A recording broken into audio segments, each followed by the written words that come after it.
Woo! And here we are. Oh, I like the dance. Has to keep going. It's go time. Dude, it's go time. I Go was time here.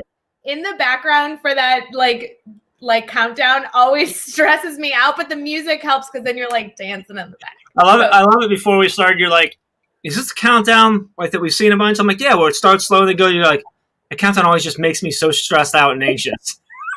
I'm like, I think it's supposed to do that. That's sort of the point, right? So I just think it's a little too like enticing. Like it's a fine countdown and then it gets more intense and more intense. You're like, stop it. And then the music comes in, it's better. You're waiting for like the explosion, but instead of like an explosion that's deadly and dangerous, you get this explosion that's awesome. Crazy. You know? All right. Our the comments are blowing up right now. I'm super pumped.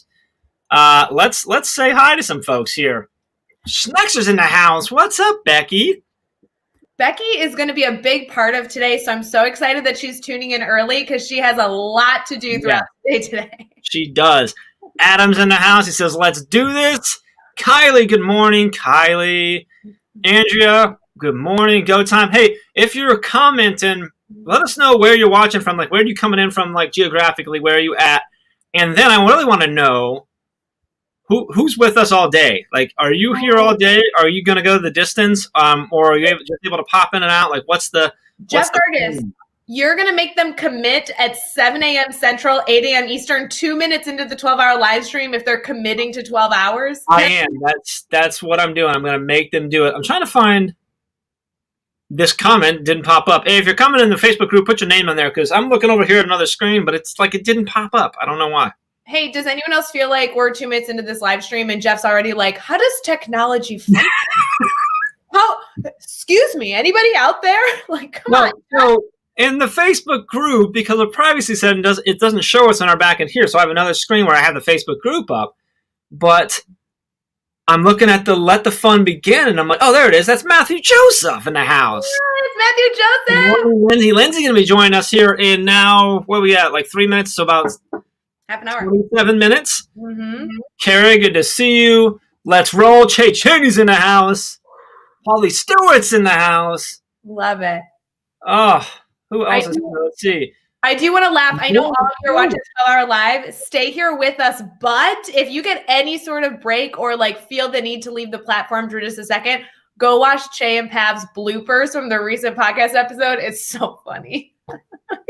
Trey Gammage's in the house. Mark Horner's in the house. I'm going to leave this one back up for a second. Just for a minute. Whoa. Adam switches back and forth, so I'm not buying that. Mm-mm. What's that? He switches back and forth, Team Ray, Team Jeff. So I'm ignoring that. Mm-hmm. He's working it. He knows how to work the system. Mm-hmm. He's smart like that. Kate Caton's in the house. Kate, good to see you this morning. Debbie's in the house. Brad's in the house. Nikki, good to see you. Becky, Murph, what's going on? Brianne, I always love Brianne. You can just like feel her like jumping up and down through her comments. I don't know if anybody else is that way. That's how I feel with Brianne. Yeah, can you make sure to put up Andrea's upcoming comment? I see it there. I just want to make sure it makes it onto the screen. So, hi. Probably not. Ray is in the house. I always love Ray. If you're not part of our mastermind group, Ray is always there. Like every morning pops in and just leaves a good message, lets everyone know that he's thinking about you. Yeah. Angel's in the house.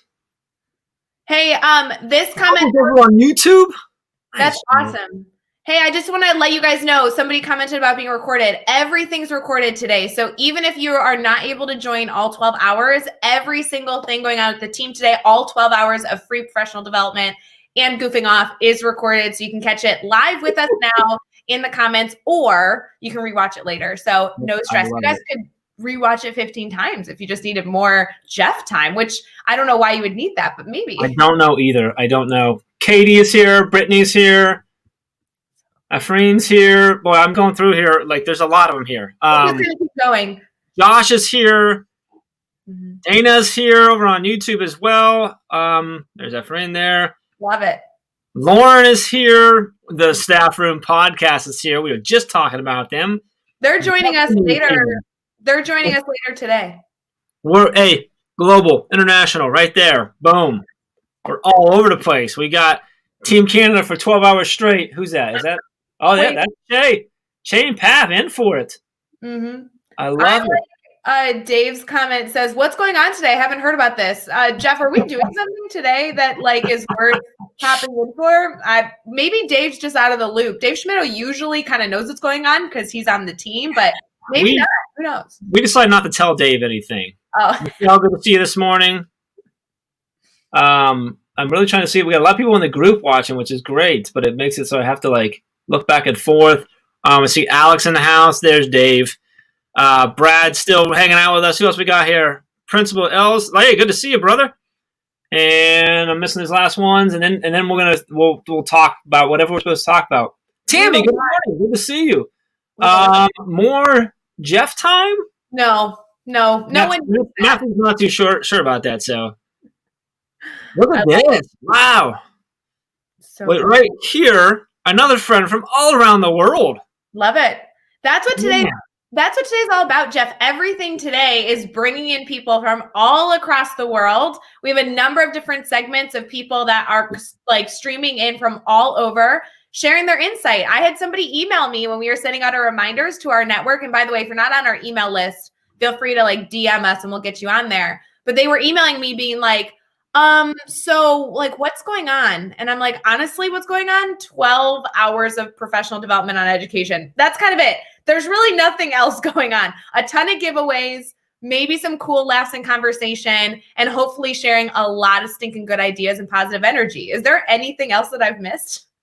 No, but I do want to make sure that everyone's aware that Adam just won the 12-hour live with that comment on Dave. Megan's up. Megan was up bright and early, reminding everybody that today was 12-hour live. So that was exciting. So, boy, I'm excited. We were talking before, and I'm like, great, like, are we going to go 12 hours with like no one watching? So this is great. Really appreciate everyone being here. Ray and I wanted to come on for the first little bit and just, say hi to everyone, but also kind of give you a little idea what's to come, chat through what to expect, and then get ready to go. This is a result of rudeness. Idea back in June, and then a whole bunch of pestering recently in the last 2 months or 2 or 3 months to hear be live again for 12 hours. So back in June, it was June, right? I think it was maybe an end of May when I brought it to you, and we don't need to tell the whole story, but I was like, hey, talk me out of this. And I had this idea of going 12 hours live, and you said, sure, when? As in, like, when do you want to talk so I can talk you out of it? And I gave you a date of when I wanted to go live. Mm-hmm. And then it was a couple days later, you're like, whoa, wait a minute. Jeff's telling everyone we're going live. Yep. And I was just going to, like, go live for 12 hours and, like, text some people, have them drop in, and it was going to be super awesome. And Ray's like, hey, we should have, like, a little bit of organization. Can I just preface, this was the worst idea that ever came out of Jeff Gargas's mouth, because he was like, yeah, I'm just going to go live. Like, even if I'm just like sitting and working, people can just like watch me on camera. I'm like, no. I was going to give a bunch of stuff away though. Like that's the benefit. No. You don't have to watch me take a phone call or two, but I'm going to give a shirt away while I'm doing it, you know? No, I'm like, let's do maybe a little bit more than like just watching Jeff creepily in his basement on camera. I am loving all of our friends from all over the world this morning. Yeah. This is awesome. Thank you for checking in and for being a part of this. It was awesome. So then that went really well. That was a blast. It was so much fun. It was tiring, but it was so much fun. And then probably October-ish, maybe even September-ish, people were asking if we were ever going to do it again. I started saying that we were going to do 24 hours live. And I pushed and pushed and pushed. And I wore you down. And then you finally said, I don't know if you said yes, but you said like, we'll talk about it in like a serious way. And I realized, I think pretty quickly, that I didn't necessarily want to go for 24 hours live. I just really like enjoyed like the chase of trying to get you to say yes. Yeah. And I'm like, I think if we're going to go 24, we should go 18 first. And you're like, can we just see if we can do 12 again first? I'm like, yeah, that's a good idea.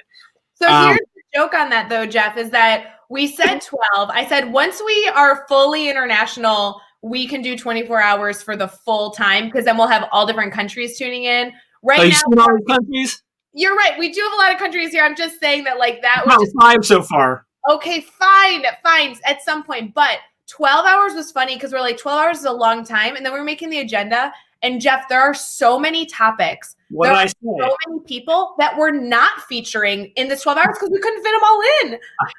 Like multiple times, I'm like, that's why we should have done 18.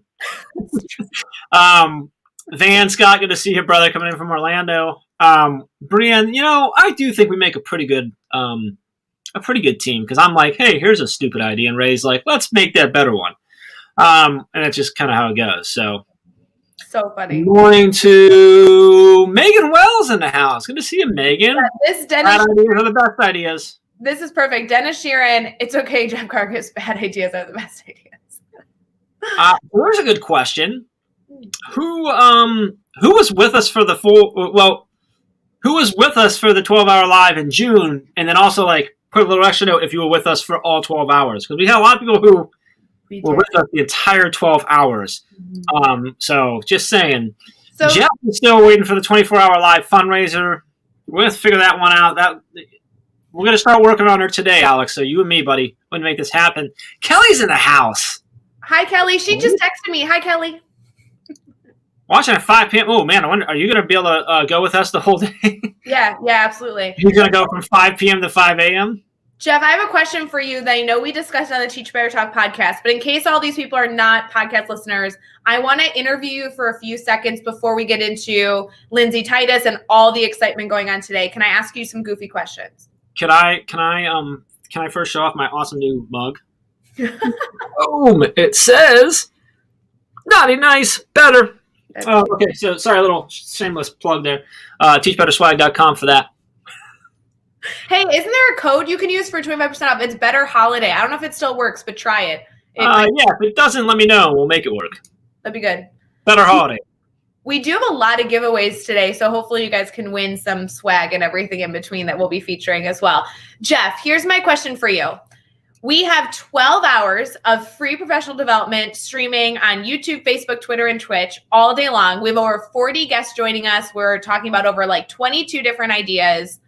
What is your biggest recommendation if someone's like, I'm going to tune in for all 12 hours? What is your suggestion for them to not only last the 12 hours, but like feel good at the end of it? I feel like this is something got switched to. This is normally a question I'd throw at you and make you an answer in 30 seconds or less. Good to see you, Dan, chime in as well. Let's see. Boy, I don't know. That's a tough question. I mean, we got the DBC crew coming. We got EduMatch crew coming. We got Weekends on later. On the podcast when we talked, I asked you what your least favorite part of the last live session was. I thought that would be the direction you were going with this. You thought what? Say that again? Do you remember I asked you this on the podcast and you were like, I was like, what was the worst thing about the 12-hour live last time that you want to fix for this time? And you had an answer. I don't remember what it was. What was that answer? It was the seating or standing situation.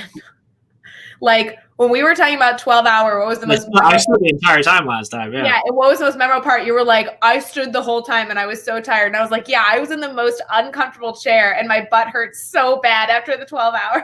You have a more comfortable chair today. I am standing again. Well, because you're a weird and you don't fix your problems apparently. But if I fixed my problems, you wouldn't be here. So like, what fun would that be? You know? Whoa! Shots fired. Anyway. Hello.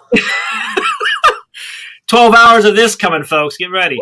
No, I think the thing I'm most excited about today, honestly, and this is going to sound weird, but I figured out last night, I'm like, you and I are only on today for a total of 5.5 hours each. Yeah. Which still obviously is still a long time, but last time we were on for 7.5 each. Because the team has grown a lot, and so many on the team have been like, "I'm in. I got this. Let me be on. Let me moderate. Let me do things." So we have a lot of people that are moderating, leading the chats today and stuff that are not you and me, which I love. Like you and I get to kind of like hang in the background, help with tech, and like not be, which I love being on here. I love chatting, obviously, but it's really cool to see other people on and getting other faces on and sharing their stories and their awesomeness and stuff too. So I think that's what I'm most excited about. Well, let's give a shout out to our moderators very, very specifically, and then also some of the guests. And you having a mini trampoline would be a horrible idea because he would literally run this the whole time. Well, my ceiling is not that high. I'm pretty sure I'd hit my head, and you guys would hear like. You need the kid one where you can hold on to the railing and jump. Like you get for the kids to try and wear them out. Yeah. Look at that, Nikki. All 12 in June. She's playing all 12 today. Ooh, sketch note. We're sketching again. Oh, nice.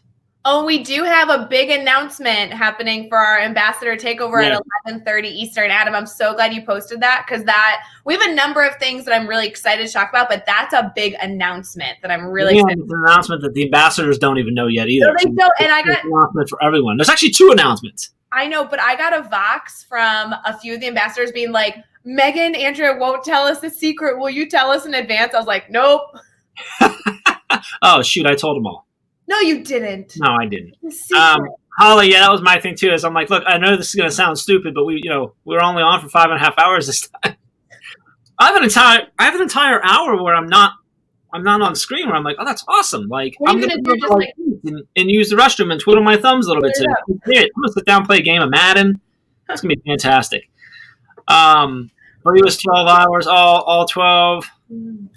Emily was here in June. Good to see you today again. Yeah. Planning to be here today. I love it. That'd be a good segment. Either. We get to hang out we both got to hang out with Shane Pat a little bit last night, so that was awesome. Megan says her lips are sealed. Good. Good. I have the reputation of always spilling the secret beforehand, so I think they reached out to me being like, Ray can't keep a secret. Let's just ask her.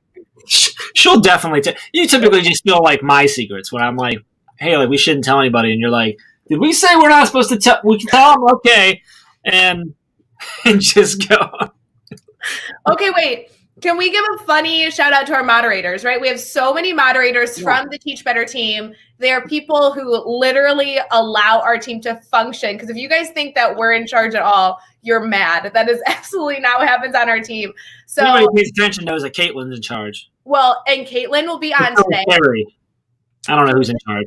Caitlin and Carrie will both have a beautiful appearance on the 12-hour live today. But Dave Schmittou is going to be a key moderator in today, so keep an eye out for Dave, the amazing Dr. Dave Schmittou. Joshua Stamper, who runs our podcast network on the team, he's moderating a bunch. Becky Thal is moderating. Becky Schnexer is moderating. Megan Deegan, Andrea is moderating. There's like a whole slew. And Livia is moderating. Livia, too. So it's going to be so fun getting to kind of watch them continue to not only share the Teach Better mindset, but facilitate really deep conversation. And to be honest, the biggest announcement going on, Megan and Andrea get to spill today, which I was super jealous of that thing. I'm like, how come Jeff and I don't get to say the big news? It's like, oh, because Andrea and Megan are cooler than us. Is that Darren? Hey, Darren, good to see you, sir. He's going to be here today at 12:30 as well with you, I believe. Yeah. So let me flip it on you. What are you most excited about today? You can't use the one I used. That's why you don't ask the question first. Man, this is like cheating. You scored a touchdown with too much time left, and now I drove down. Like you didn't. That's the game. That's football. It's not round. They have the lines on the field. They throw and run and tackle. Yeah. Okay. Is that the speckled ball? I'm confused. No. It's speckled ball. Oh. Okay, here's what I'm thinking, Jeff. Do you want me to say like the thing that the audience should be most excited for, that like you guys should really keep an eye out for, or the thing that I personally have like a real big excitement for? Because they're different, to be completely honest. Yes. I want you to share both. Okay. I think the audience, like our network watching the 12-hour live today, should be most excited for the ambassador segment. I think that segment is going to be insane. I'm super jealous, guys. I will not be live on camera for that segment. So I'm going to be just like you, like watching it all go down. I'm just so excited for a few reasons. The big announcement's going to be huge. Megan and Andrea facilitating is just going to be so stinking awesome. And our ambassadors that are joining are people that I don't mean to sound creepy, but like I love them. Like I'm so excited for them to be on camera, for them to laugh. because the ambassador crew hangs out all the time in like their private Zoom hangouts. And now this is one of the few times that that's going to be really live streamed and publicized. And it is a fun crew of passionate people. So I think the network should definitely be excited for that one specifically. I agree. And you? Okay, personally, I know this is so lame. Jeff, you're going to want to kick me off camera. We're only 20 minutes in. So we talk about Chris Madsen all the time because he edits the Teach Better Talk podcast. And we talk about, like, if you guys listen or subscribe to the Teach Better Talk podcast that Jeff and I goof off at twice a week we release an episode? I don't know. And we talk about Chris all the stinking time because he edits the podcast. So we're like yelling at him during the recording, like, hey, Chris, play this song or whatever. Guys, he is going to be revealed today. He's actually coming live with us at the end. So I'm going to be first time ever on camera with the team. And so I kind of feel like if you're a Teach Better Talk podcast listener, this is going to be a moment where you're going to be like, wow, that's Chris. That's who we're always talking about. All right. So Megan brings up a pretty good idea here. What? She's thinking like Pee-wee's Playhouse, where there's a word, if we say it, everyone freaks out. So what we need to decide is, what does a freak out look like in the comments? Do they all just have to like yell like yay or whoa or what? But if there's a word that throughout the day, if it is said, everyone has to freak out in the comments. And I don't watch Pee-wee's Playhouse. You're probably too young. There's always a secret word for the day, and whenever it was said, like everyone, all these little people in the house and stuff had to like freak out and go crazy. So we get to make up a word. Any word that we think might be said some today. Pickle. Pickle will be a funny word. That's not what you mean. I mean, pickle could be the word. How are you going to work pickle into the 12-hour live stream? I'm not sure anyone's gonna say it. Suggestions, please, if you're watching, of two things. One, what's a good word that we could use as our secret word that we all freak out when we scream in a good way? Yeah. And how do you have to explain? Maybe that's just like it has to be like you have to do like a slew of. Ooh, I like that right there. You have to flood the comment section with green hearts. I love that. Anytime we do it, I was going to say with Schnex, I'm like, is better too easy? But it makes sense, right? But it's so easy, guys. We're going to say better 15 times. Can we try it? I like the idea of tequila. Good idea. I like it. Well, yeah, because at 12 hours, it's going to be, when we're getting closer, it's going to be like 5 a.m. for him. Okay, Canada can be a secret word. I don't want to play favorites of countries, though, you know? And that's going to be challenging because we do have a whole segment of people that are international. We have a lot of Canadians joining us. I like what we have to say throughout the day. It can't happen all the time. It just has to happen at some point. If you think about it, we really don't say the word better that much on lives when we're going. Yeah. And that makes sense to me. We're going to say live way too much. Yeah, we're going to say 12-hour live like crazy. I don't know. What else we got? We got Teach, we got Canada, we got live, we got just a whole bunch of... Brittany's already playing. I said better, so she went for it. What's in the house? It needs to be something obscure. Like the reason I thought of a food item is because it's like, hey, Jeff, I'm going to go grab a snack, or like we have to like fit it in carefully. I don't know. Betterment is suggested by the one and only Kristen Nan. Network was good. Network. How about love? Ooh. I'm on board for better. Mm-hmm. That's so funny. Last time it was Betterflies. Danielle's right. It was Betterflies. Mm-hmm. Coffee. Playhouse. Oh, that's funny. All right, what do you think? I love this idea. So shout out to who was that? Was that Megan? Megan, shout out to you. I love this idea. We have 5 minutes to figure this out. I think it's funny that Andrew says every time we rip on each other. So every time you and I make fun of each other, apparently. They're going to stop. Facebook's going to ban green hearts at that point. It's true. We can't do this anymore. Okay, we're going with better. Megan came up with the idea. She suggests better. We're going with better. I think it's only fair. Megan had this beautiful idea. So it's 5 o'clock somewhere. It is 5 o'clock somewhere. I forget where he said he was, but somewhere around the other world. We have friends from everywhere today, Kristen. So it's multiple times all at the time. So all right, I am for better. Okay, so we're gonna try this real quick. Ready? Ray, could you read the 3 check marks on the back of my cup? Let me read that for you. Hold on, sir. Naughty, nice, and better. And go. Green hearts galore. That's gonna be fun. And go. Mm-hmm. That's gonna be fun. He's in UAE. Nice. It's 5 o'clock there. Mm-hmm. Oh yeah, this was a great idea. Guys, the shenanigans are crazy. All right, Jeff, can we really quick, because we have not done a good job the first half an hour. We've just been goofing. We have a lot of things coming up within the next few hours that we want you guys to stick around for. The next segment is going to be Lindsay Titus, who y'all know I just shouldn't be allowed to be live with because I just sit like the whole time because she just literally like she's so Lindsay what? Lindsay Titus. I know, I'm joking. She's my girl. And like, she's probably like, yeah, Ray, we love you. But I'm like, I'm such a Lindsay Titus fan. It's like ridiculous. I love her insight. I love her energy. Last night, just before midnight, Ray called me. She's like, hey, just in case you forgot, I need you to know I'm a huge Lindsay Titus fan. I'm like, I'm sleeping, but yeah, I know, thanks. Like, it's just weird, but whatever. You know what, Jeff? You know, it's true when like people come into your life and they not only inspire you and motivate you, but they also make you better. They really do. Because is that better? She does so much stuff that I'm like, oh my God, it's not just motivating, but it's like helpful, like tactical things I can do. I think everything comes out of her mouth is gold, and she's coming up next. Later on, Jeff, we have Dave Schmittou and Caitlin Giordano joining us. Yes. They're talking about controversial topics and grading, as if those weren't the same things. And later this afternoon, we have Mandy Freilich joining us, Dave and Shelley Burgess, Tara Martin. We have our ambassadors for that massive announcement that's going to be coming. Sheldon Akins, oh my gosh, is joining us. Trey Gamage, P. Sloan Joseph.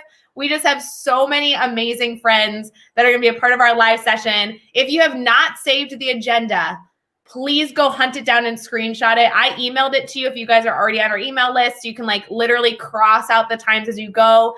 Every single half an hour or hour is themed in some way. You can see all of the guests, and we have a whole lot coming to you. So I'm so stoked, Jeff. I want to say good morning. Chelsea jumped in. I'm seeing Melissa just jumped in. Lori just jumped in. Jody's here. You only let one at a time, Megan. That's all right, Megan. I love seeing it come in because I see that in the group too. So you're good. I heard what you said. A lot of what you just said there, but all I was doing was looking at the green hearts, and it's you know what? I love it. Kate jumps over Twitch because she knows I'm looking for that Twitch logo. I'm just gonna ignore you, Jeff, like you ignore me and eat my waffles. That's all right. Did you make those? Are those toaster waffles? Are they? Of course. I didn't know. It's just you may have done some fancy Ray thing. You think that this morning Ray got up and made herself fancy waffles? Do you know me at all? In your opinion, between homemade waffles and toaster waffles, which one is better? I'm sorry. The Eggo waffles are by far better than anything else because they can put them in the toaster and 15 seconds later, poof, breakfast. By the way, I'm like sitting here. We can see Lindsay as she's waiting to join us, and like I can see her laughing. I'm like, oh, good, we're still being funny. That's great. Either that or she just laughs easily. I don't know. It's ending soon, guys. There's no humor. The rest of this is very serious professional development. There'll be no laughter to be had, just so you know. Okay, so these comments are coming in so fast that like I'm clicking on a couple and then like 6 more, and it pushes way up, and I'm like, where did my cursor go? I'm loving this. Megan, I don't know what it's going to be, but I need you, and this wasn't even on the plan. One of the things we did better this time was planning giveaways, but Megan Wells, I need you to email me. I'm hooking you up with something. I don't know. I'll figure it out. Email me, jeff@teachbetter.com, and we're going to do something. So, all right, Jeff, let's get into our next segment. We'll be right back in our 12-hour live stream with the incredible Lindsay Titus, who always makes us better. And I cannot wait to kick off the rest of this event. So we will be right back.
There she is. Look at her shirt.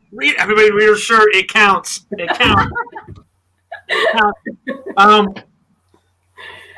Before we get to Lindsay, I want to say two things. One, I love the video, Ray, and I think we should just play those all day long. But also, two, if anyone can count up, I need someone to count how many green hearts come throughout the day. If someone wants to do that, I see Alex being someone that might be able to do that for us. But what's up, Lindsay? Good morning. How you doing? Good morning. Oh, it's so great to see you. We saw you last night, and it was like so long. It was too much. And here you are. That's why Ray like, I need you to know I miss Lindsay. And I'm like, we just saw her like a couple hours ago. She's like, I know, but we don't do it for another like 6 hours. How are you? I'm doing good. Good. Lindsay, I was so excited for you to join us for this 12-hour live. And you should know that as we're making the agenda, there was a very intentional moment where we're like, you can't go 12 hours of free professional development joking around the Teach Better team without Lindsay like starting us off, setting the intention for the morning. So as we get started with this, if people haven't connected with you, if this is their first time connecting with your incredible just beauty that you always resonate, would you mind sharing a little bit about you? Absolutely. So again, Lindsay Titus, and man, where do I start, right? It's always that, I hate that question, right? But but no, I guess by day, I'm a K-12 behavior specialist. So I do all things behavior in a local school district in Rochester, New York. And then after school, weekends, really anytime, I get to support educators through a bunch of different roles. So I'm a coach and speaker through Define University, where my real goal is to help educators be better at loving life inside and outside of the classroom. So my passion is, we are service people. We serve from the heart. And I think sometimes we forget to serve ourselves too. And so my main goal is to help educators love who they are inside and outside of the classroom. And so outside of those, I'm an ambassador for the Teach Better team. I blog, I'm on the podcast network. And then at heart, I'm a family girl. So again, at home, have my husband, have my 6-year-old daughter, although I told you guys last night, she is 6.5, in case anyone is counting. And I just love spending time with family when I can, so. I think it's so. The comments are just pouring in for you, Lindsay, and I love it. Sorry. Go ahead, Ray. I was just loving how excited everyone gets when Lindsay pops on screen. No, I mean, this is why we needed to start our morning with Lindsay, because Lindsay, you are so involved in the Teach Better family. Like, even just hearing you go down the list of like, yeah, I support educators. Yeah, I'm working with students daily. Oh yeah, and ambassador, podcast. Like, you do so many things. And I love that about you, because you're constantly just like sharing with people. And I know I talked about you earlier, and I'm sure you were watching, but I really, really believe that the work you do is so impactful, because you're not just full of motivation and love, but like strategic things that everybody can get involved in. And I think that's the beauty of the work that you do. And I just want to make sure we are so appreciative of it.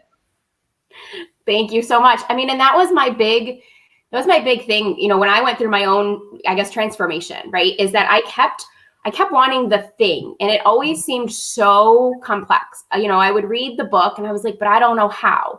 And so my goal when I did it was, okay, I'm going to take that and we're going to make it simple and easy, because if it's not, we don't do it. And so, that I love hearing you say that, because that's my goal. That is my goal, to make it so simple and easy that in the next 5 minutes, you could go do something to better yourself. Because when you better yourself, you better everybody, around you. I'm just going to say the word like 100 times. So, Ray, I don't know if you had any specific questions, but I had something very specific I wanted to ask Lindsay about something about her morning. Because I don't know if you did it today or if it was yesterday, and I just caught it today. You posted a shot of like your morning, like your journal pages. Mm-hmm. I was curious if you could share two things. One, love to know what kind of journal you get. Like, do you have a specific one? Do you change it every year? Do you have a very specific needs? And then also, what does your morning look like? What do you do with that? Is it a morning pages type thing? I do morning pages where I'm writing every morning. That doesn't matter what I'm writing. Yours looks a little more organizational. Like, can you walk us through that? Yeah, absolutely. I think before I even share though what I do, I think it's really important that we know why we do it. So I love it. I'm asking for this. And she's like, let me fix this, Jeff. Let me make it better. Okay.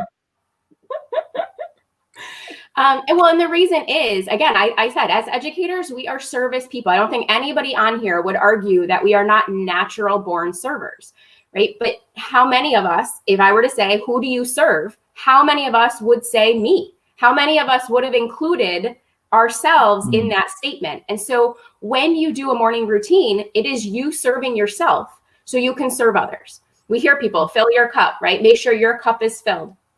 Morning routine is the best way I know to do that, because when you wake up, nothing terrible has happened that day. Instead, the opposite, something grateful has happened. You woke up, you're here, you get to make an impact on that day.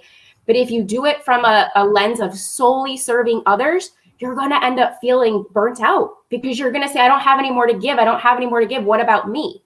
So I start each day pouring into me, and then I can pour into others so much. And so what I recommend, though, is you have to make your morning routine personalized to you. So when you envision your day, what do you want to feel like in your day? So some people, like, I wake up with energy. That's just the way I am. So I don't need, I probably would be better off doing it, working out in the morning. I just don't. But that's not a goal. But if that is you want that energy, you need that like uplifting, do that. For me, it's about personal growth and development. So I start my morning routine. The journal you saw is the Start Today journal by the Hollis Company. Gotcha. So, there you go. Manual over there. I've been using that one for about 2 years now. And I love it because it's so easy to recreate. You don't have to buy that journal. And they even share that as the company.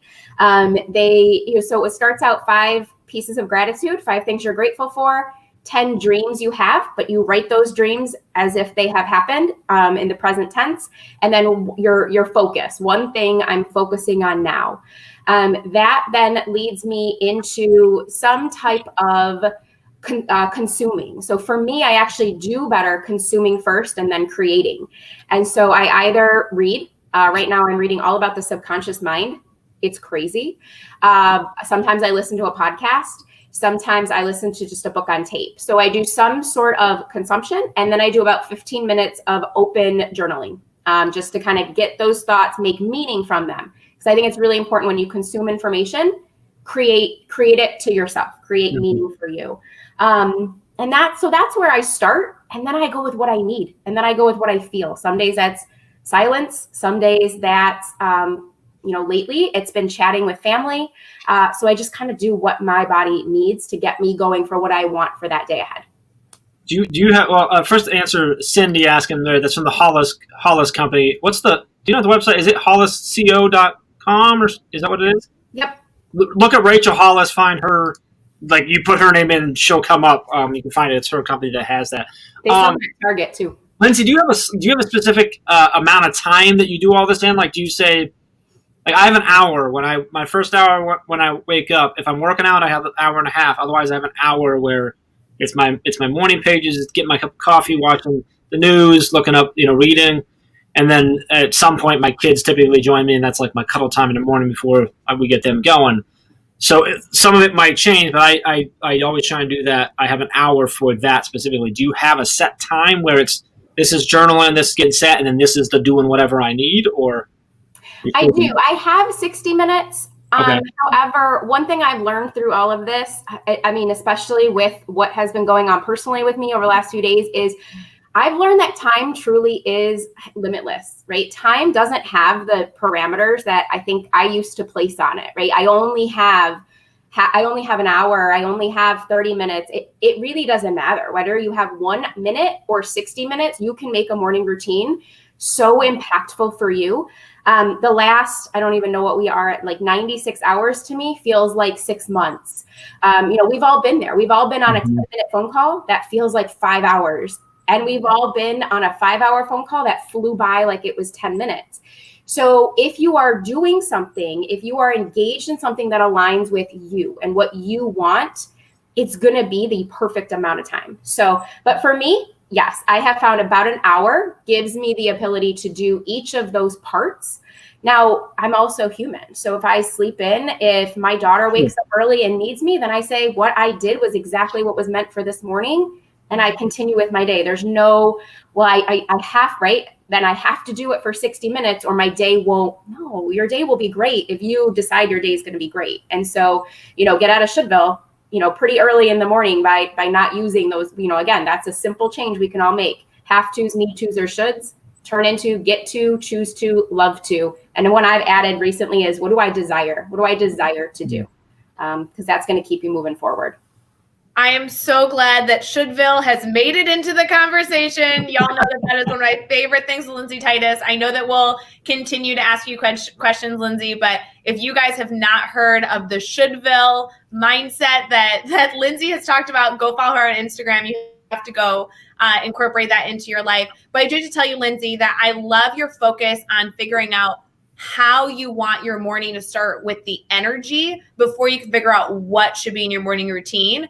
Because I've seen the comments coming through, people being like, oh my God, Start Today Journal, I love it. And I'll be honest with you, I am a huge Rachel House fangirl, but the Start Today Journal doesn't work for me. And I think that it took, I know this is so lame to admit on camera, it kind of took me talking to you one time on a live video for me to stop feeling guilty that system didn't work for me. Like, it worked for somebody I admire, it works for you, like it works for Bobby. I saw in the comments, like, how could it not work for me? Like, wow, Ray, get it together. And I think there's this beauty of like, you really need to make sure that you know why you're doing something and the type of energy you want to get from it. And then you can figure out how you're going to fill up your cup during that time. And I think that was a big aha moment for me. So I appreciate not only bringing that up now, but that teaching that you're able to provide me, because now my morning routine is really personalized to what I want versus what I should be doing in the morning. I think another point I want to push on or highlight, I guess, is you talked about, like, this is your goal, this is your plan, you're planning for 60, but if it changes, that's okay. And I think one thing that happens a lot is when we set a goal or we try to get a new routine, like, we beat ourselves up if we miss it once. Mm-hmm. And then we're done. Versus just saying, okay, I missed it yesterday, so I'm going to try and be better tomorrow. And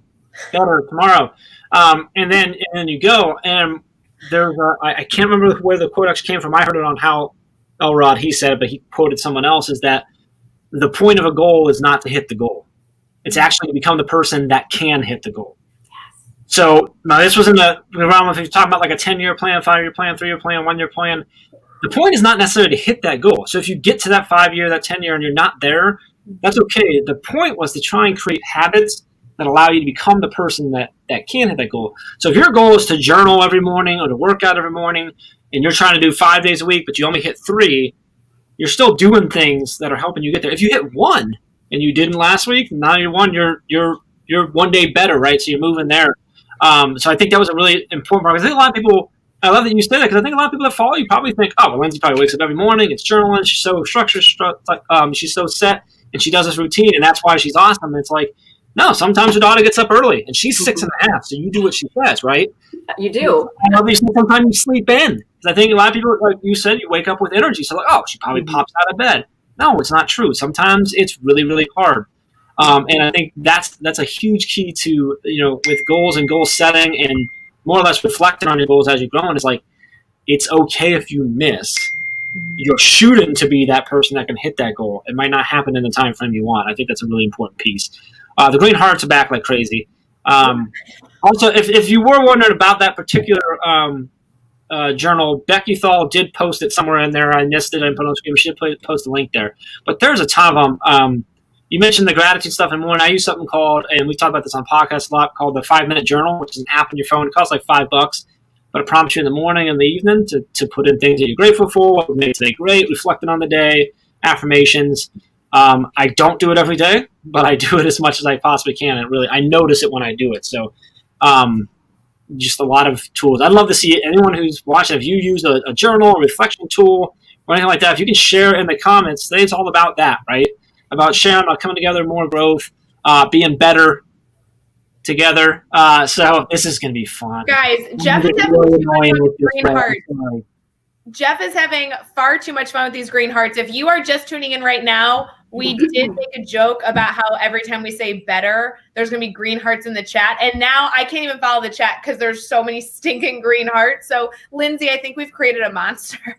That's all right. There are. Speaking of that, Ray let me ask Lindsay. We'll let her be the boss. Lindsay, is it all right if we give some stuff away today? Yes. That's cool. Okay, so we're going to do that. Yeah. Ray, do you want to give something away right now? I think we should. I have an idea of what we should give away that kind of leads into what the work that I feel like Lindsay does. So can we like go that direction? Is that okay? Yeah. Okay, so are we doing one of those, or are we going to do 38? Maybe just one for right now, and then we can just do like 100 giveaways throughout the day, like we already intended. Good idea. I like it. This one, Lindsay, I feel like really resonated with me, and I don't know why it made me think about you, but I think that the team should be giving away a $10 Amazon gift card because I really want you guys to be thinking about like, if I had $10 to spend on Amazon, what would I buy that would like treat me? Like I really like this kind of leads into Lindsay. I feel like you're so intentional with like put things in your life that support you as a person, that make you better, all these things. So let's give you $10.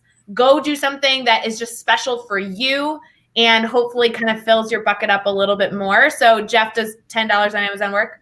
Yeah, let's do a $10 Amazon card. I like it. Why don't we do first person?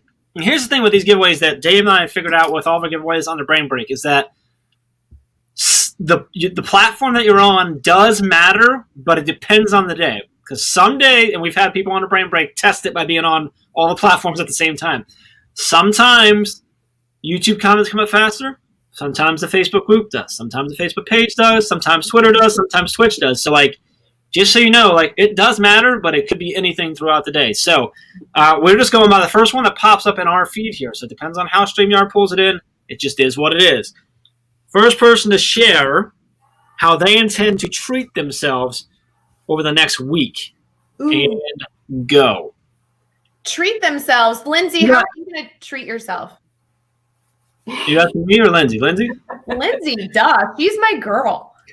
Well, so honestly, my big treat to myself was coming to Florida. So I am here. And, I think it was, in all honesty, the old Lindsay would have been like, oh, but I need to stay at home but I need to be there. And I would have been stuck in decision land, right? I would have been stuck in that tug of war. And when for those that don't know, my mom passed on Christmas Eve. And so when that news came, I had a decision to make. And for the first time in a really long time, that decision was easy. That decision was, I'm going to be with my family. And so, for me, treating myself has been saying no to things I had said yes to, opening up my calendar, opening up time, and just really, really loving where I'm at, even though this is not where I would have chosen to be, even a week ago. And so I think that's what's really important is that we set what is my goal? What's my purpose? What am I looking for? What do I want to achieve? And that's how, again, I use all the things I learn, even in the midst of all the uncertainty in the world. And I feel more grounded than I've ever felt. So. Well, we are sending so much love to you and your family. And I was so thankful that even in the midst of all the things going on in your life, you chose to be here with our family, sharing your insight. You have no idea how much that means to the Teach Better family, but really me personally, you know that we love you so much. I'm so glad you were here. Jeff, I think we have a winner. That's our winner, Run Educator, surprisingly, with a run. So hang tight. At some point, it might happen later today. It might not happen tomorrow, but our team will reach out and get your info, and we'll get that sent out to you. So I do want to note, there's been a lot of good stuff going on. People are sharing what they do in the morning now, but also just the ideas are coming in and what they're doing to take care of themselves. So all these different things that they have going on. I mean, again, this is what it's all about, sharing. I mean, if you didn't know, can I mention something about self-care that I think is so important? And it was a game changer for me. So I want to share it with the Teach Better family. Is I grew up thinking that self-care was reactive, right? I have a bad day. I'm going to go do this to make me feel better. But the more I thought about that, I was like, but that means I need to go through something challenging to then feel better.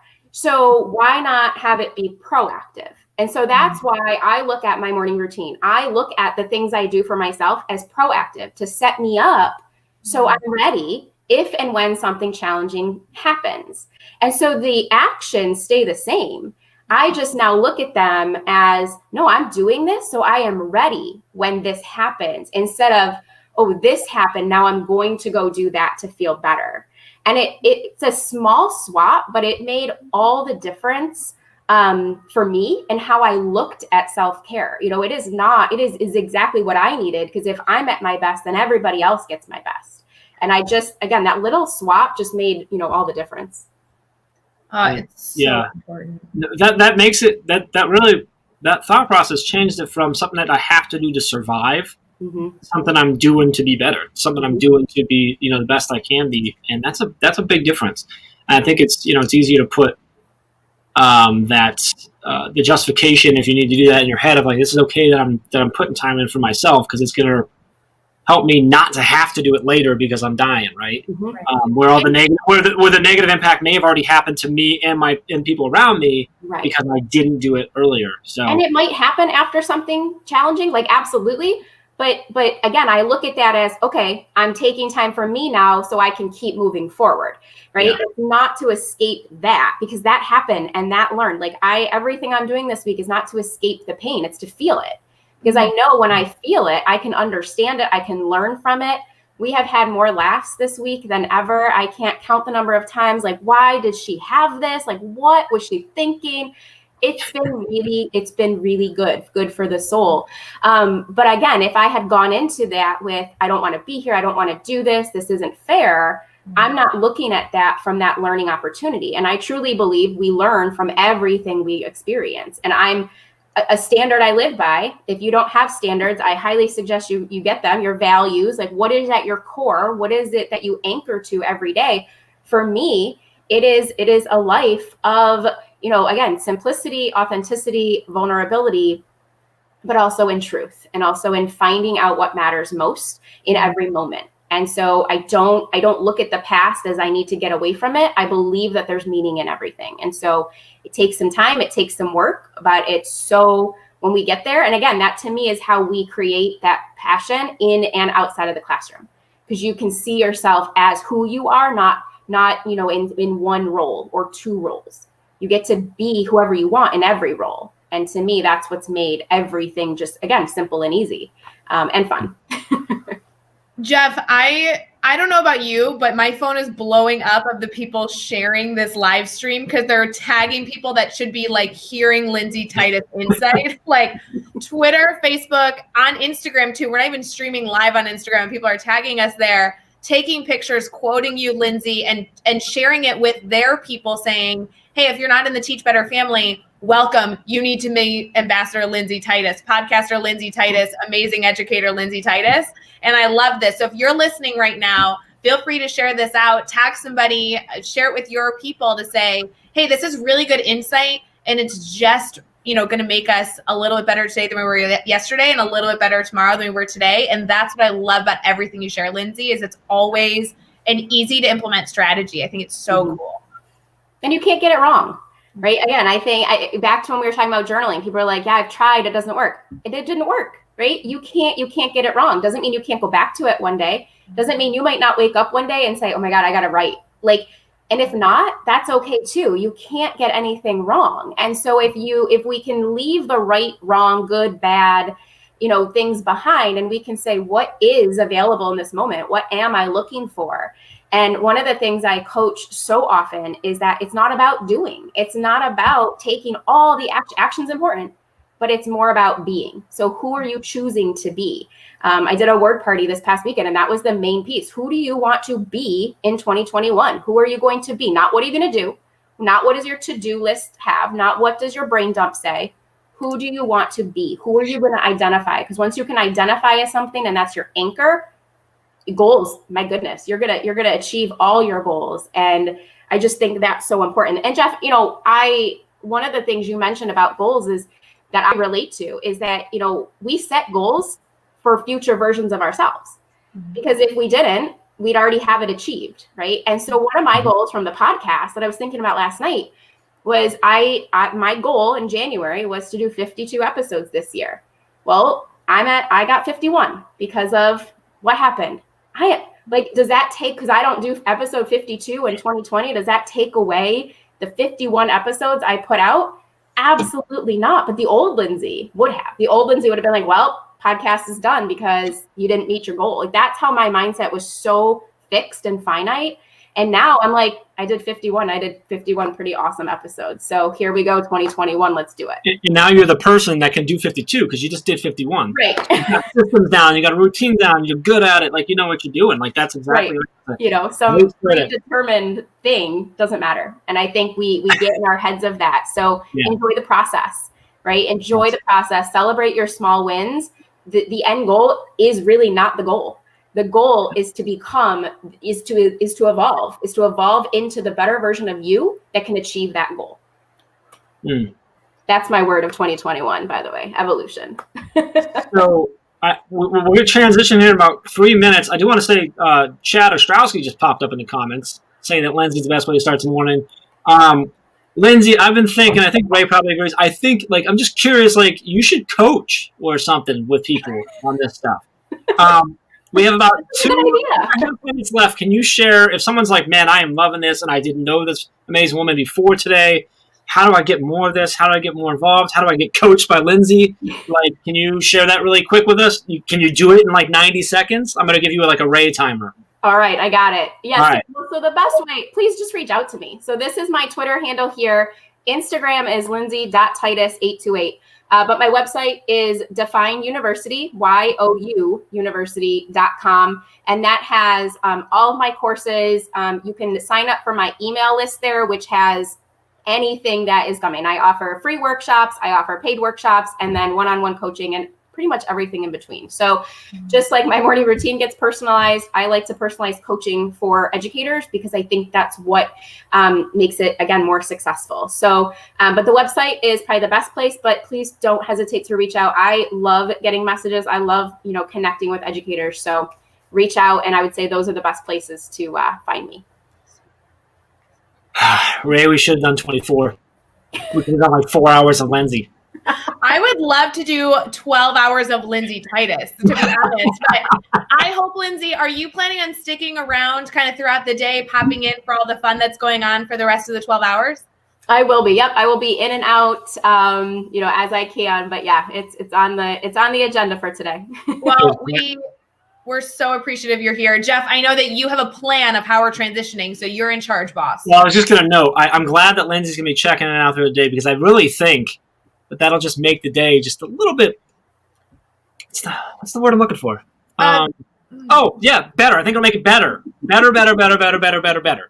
We are about to transition. We were talking about this earlier, Ray, how like you and I are only on for like 5.5 hours today, which seems like a lot, but which is really awesome because we have awesome people that are going to come on and take over. And the next two people that are coming on, they were like, hey, whether you like it or not, 9 a.m. Eastern time, taking over. And one of them is the most amazing, incredible person you will ever meet in your life, the boss of all bosses, brilliance to a level you can't even imagine, awesomeness to a level that is beyond anything, and the other one's Dave Schmittou. So, best part is Ray and I can see them, so I get to see the reaction, and the boss lady's laughing a little too hard. But we're going to bring them on. So Ray and I are going to wow, look at that. Heart. I'm sorry, I got interrupted. It's Megan. Megan's the one who brought the idea to us. So remember, go ahead. Were you going to explain that? Well, I was going to say, if you missed the morning, anytime on this 12-hour live stream, at any point, if anybody uses the word better, you need to share green hearts. And I'm telling you, we are an hour officially in, and it's already out of hand, so join in the fun. Alex Valenzik is counting them all across all platforms. We're up to 35 billion. So that's good. We're cruising. So we're going to get out of here. Lindsay, thank you so much. We'll see you in the comments throughout the day. And Dave Schmittou and the one and only Caitlin Giordano are up next. So we'll be back in just a couple seconds with them. See you soon.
Caitlin Giordano. What's up, Dr. Dave? How are you doing? I am so good. How are you? I am awesome. I'm super excited. You know, I don't know if were you able to hear the intro that Jeff just did for us? First of all, I am not Jeff Gargas. You are not Ray Hewart. So if you were tuning in to see one of them, just wait. They'll be back.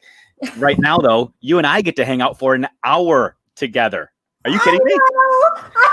I was thinking about this, and I totally feel like I am smack dab in the middle of some sort of sandwich. We had Lindsay Titus before us. Then we got Dave and Shelley Burgess after us. And we're like in the middle of this sandwich. You are definitely the peanut butter, and I can be the jelly for the sandwich because you are like the part that with all the substance and all the meat. And I'm like just this gooey mess that's here to add some flavor, I guess. I don't know. I'm just really glad that you said I got to be the peanut butter because I don't know if you know this, but peanut butter is my favorite food. Yeah, so for sure. I have 4 jars currently in my pantry because you can't run out. Well, and knowing how much you eat it, I'm sure that you go through it pretty quickly. Yeah. Oh, yeah. So we get to hang out, like I said, for an hour. And Jeff and Ray aren't here, so I kind of feel like we can just make our own rules. Lord knows you make your own rules for everything anyway. You are the boss. So let's definitely give a bunch of stuff away today. And let them, if they want to bring out the hook and like kick us out, feel free. But we'll definitely give some stuff away and just kind of have fun and be us. Is that cool? I am so in. I'm ready. This is going to be amazing. Yay, yay, yay. So for people that don't know who you are, first of all, I am on the Team Caitlin bandwagon. Kind of adore. Oh my God, you have the shirt on. I just noticed. Yeah, right? Yeah. I am definitely on the Team Caitlin bus because you are absolutely amazing.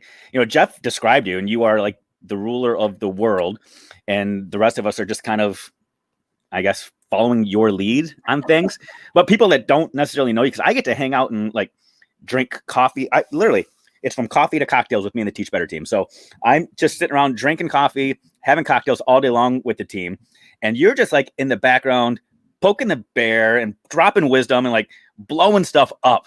Can you like introduce yourself to the world that doesn't know you? Because people care way more about you than they do me. So who are you? Oh my goodness. So that I don't even know how to like come on after that. But I am Caitlin Giordano. I am a teacher in Illinois. I teach English and history. But outside of that and more in kind of in that field is I kind of view myself as, I don't know, the word that I'm liking right now is revolutionary. I really like to just kind of, like you said before, poke the bear and push thinking of both myself and other people. I like to challenge the status quo, kind of challenge other people in the long-held beliefs that we've had or that we've continued to have, and really just try to bring some new insight to things, even if I don't necessarily have it. More so to just kind of ask the questions and start conversations. And that is what I absolutely adore about you. So first of all, let me bring some stuff back to the surface. People that just tuned in for us, which is like 2 people, I'm sure, didn't hear Jeff drop this challenge about anytime somebody uses the word better today to throw some green hearts on the screen. So if you're watching and you think that Caitlin is better than me, that you are here to watch Caitlin instead of me, just drop some green hearts all over the place. Anytime Caitlin says something better than anybody else, just drop some green hearts. So, or if you think that I need to be better, drop some green hearts so that I can up my game. So, Caitlin, you talk about the fact that you are this bear poker, and that's something you and I joke about all the time. Yes. That we kind of get these reputations as people that like to stir the pot. And just like to drop some things and to sit back and kind of see what happens. And so can we spend like our first half hour together today just doing that a little bit, starting some conversations? I would love that. Awesome. And then when we come back after our transition at the bottom of the hour, we can just talk grading and assessment and totally geek out a little bit. Unless people want to talk about that the whole time, that's fine too. So with this whole poking the bear concept, people looking at you on screen might say, Caitlin, you're like 12 years old. Who are you to be this renegade and this rebel of education? Like, where did you get the mindset that it's okay to go out there and confront the status quo and to challenge things and to try to get people to talk? Why do you do it and where did it come from? So I feel like it's been this evolution in myself, and it started with what we hope to talk about later, which is assessment and grading. And I started to kind of question my own long-held beliefs and my own practices. I was the student who played school. I played the game. I knew what I needed to do. I wanted to get those points. I wanted those letter grades. That was my thing, and I was good at it. And I had this realization during my grad school, during my time in grad school, where I really thought about like, okay, what did I get assessed on? And what's more than that, what did I learn in school? And I realized that no bad mouthing my teachers at all, because they did what they were supposed to do, but I did not learn very much that I actually retained and took with me into life. The classes that I learned the most from were the classes where I couldn't play the game. The classes where I couldn't memorize what I needed to know to take a test or get a certain amount of points. That's where I actually learned things and where I still remember what I got from those courses. And so I kind of had this moment where it was like, oh my gosh, like I'm doing exactly what I've been taught to do for this many years as a student. Now I'm taking that into my practice as a teacher. Why? Why am I doing this? Do I really want my students walking away from my class, not learning anything and just having gotten the points they needed to get to pass? Like, no, I don't want that. And as I started to have those kinds of like epiphanies almost, it became this, okay, how can I get other people on board with me? How can we not just change what's happening in my classroom or in my school, but in education as a system? How can we make changes to it systemically that are going to benefit kids everywhere? You said that so much better than I ever could have. So well done with that. And I feel like I want to go 1,000 different directions. So feel free to rein me in on any of this, Caitlin. Never. Right. Well, we do have a time limit unless they cut us off. So this idea of challenging the status quo, you don't do this though, just to like, excuse my language here, piss people off early in the morning. I mean, that's not the goal, right? Your goal is to try to engage people in conversations. And something I say all the time is there's no taboo topics in education, but far too often we make these taboo topics. There are these things that we don't discuss as adults because it's uncomfortable, because we don't want to upset the person next door to us. We want to just let them close their door and do their own thing. We'll do our thing. They can do their thing. And then we're left in this quagmire because oftentimes in middle schools, high schools, even elementaries, we share kids, we share handbooks, we share policies, and our kids are part of this system where we're all doing things the same way as opposed to constantly getting better. So I'm curious. It's one thing to say I'm doing this because it's better for my kids and my students in my classroom. How do you then take that though and enter into these difficult conversations with your teacher friends and your staff to help make them better without putting yourself completely on this island where people think, oh, Caitlin's going to be this person that makes the staff meeting that could have been a half hour ago an hour and a half, or I don't want to talk to Caitlin because she's going to push me and challenge me and make life extremely uncomfortable as opposed to just trying to make me better. And to answer your question, Joe Gonzalez, yes, I did have to go over the top when I'm talking to Caitlin. That has to get flipped around over the top. I got to do what I got to do to stay in the game. So yes. So how do you find this balance, Caitlin, between just ticking people off but saying the stuff that needs to be said? Because I struggle with it. I just tick people off. Well, and that's the thing. Like, I think sometimes we have this idea that as teachers, we're not supposed to make people upset. We're not supposed to be angry. We're not supposed to speak up and say what we think. But one of the things I'm most excited about in education right now is that I can see that there's kind of a shift happening where teachers are feeling more and more empowered to do that. And to answer your question, I don't really know about the balance at this point. I found that phrasing things as a question typically helps, like even just asking people like, so tell me why you do it that way, or explain to me the system that you have in place right now. Phrasing things as a question is typically how I like to start conversations because I genuinely do want to hear from other people what they're doing, why they're doing it, because that's how we start the conversation, is to get someone else talking. I don't have to start the conversation by putting my beliefs out there or telling people what I think or what I believe that they should be doing to be better. I have to kind of start it off by giving them room to talk and share, and then we can have that dialogue. But as far as figuring out how to not tick people off, I'm going to be honest, I don't really worry that much about that. It's definitely put me in some island scenarios before, but I've been asked before, like, what is a hill that you're willing to die on? And truly and honestly, I will die on the hill of making education better every single time. Making education what? I'm sorry, I didn't catch that. Better. Okay, sorry. My headphones are playing tricks on me. So. Oh no, you're fine. If we in my opinion, if we seriously sit back and just allow things to keep happening that we know are harmful to kids and that we know are harmful to the education system as a whole, we can't do that. That's not okay. Yeah. That's literally the opposite of what we've been charged to do as educators.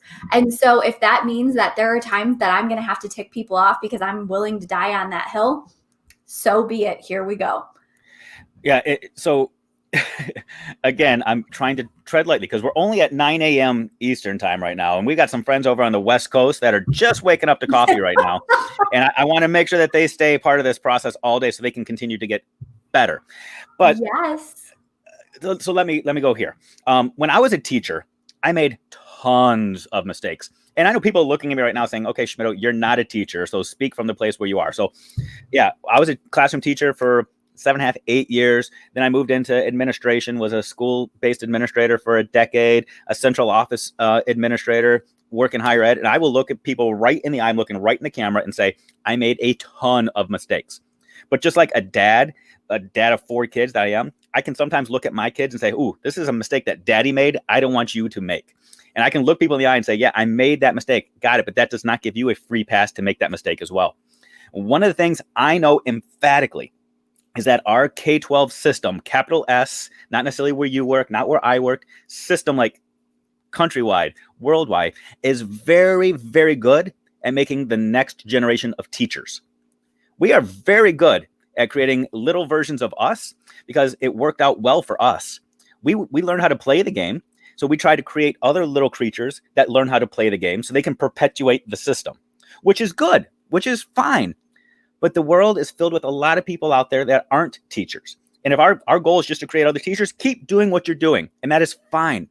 But if we want to create future versions of people that can go out and do anything they want, then we might need to evolve. We might need to change some things because our goal, again, is to make kids better than we are.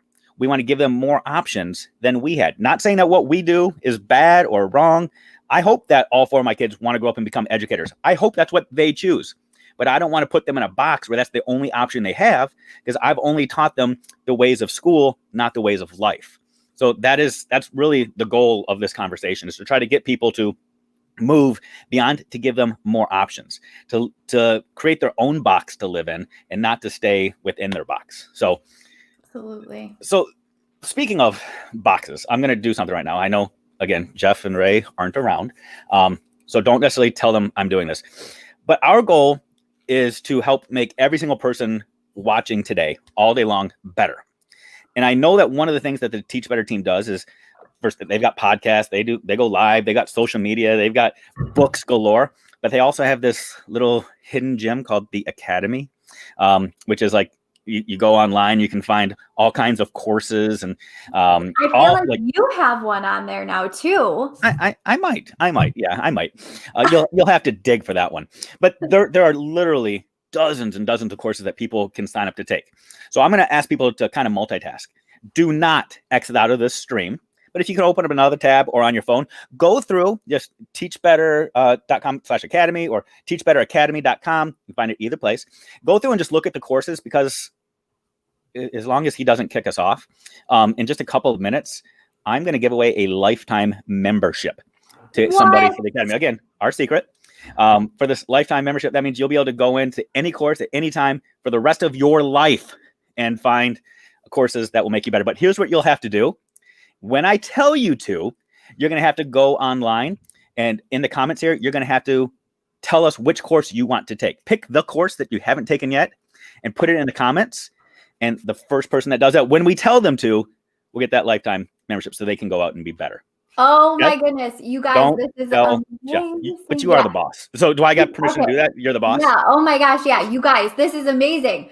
Okay. Because this means too, when new courses come out, you have access to every new course that we put out in the academy. Like, this is incredible. Holy cow.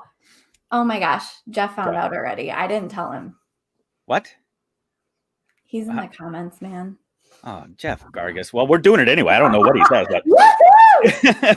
yes, That's like all rogue, like Dave. for That's all life. we're good at. like for life. And we're giving this to somebody that's younger than me, Jeff. So that lifetime membership lasts a whole lot longer. I know I'm the old man of the group here. So it's all good. We're not looking for people that are my age plus. We're looking for people that will really get some value out of this. So go out and see what you can find, people. And in a few minutes, we'll say, tag your it. Show us what you got. So Caitlin, you talked about identifying that hill to die on. Yeah. So let me be very real. Throughout my career, I have worked in a lot of buildings and a lot of districts. And oftentimes, when I move into a new district or a new building or whatever, I bring with me my own hill. And I place that hill in front of people and say, this is the hill we all need to die on, whether it's standards-based grading or assessment or student engagement, these big, broad concepts that a lot of us talk about. Right now, what is your hill that you are saying, I'm going to die on? And don't be big and broad and say, students. Everything is for students. Because oftentimes we use that as a caveat to do whatever we want to do to adults. We say, oh, this is best for the students, implying it's not good for adults, which they don't have to be opposite. So what is your hill that you're dying on right now that you're saying, yep, this is the conversation we're having? Okay, so, and this is exciting because I actually get to talk with a few people about this later, but looking at our system of education and how it is structured, because the way that it is currently structured is not equitable. It does not value people and students from every single background and give them the same opportunities. Right now, according to economic research, sorry, everybody, I'm going to go nerdy for a second. According to economic research that has been done, the indicator for student success is not schools, is not the education or level of education that they have.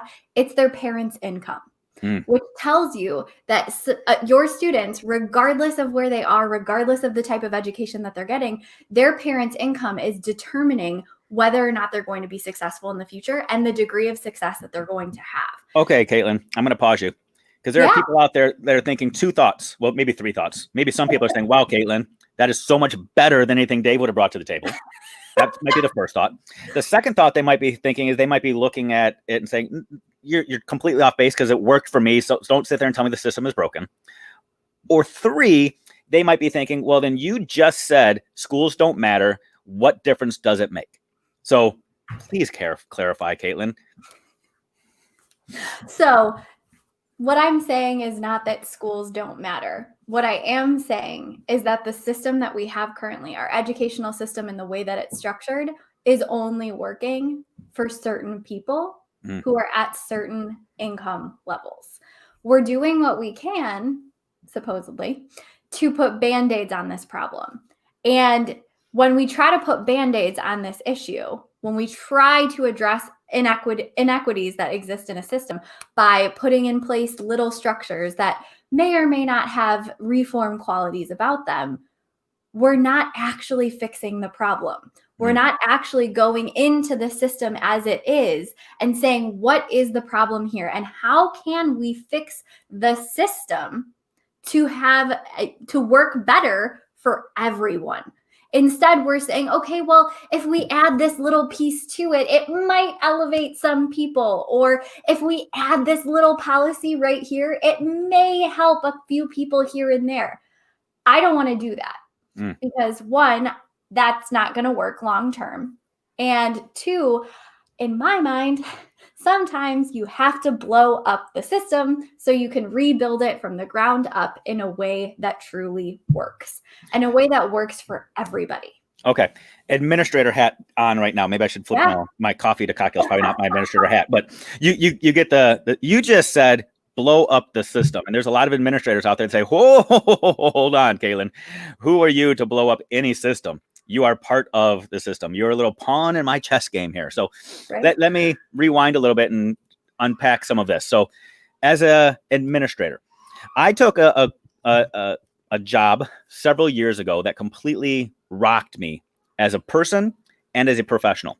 So I spent the first 14, 15 years of my career working in districts where the people looked like me, they talked like me, they acted like me, and I was a person that the community would look up to. I wore the fancy suit, the nice shoes, like everything, and I fit right in. And life, honestly, was easy for me as an educator because it was okay for me to have that attitude at times. Or it worked for me, it will work for you. But rewind about 5 years ago, I took a position in a state that was brand new to me, literally moved my family 1,000 miles across the country to take a job and work in a place that was so different than anywhere I had ever been, let alone ever worked. I went to a place where the majority was minority, where 40% of the kids had at least one parent in jail. 90% of the kids were on free lunch. We served 3 major housing projects. And I'm going to be very transparent and very real with you, Caitlin. I went in to this position thinking, I'm going to be the savior. I'm going to come in and I'm going to throw the lifeline and pull all of these people out and show them how they can make choices to change their life. And all I did was increase that divide, because there's nobody in the world is out there saying, give me that. I need somebody to come in and save me, because everybody is truly doing the absolute best they can. And it took me a couple of years to figure out is my job wasn't to save people. My job was to stand beside people. Because when you have that savior mentality, you start to feel like you're better than, and you're trying to make people still to be like you, as opposed to you conforming yourself to be like them and to find where they are. Simple things like parent-teacher conferences. If parents wouldn't show up to our parent-teacher conferences, which traditionally were held during the workday at school, we would look at the parents and say, you obviously don't care about your kids. What? That's ridiculous. As opposed to let's meet you where you are. We changed it and started having parent-teacher conferences in the evening at Chick-fil-A, where we went from 9% of parents showing up to like 90% of parents showing up. Simple little things like that. Where we had Spirit Week, where one of our most popular events for our teachers was Crazy Hair Day. Just think about that for a second. I couldn't participate in Crazy Hair Day. What percentage of my students could not necessarily participate in Crazy Hair Day? But we would do simple things like that just amplified the divide, that said it's more about the parents or more about the teachers and the adults than it is about the kids. And those are some of the things you're talking about. Just focus in on your community. You're bringing about equity, the system, simple things that we can change, that when we put them on the table, we can change things to really make it about the kids. That's absolutely so good. And starting with changing systems. I'm not sitting here advocating like throw the whole thing out, but you start by making legitimate changes instead of enforcing more policy, instead of expecting people to conform into the system that is already existing. We have to go down to the bare bones and say, okay, what is this that we have here right now? And is it working? Yeah. And then asking those important questions. Okay, if it is working, who specifically is it working for? Because that's where you're truly going to see who is benefiting from things the way that they are and who isn't. One of my favorite things about eliminating grades in my classroom was being able to see how my students in different populations, my students who had learning disabilities, my students with autism, how they could come in and show me what they could do in their own way. And that's what really helped me see, okay, the system isn't just inequitable for students of color. It is, but that's not the end of it. Yeah. It's also not working for students who really are not learning in the same way as others. And that's where you start to see like, this is a problem. This is a divide that is existing here. And some students, especially students who have learning disabilities, who are on IEPs, those students have a lot of people advocating for them. What about our students who learn differently or who look differently or who are from different backgrounds that don't have adults advocating for them, that don't have that support system in their corner? What's happening with them? Is our system still serving them, or is it serving to continue putting them on the back burner? So What good. is it doing? So good. What I love about this conversation, again, we could talk about this all day long, but I know we can't, because our goal is to truly make this show better and better and better all day long. So that was better. That was 3 betters. Now it's 6 betters. Now it's 9. I can't do the math, but there should be a lot of green hearts flowing right now. One of the things that I hear often, and we will talk grading and assessment in just a few minutes. So I'm going to put a pause on that. But one of the things I hear often from people is, this is all good, but who am I to fix this? I am just a teacher. I hear teachers say that all the time. I will hear principals say, yeah, but I'm just a principal. I'm not a teacher in a classroom. I can't do anything about this. I will hear superintendents say, I'm just a superintendent. I don't have access to the kids and the community and the parents. I will hear state level administrators say, I am just a politician. Everybody is just a something until you actually start doing something. I'm just going to put this out there. If you are saying, I can't do anything about this, do not be shocked when somebody else steps in to do something about it, and they do something about it in a way that you didn't like. Why do we have these big state assessments every spring? Because we said we don't know how to assess our kids accurately. Why do we have a Secretary of Education on her way out right now who with no history of education?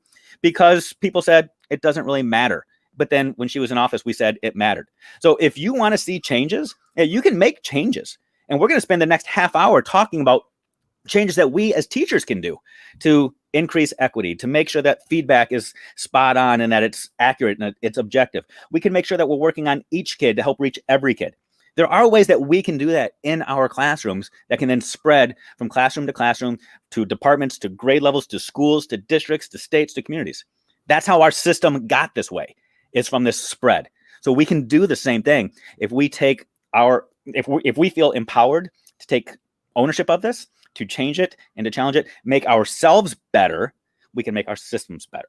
So on that, do you mind if we now give away? I think people had time. People could spend some time looking for what they wanted to look for. So here's what we're going to do. I think I told people we are going to be giving away an Academy membership for life. For life.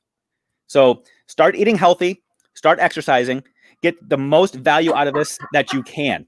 We want your life to be like 150 years because we really, really, really want to milk this prize. So Academy membership for life. And we said, go in and find a course that you want to take. Find the course that's going to be your starting place, the one that you think, oh, this is going to be a game changer for me. And when I say, oh, people are getting a jump on things, I have to say the magic word. This is like when I tell my kids we're going to have a race and one of them takes off around the block. And I say, I didn't say that yet. I didn't say the GO word. I haven't even said it yet, people. So thanks for all the ideas, but I'll let keep on flowing. People take some ideas, cut and paste, because there's a lot of amazing courses out there. But we're waiting for me to say GO, the actual word. All right. On your mark. Get set. Snow. Gotcha. Flow. Ooh, how many words do you have that rhyme? Row. Go. Woohoo!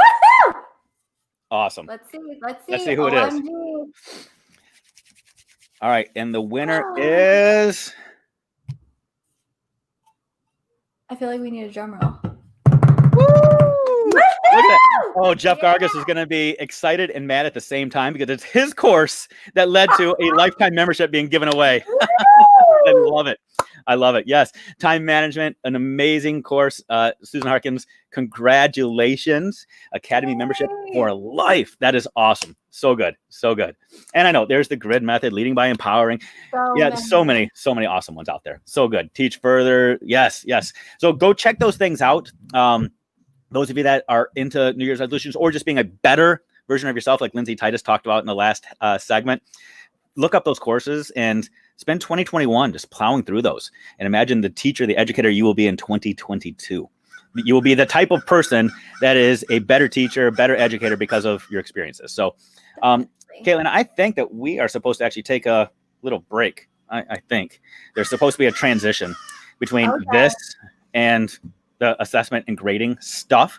So if you are hoping that we were going to get into the assessment and grading conversation this first half hour, this was just the appetizer. Just wait. And again, Jeff and Ray were super smart with how they scheduled this because we would be here for 12 hours talking about it. but they have Dave and Shelly Burgess coming on after us, so that that hook will be there, because we know that there'll be people here to check that out. So you're good. Go fill up your coffee. I think you got like 30 seconds to fill up your coffee. Maybe it's a minute. I have no idea how long this transition is. Let's just sit back, relax. And people, if you've got grading assessment questions, be ready. Throw them in the comments. We're going to be ready to go. So here we go.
We're back.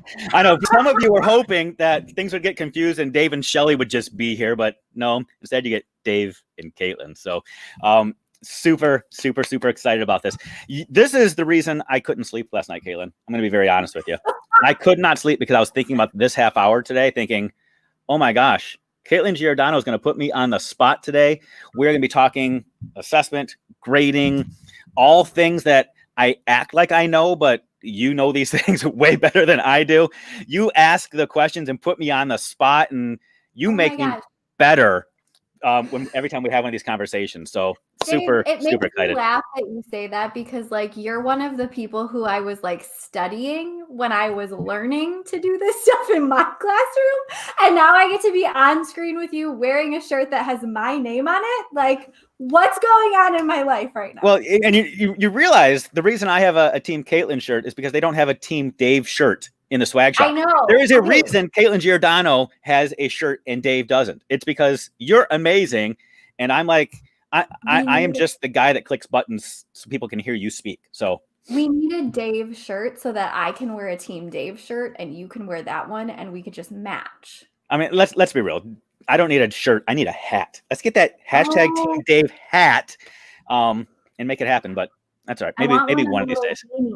A little beanie. Oh, like a little, what is it? The swirly thing around the top. Yeah, let's do it. I'm in on that. Yeah.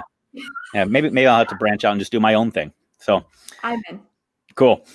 So let's start talking grading and assessment. So in the last half hour that we got to spend together, we were talking about how there are so many things that we can and should change about the way we traditionally do schools. Not saying that school is bad, not saying that teachers are bad, but there's opportunities for us to make ourselves better, to make our schools better, to make our systems better, to help make kids better, right?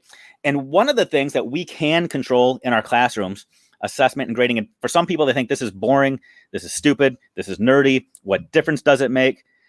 Whew. And those are the people that I love to talk to, because this is truly like everything.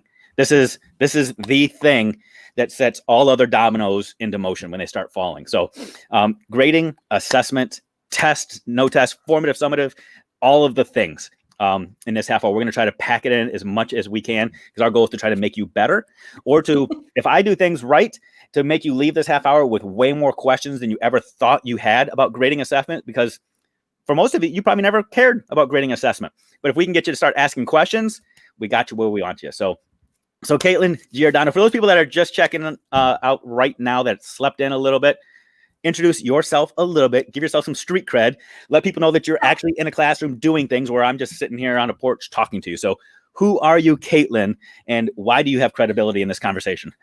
Well, hi, everyone. I am Caitlin Giordano. I am a middle school English and social studies teacher in Illinois, just outside of Chicago, and I am a training and development specialist with the Teach Better team.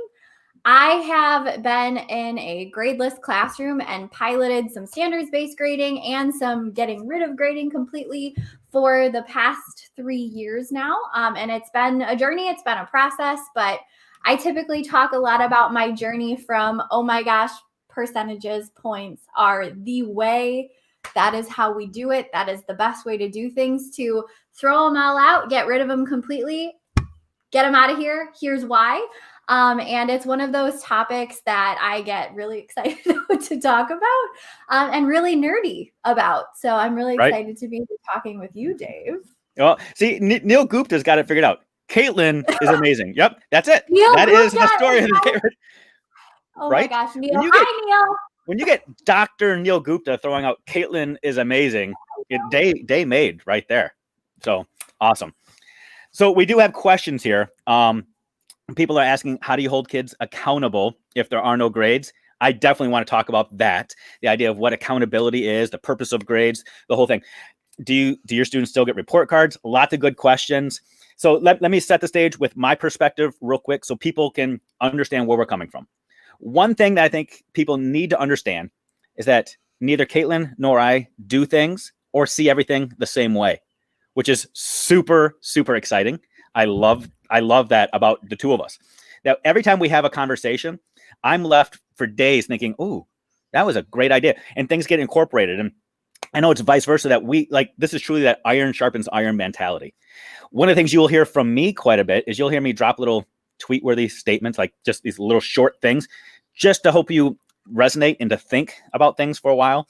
Like I say all the time, a standard is only standard if it's standard. But I also want people to recognize, although we talk standards-based grading a lot, there's no standard way to do standards-based grading. There are lots of different ways to do it. We will give you ideas. My goal is always to help the car start moving. I believe that it's a whole lot easier to steer a car when it's in motion. So we'll give you ideas that you can take, you can leave, but hopefully you can shift from to make yourself better. So don't take anything that we say, cut and paste it, rinse and repeat it and say, oh, Caitlin said, or Dave said, and just incorporate it into your classroom and your space. You know your kids better, you know your building better, you know your districts better, you know your resources better. Take our ideas, use them, throw them away, but do something to make yourself better. So me, who am I? Former classroom teacher, made a lot of mistakes. I was that classroom teacher that gave out extra credit when kids would bring in Kleenex boxes. I was that guy.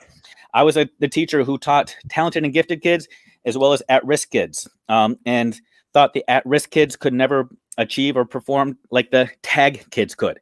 I was that former gifted kid that turned into what I thought was a gifted adult and thought that the label defined me until things got hard and I couldn't figure things out. I'm also a father of 4 kids. I look at a lot of things through the perspective of parent lens. I am a former middle school teacher, middle school administrator, elementary principal, assistant superintendent, curriculum instruction, higher ed professor, lots of different perspectives, made a lot of mistakes, and a lot of the things that I will talk about were simply things I hope you do that I didn't do, things I learned about later in my career that I wish I'd learned early in my career, because our goal, again, is to make everybody better. My journey really began about 12 years ago with the whole grading conversation. When I first entered into administration, actually right before I became an administrator, I had an experience where a parent confronted me about the whole Kleenex box extra credit issue, which we can say for another day. Literally the very next weekend, I went and heard Rick Wormley speak, and it was like coming out of Las Vegas and sitting in church where you just feel so convicted. You're like, oh my gosh, what did I just do? Like, that's how I felt. Rick Wormley just made me feel so dirty about all the stuff I did. I thought, I have to see a revival. I have to change from the inside out.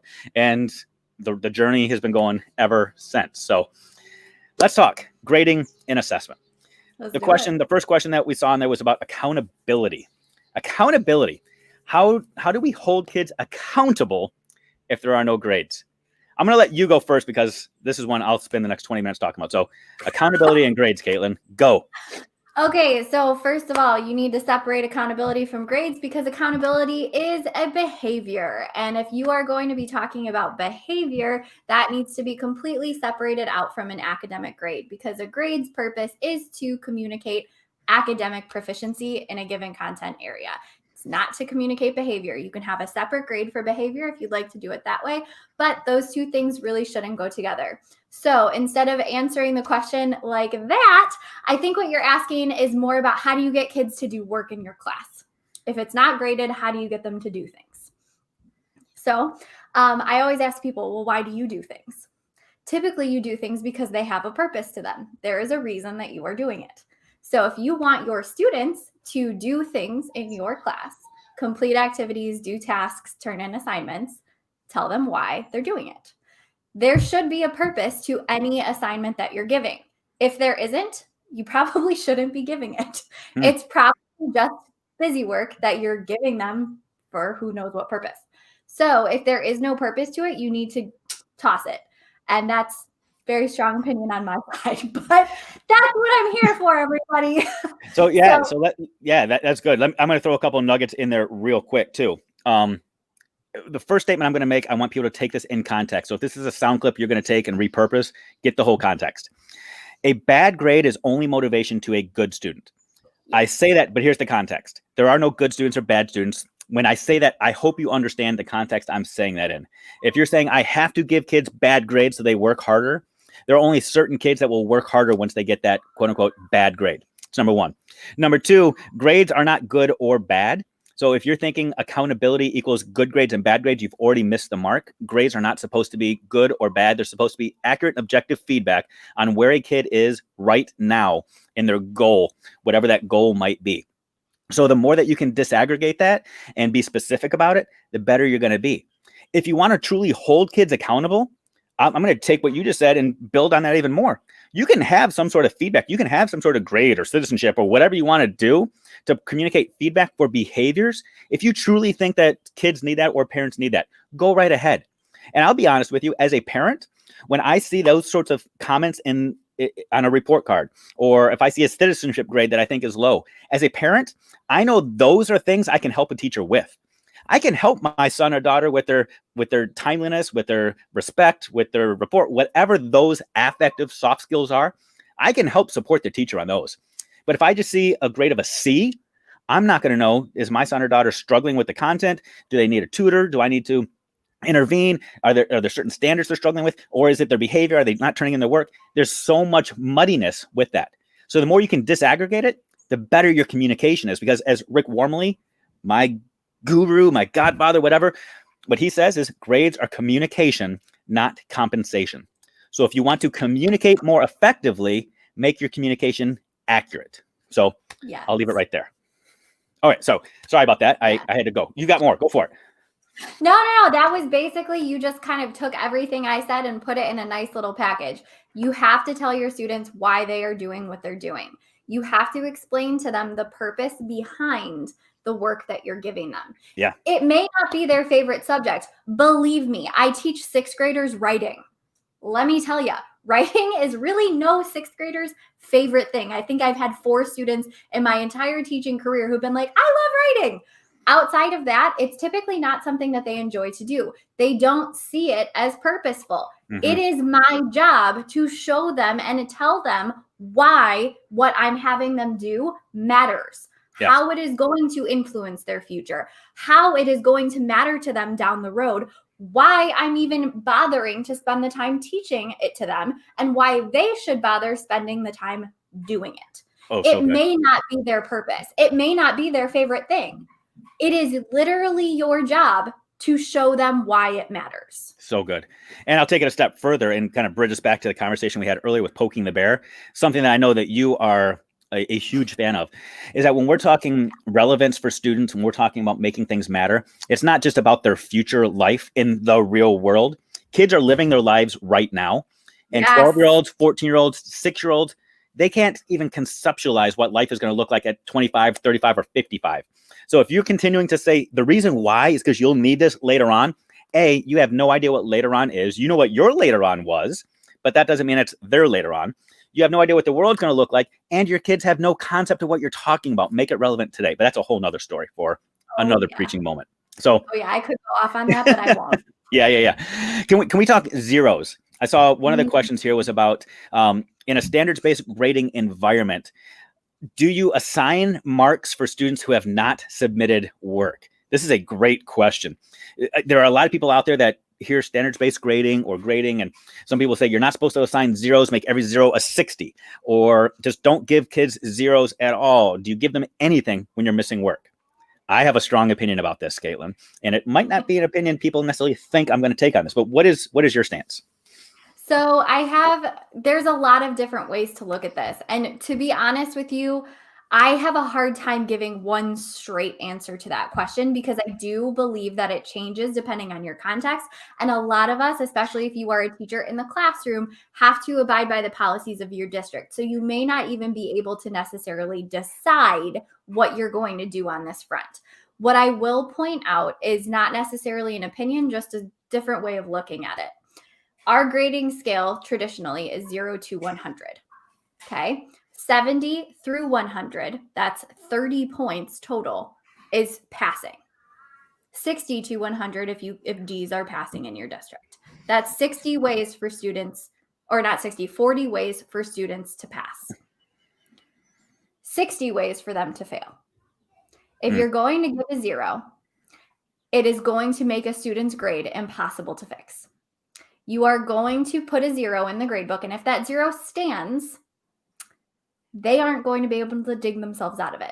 So many of your students will use that as a reason why they've given up doing anything, because what's the point if it's not going to help them? Yeah. What I will say is similar to what you said before, Dave, 0s only work for students who never get them. They only really scare students that are never going to ever get a 0. Yeah. But what I will say too is I have given 0s in the past. And it's typically for someone like my school does not have the ability to put in just like a marker that says something wasn't turned in. If I put in a marker that something wasn't turned in, it automatically puts it in as a 0. Yeah. So the way that I get around that, because I still want to communicate to students and families like, hey, this wasn't turned in. The way I get around that is I allow students to turn it in at any time. And before the end of a grading period, I go in and make it a 60. Okay, that's good. So let me give you the Schmittou variation of that, because I love what you just said. And I also want to address Alex's clarification of in his district, they don't necessarily use the 100-point scale. Yeah. Dave Schmittou's stance. Again, Dave Schmittou's stance. Take it, leave it, move from it. We're driving the car so you can pivot. Whew. I actually don't necessarily have problems with 0s unless you are using a 100-point scale.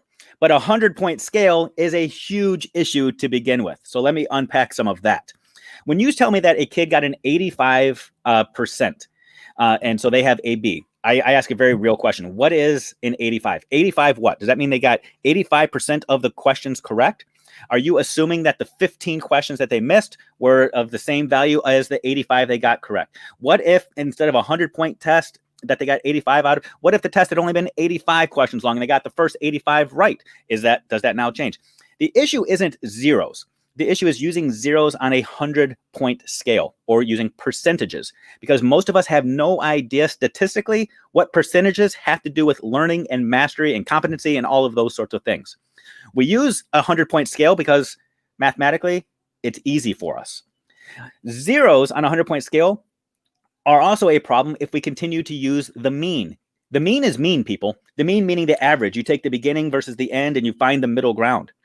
If we start using consistency and recency, what have you done for me lately, as our metrics, then the 0 doesn't necessarily matter, because a kid could have gotten a 0 early on, but now they're showing you that they can do it. And that's a testament to you as an amazing teacher that you took a kid from not knowing anything to now proving that they know something. If we're using assessment as simply a collection of evidence, the conversation shifts dramatically. So if you're using a 4-point scale, if you're using a check plus, a got it, don't got it, I honestly say if a student hasn't shown you evidence, and even if you change that grade to a 1, 2, 3, 4, then you've messed up the grade, because a grade is no longer communication. It's not accurate. I would say if you don't have evidence, don't take it as a free pass and say the kid didn't give me what they wanted.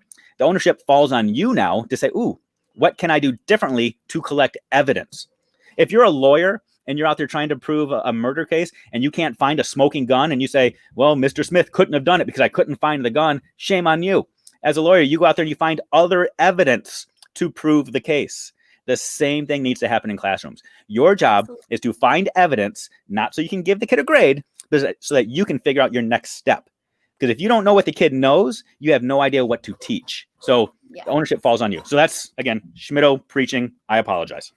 No apologies necessary. I love the preaching. But truly, all of this conversation that we're having right now about zeros, about points, about what type of point system that you're using, this whole conversation is exactly why I always sit back and say, we need to get rid of grades completely. They need to be gone. Because all of this, we are having these conversations because we're trying to get around something that's in place that doesn't work. Yep. That isn't working. If we sit back and say, let's eliminate that whole system, why do we have to put point values on something? Why do we have to give a quantified amount to what students know? Why is it done in this particular way? Going gradeless gets rid of all of that. Yeah. Going gradeless takes these pieces out of the conversation. You can then focus more on what students are learning, what skills they're mastering, how they're progressing, and get rid of these extra pieces that we're trying to find workarounds for. I'll tell you what I'm going to do, because I see people commenting all over the place here. I'm going to give something else away real quick, so I feel free to just preach here, if that's okay. I'm going to turn things over to you. So some people know that I wrote a book. It came out this past year, making assessment work for educators who hate data but love kids. So I talk a lot about grading and assessment, but I don't talk statistical stuff. I'm going to give away 2 copies of that. Is that cool with you, Caitlin? Yeah. I will give 2 copies of that book away. In order to win those, though, in the comments, you need to tell me what shift you are committed to making with your grading practices next year. And by next year, I don't mean the 21-22 school year. I'm talking January 4th, January 5th. Like when we kick off here, when you go back, so now you've got 10, 11 days to think about this. What shift are you committed to try to take? Throw that in the comments, and 2 books will go out there. But so, Caitlin, I want to take this to that next level. There are other people that say this is all good, but I can't do this in my classroom. My district has a policy, or we got in our handbook, we have to use percentages. I can't do this. I'm going to challenge people real quick to just think about that thought process. Number one, that you can't do something because other people are telling you you can't. And our next guests, I think, will hit this, and they'll run with it on how it's important for you to go out there and do whatever's necessary for your kids, because they deserve this. But I'm going to just challenge people on something very, very quickly. Your job as a teacher is to communicate to kids. I mean, that is really the primary goal of being an educator, is you are a communicator. Your classroom grades should be clear communication of feedback you have already provided. If you haven't already provided the feedback, then your grade is just going to be confusing to people. I'll put that out there as number one. I also want to challenge people with this little fact. The Holy Bible, whether you're Christian or not, we understand what that book is. The Holy Bible, do you realize, has 652 translations in English? 652 translations. Do you realize that it was written in Aramaic? It was written in Hebrew. It was written in Greek. And there are 652 translations. People that have read that stuff and said, here's what it means to me. And they've written 652 translations. Do you understand that that's exactly what happens to your grades in your classroom? You have thoughts, original thoughts that you put down on a sheet of paper, and you synthesize them with a letter grade. You then expect all students to understand it the same way, all parents to understand it the same way, all future teachers that get that transcript to understand it the same way. And you are perplexed when people don't understand what you meant when you threw a C on a paper or a B+ on a paper. If you want to communicate effectively, if you want to provide feedback that changes lives, be clear, be concise. Whether that means no grades or grades, your communication has to be accurate. Sorry, I had to go there, Caitlin. Oh my gosh, no, please go there because it's necessary. And one of the things I just want to bring up really quickly, it might be a little tangenty, sorry, because I'm seeing a lot of questions about this in the comments. What do you do if you have to have grades? What do you do when you have to report GPA? How do you have a quarter grade if you don't have grades in your classroom? Okay, number one, please reach out to me at KN Giordano on all social media. I will give you every single thing that I have and have used in my own classroom in all of these contexts. I piloted this shift in my old school district, so I have step-by-step implementation. I didn't do it all at once. It took me 3 years to get to that point. So I have step-by-step resources, tools. I am willing to walk you through them and give you everything I have. Next, You can still do it, even if you have to have a GPA, even if you have to have a quarter grade. This is where I always talk about grading conferences. Just like you in any job that you will ever have, you will have a performance review. You can hold those with your students in the form of assessment conferencing. I sit down with every single one of my kids and they bring me a portfolio of work that shows what they have learned throughout the quarter. I give them the standards that we've worked on, write them right down for them, give them a little sheet of paper, however you want to do it. And that helps them create a portfolio that shows their growth in those skills. They then come and meet with me and we talk through what they have mastered in the course of a grading period. And then I ask them straight up, just like this, so what grade do you think you should get in my class? And they have to then communicate with me where they think they are, what they think they've earned. We do a lot of work on this. We do a lot of front loading to learn how to talk this way. But I am telling you, my 11-year-old students can do this incredibly well. And they learn to talk about themselves as learners in such a powerful way. And I will tell you, it is rare that I have a student that comes up to me and says, I think I should get an A because I want one. I've never had a kid do that, not once, because they understand that I have to show you evidence of my learning. I have to show you a portfolio of my work that proves this is what I have learned and this is what I deserve for that. You can still assign a grade in that system. There are different ways to do it. Grading conferences is my method. And again, come find me, reach out to me. I will chat with you. I will give you everything I have. I am more than happy to share all of the resources that I have put together for this because I believe this is the direction we go, not just because it's more equitable for students, not just because it gives students an actual voice in their grade and their assessment process, but also because it works. It works, and it is exactly the type of life skill that students are going to need to develop. You have to learn to negotiate for a salary. You have to learn to negotiate in your future. You are going to have performance reviews on any job that you do. Students need to have those skills. They need to learn how to do that. And it is our job, again, to do that for them. So good. And we've got about 30 seconds left here before Dave and Shelly Burgess take over. Oh my gosh. Like seriously, I'm going to just stay here and like fanboy out for that one. But before we get to there, I just want to reiterate what you just said, Caitlin, because I think it is so powerful and so necessary for people to hear. You might be hearing things today and say, this makes so much sense. I want to do this. But I'm going to go back. Adam and Megan both won copies of the book. So Adam and Megan, awesome. We'll get those shipped out to you. Don't think that you're going to hear this and that January 4th, you're going to go and just change everything in your classroom. You can't, you won't, you will struggle, you will fail, you will give it up, and you'll say, next year, I'm going back to what I've always done if you do that. Like what Lindsay Titus said early on, it's all about taking baby steps to get yourself closer to who you want to be. A lot of the stuff, when you start talking about it, will start to make sense, and you'll start to unpack it, and you'll start to think, I can't ever go back to the way I did things, which is good.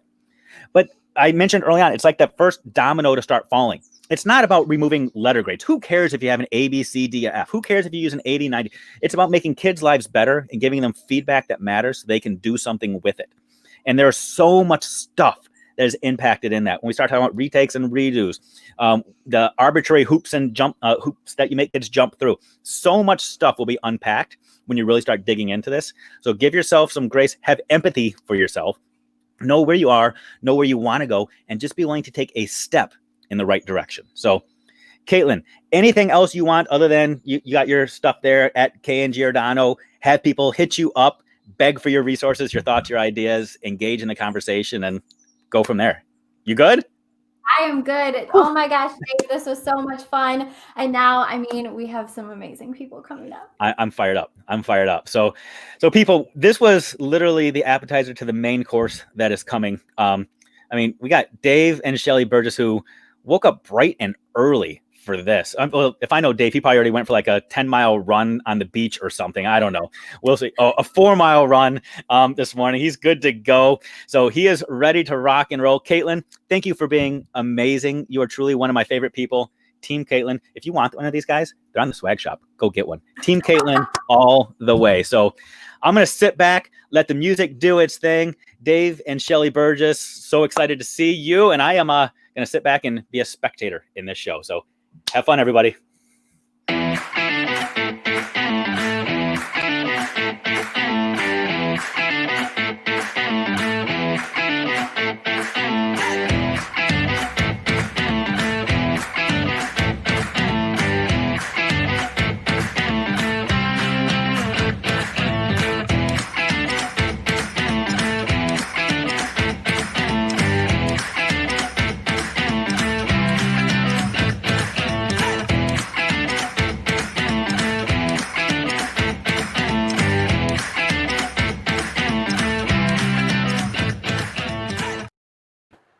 I seriously, I'm just going to dance all day long. Like, every single time. Look who's with us right now, Ray.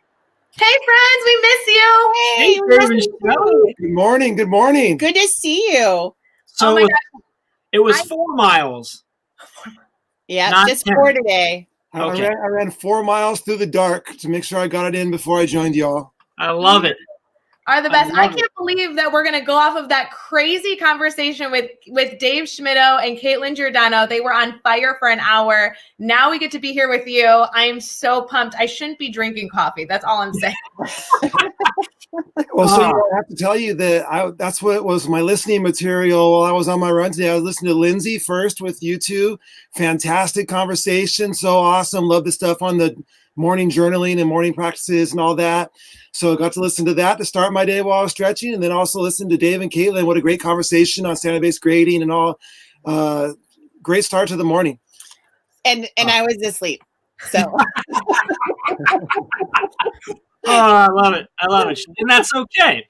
As Lindsay told us, that's what your morning needed today. And that's good. right. That's That's okay. I love Dave's outdoor look too, like outside somewhere. Like Dave's outside. Yeah, Dave does that every now and then where we think he's in Michigan, but then he's outside somewhere nice. I don't know how he's pulling it off. So, which, by the way, I'm going to go ahead and note, last week I was chatting with Shelly on video, and Dave pops in with his hoodie on saying he was cold because it was only like 70 out in San Diego. Meanwhile, I couldn't see outside because it was snowing so bad. So, you guys could definitely be outdoors. just messing with you, Jeff. I appreciate it a whole lot. I felt warmer for at least a minute because I thought about 70 degrees. people in San Diego, it once it drops below 70, that's hoodie and boot weather. So yeah. Hey, that's all right. That's okay. I get it. Totally get it. My brother's down in Atlanta, and it's the same thing now. He's been down there long enough where he's like converted, where he's like, it's cold at 60. So I get it. Yeah.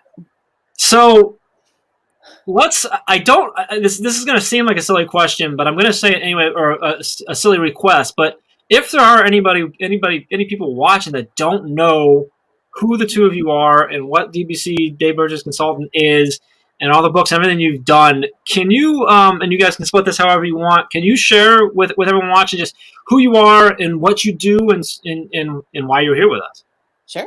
Yes, sir. Yeah, for sure. So I'm Dave Burgess. I'm the author of Teach Like a Pirate, also the co-author of P is for Pirate, which I wrote with Shelly here, and president of Dave Burgess Consulting Incorporated. And Shelly is? I am Shelly Burgess, former educator of over 20 years, teacher, principal, assistant superintendent, eventually left, joined Dave on this journey with Dave Burgess Consulting.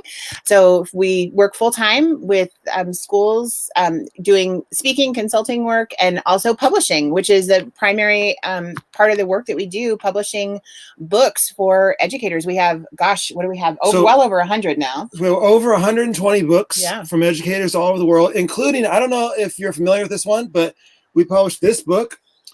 I know that one.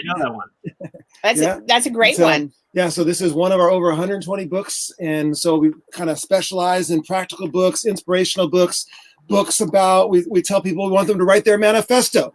So don't just write a book, write your manifesto. And so this is kind of the one of the manifestos for the Teach Better team, and so we're proud to publish your work as well. And of course, Lead Like a Pirate is, a favorite as well. So. Of course. I like, I have this one here. I think this is a great read as well. Yes, it's another one. absolutely. I've heard of that one. Yeah. It is funny. I'm surprised I still have one. I give a lot of those away, but I still have one sitting back there, so that's good. It is funny, like when you look at the books you collect that like shape your teaching career, these are almost all DBC, and then got DBC here. I'm like, everybody loves the Burgess Pirate Crew. What can we say? We're huge fans. It's awesome. Well, Thank you. Yeah. Thank you. And part of the reason that they're so fabulous is because the books are written by practicing educators. I mean, people who are doing the work on the ground, sharing the stories of their classrooms, of their schools, of their leadership. And I think that really resonates with teachers and educators to actually hear from other practitioners who are doing the work. I do have to say, I'm going to kind of scold you, Dave, because you held up the Teach Better book, and we set a rule at the beginning of this live broadcast that anytime during the 12-hour live, if you said the word better, green hearts were going to fill the screen. And I cannot tell you, the comments are ridiculous right now with these green hearts. So you got to be careful. Don't say better too many times, because if you say No. better too many times, people are going to hear better. Then they know they have to do the green hearts after we say better. And better, like green hearts, and it's just going to be crazy. So just be careful. Don't say better too much. That's the deal. Something that I loved, and Dave, you touched on it, is that I think why your books, I think, hit people the way they do is because you're talking to normal teachers, to teachers that are practicing, to educators that are practicing, whether teachers, admins, whatever they might be. And Dave, you really touched on it, and we know this. I got to work with you guys for Teach Better, and Ray has done 2 books with you now, and it's the same thing. You don't tell your authors what to write or how to write it. You tell them to write their manifesto, to tell their story, to share. Don't worry about trying to be like this or like that, or including this or forgetting something, or being. You say just write your story, find your heart, your value, and you bring it. And I think alongside of that is you instill this confidence in people that may not believe that they have anything to share or that they necessarily deserve to write a book. And you say, no, you do have value. You do have a story to tell. We want to help you get there. And I think that's a really powerful thing that has really changed the landscape of publishing and education, is that it's not about, you don't have to have a massive following and a huge email list and all these things. You just have to be a teacher or an educator doing something great and be willing to put time into to write it down and to share your story. And I think that's really, really powerful. And I really think that's a big reason why those books and all your books just resonate so well. So just wanted to kind of give you a shout out for that. I thought I had one laying around, but I don't have it here. We talked about journaling. There's also a Journal Like a Pirate. Journal that is out. I can't find it. I have it somewhere. I have it like hidden, but I don't know why. I've been moving my office around, so like things aren't where they're supposed to be right now yet. So right now you can only see what's organized. Everything else is chaos everywhere. We're not going to turn the computer around for you to see the rest of what's in here. I'm not everything is perfectly in order all around this computer screen. There's nothing out of order. Yeah, that's how Ray is. Ray's really good there, but if you flip it around, it's just dogs everywhere. Oh, That's but true. if you look down, you'll see the dogs. Hey, so you mentioned the Journal Like a Pirate. One of the things I wanted to mention, based on what your conversation with Lindsay this morning, and the different types of journals that people gravitate towards, what we try to do with ours is that we didn't want to lock anybody into a particular style, or like you have to do these things when you get up in the morning, or this particular, because so many people have so many different systems that they might want to participate in or be a part of. And so we tried to make it as generic as possible. We gave you different spaces to write. So some bulleted space, if you want to do like your gratitudes, whatever it might be, some line spaces where you could do some kind of morning pages type stuff, and also kind of a sort of a bullet journaling grid matrix kind of a page as well. And so there's 7 of those per week that you can go through. So it's very free form, and you can kind of mold it to however you want to do your morning journaling. Yeah. No, I really love that. And then what I know you guys have a lot of hidden pieces in the journal. If you guys open it up, it's so much more than just a space to document gratitude or to-do list. I really love that you've incorporated so many inspirational quotes, tidbits, ideas for educators. I think that that's a huge piece of this, is like, when I personally am looking at my to-do list or the type of journal I'm going to purchase to really support my life, I don't just need a to-do list. I don't just need like a white sheet of paper that I can jot notes down. I want to be inspired. I want to be reminded of what I'm working towards. And so for you guys to be able to take so much insight, so many empowering quotes that have been in the books that you've published, and kind of put them all into one journal and say, hey, not only get up with intention today, but continue to be inspired and motivated. And here's a little tidbit, food for thought. That I actually thought was so empowering for me using the journal myself, because I loved seeing what was next. What was the next piece of information that I was going to get to share, whether it be a reminder of a book I read or a book that I'm like, ooh, that's still on my list. I got to read that one. Yeah, that's great. I'm glad that you appreciate that. We've seen some people use that feature as sort of a writing prompt in the morning. So each day has the quote, and so they've used that sort of as a little writing prompt or something to kind of generate a reflection. So that's just another way to use it. Like I said, it's supposed to be very free form and flexible. Yeah, We're glad you're enjoying it. No, I do for sure.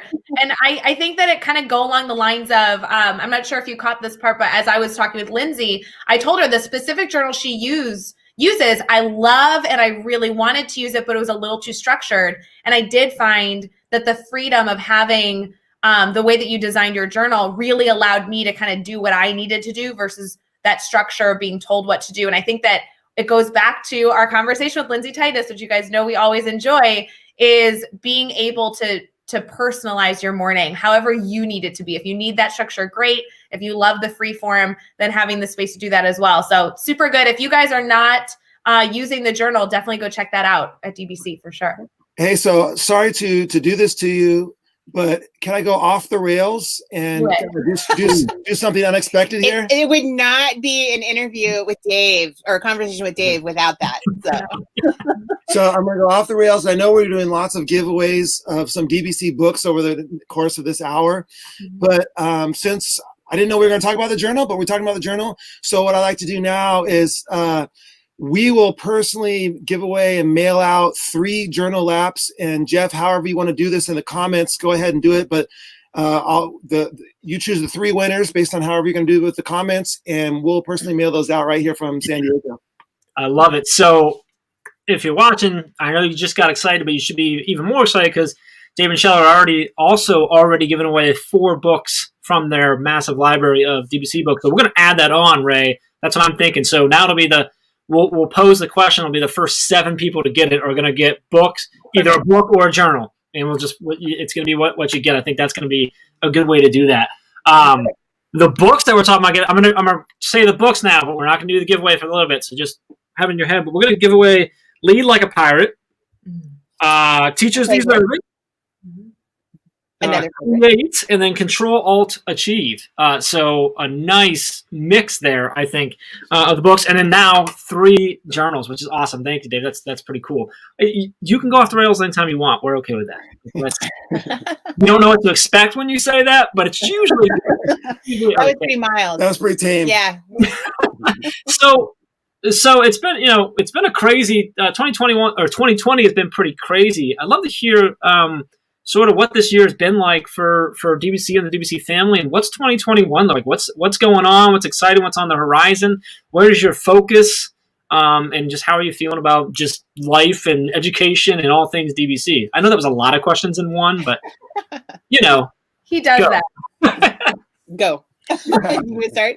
Okay. Yeah. So I'll say the first thing that happened for us in 2020 was the cancellation of something that we were very much looking forward to.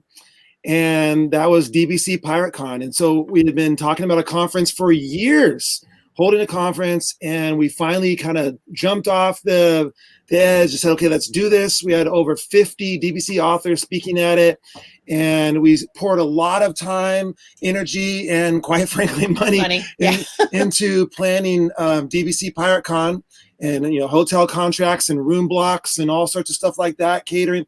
And of course, with the pandemic, it was wiped off the calendar. And so that was kind of one of the first big impacts on DBC. And then, of course, the speaking schedule being wiped out for most of our speakers. So that pivot and that change into virtual presentations and Zooms and taking content and repurposing it and figuring out the best way to present virtually and also to support teachers and getting involved in some more Facebook Lives and different things like that. So those are some of the changes that we had to go through in 2020. And heading into 2021, we're looking at some new ways to be supportive, even beyond books, to help with professional development in some new and innovative ways. Mm-hmm. Yep. And we did, just despite everything that was going on with COVID, and I think, like everyone who's watching, there's been personal impacts. We actually, at the moment, our son is in quarantine because he has COVID. He's feeling fine. He's going to get through it okay. But I think we're at the point where just about everybody knows somebody close to them who's been sick, hopefully recovered. But there's, huge impact on families and lifestyle everywhere, and careers and professions and those kinds of things. We did manage to put out still, I think in 2020, we did over 35 new books that came out. So some fantastic titles in 2020. So we're really excited about that. We do have some fantastic authors and really amazing books that are coming out in 2021. I don't think we'll be quite as heavy in numbers of books coming out in 2021 deliberately. We've been talking about that, but the lineup is the lineup of books that we have. We're really excited about. So we're looking forward to releasing a couple in January, and that'll kick the year off and go from there. Well, I have to say, Holly already said it in the comments, but the DBC Facebook Lives have been so stinking good. If you guys are listening right now and you didn't go like the DBC page, maybe make sure you do that, because I actually get notifications when you guys go live. And it's always great to see what new authors being featured, what insights they're able to share. And I know you guys do a lot of giveaways on that, and that happens all year round. It's not just a 12-hour live. So I think it's great, the incorporation that you guys have done of some really, really wonderfully facilitated virtual conversations has been great to see in 2020. And I'm hoping they continue in 2021, because I know that we have a big network that loves to get that insight and gather it up on Facebook. Absolutely. Yeah, absolutely. They're going to go on in 2021, and we'll have Tara on a little bit here to talk. She's one of the ones that's moderating those, and so she's doing a fantastic job. So I'm sure we'll chat a little bit with her about that. Yep, you took the words right out of my mouth. I was going to say Tara really is. Tara, so much credit to Tara for the work that she's done to put those together.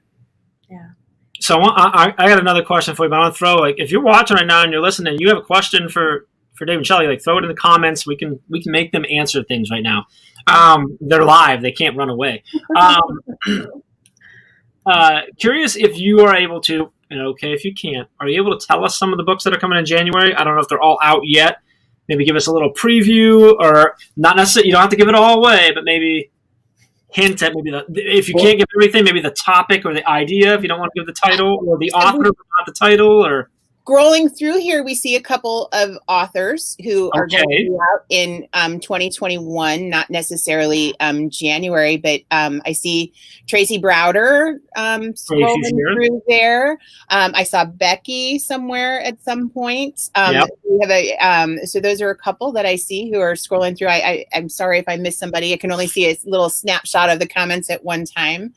So those are a couple. We have in the next half hour, we have a DBC person and new author who will save that for when she comes on, but we're super excited about her book, which will hit in January. Mm-hmm. So we have tons of titles that we're pumped about. Becky's going to have that science. We're going to finally get into that science category with a book with science educators. And we have some math. We've got some new things with math coming out. If you are a fan of Edu Protocols, mm-hmm. and who isn't? Edu Protocols are amazing.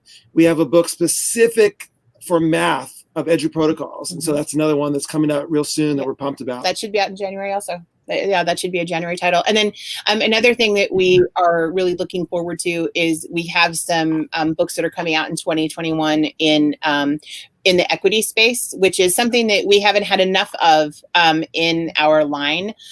We have a fantastic book that was released this year, Unpack Your Impact, which is one that is just fantastically good. I'm using the word fantastic much too often. It's because I'm trying to avoid better.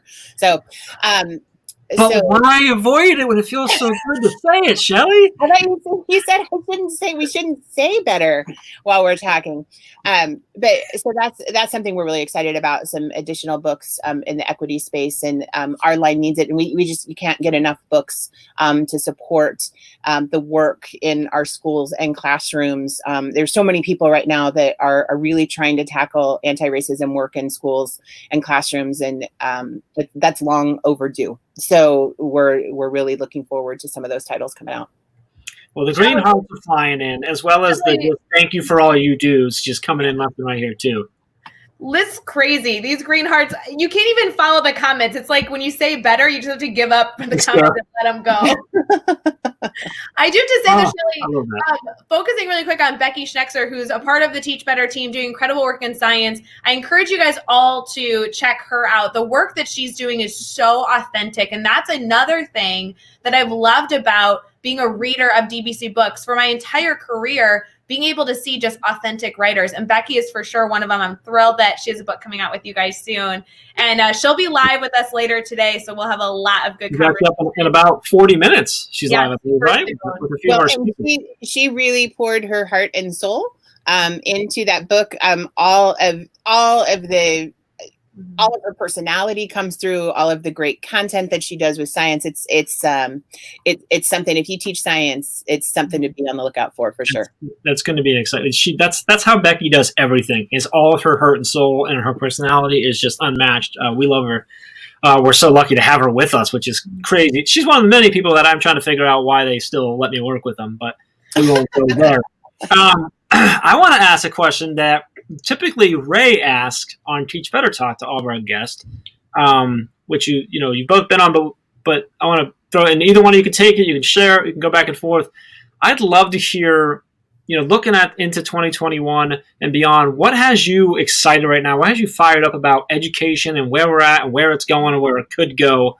Kind of what's on your mind there? What's got you fired up for all that? Yeah, so for me, I think that it's that we have this whole set of new skills that educators have developed over the course of the pandemic that now we're going to be able to combine with the best of what we were doing before, but now there's all this new stuff as well. And I think it's going to create something moving forward, which is going to be just better for kids. And so there's been a lot of people who have been resistant to ed tech, for example, who now have had to get on board with ed tech. When we have the complete ed tech coach, one of our books, when I talked to them, I said, hey, you know what? Ed tech coaches are the new favorite person on campus. They used to be, sometimes people would run. If they saw the ed tech coach come into their room, they're like, oh my God, no, now I'm gonna get in trouble for not using enough technology.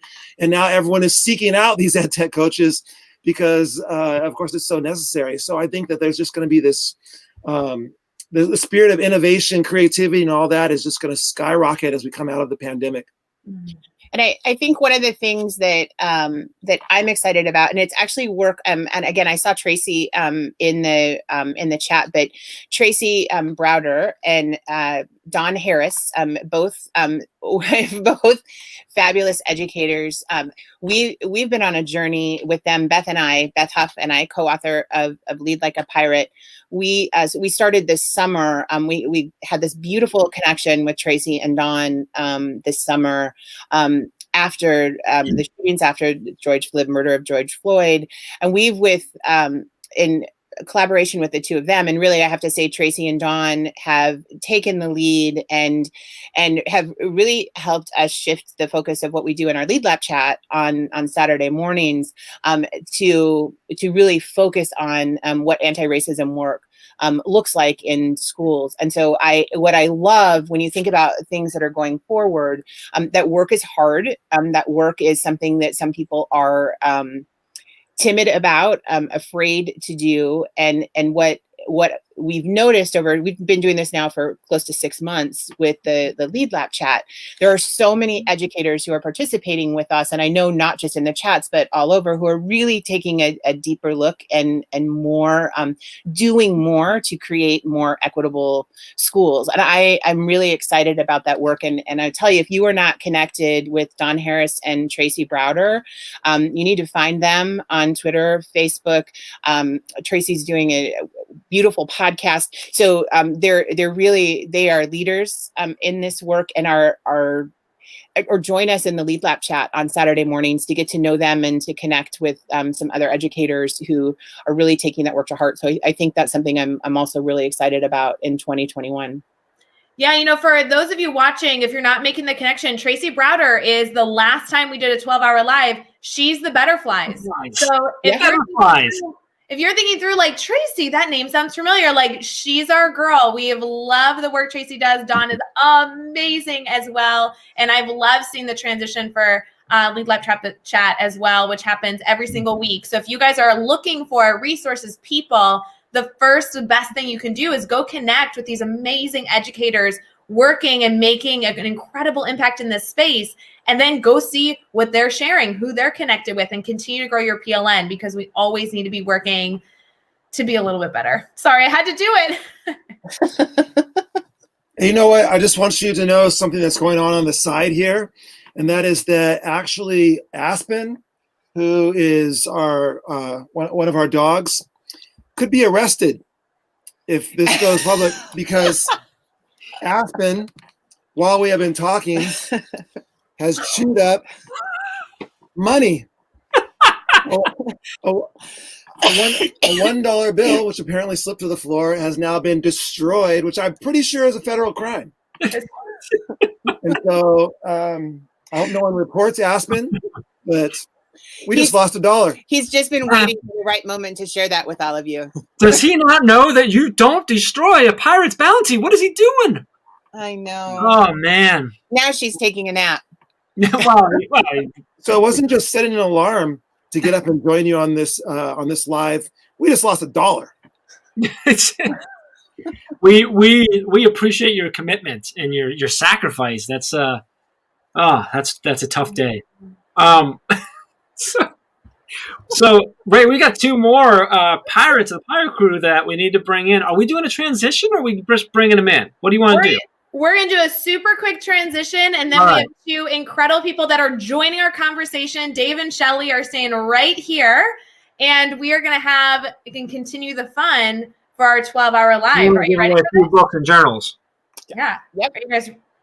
You good for this? Then we're going to do that giveaway. It's going to be epic. All right. We'll be right back.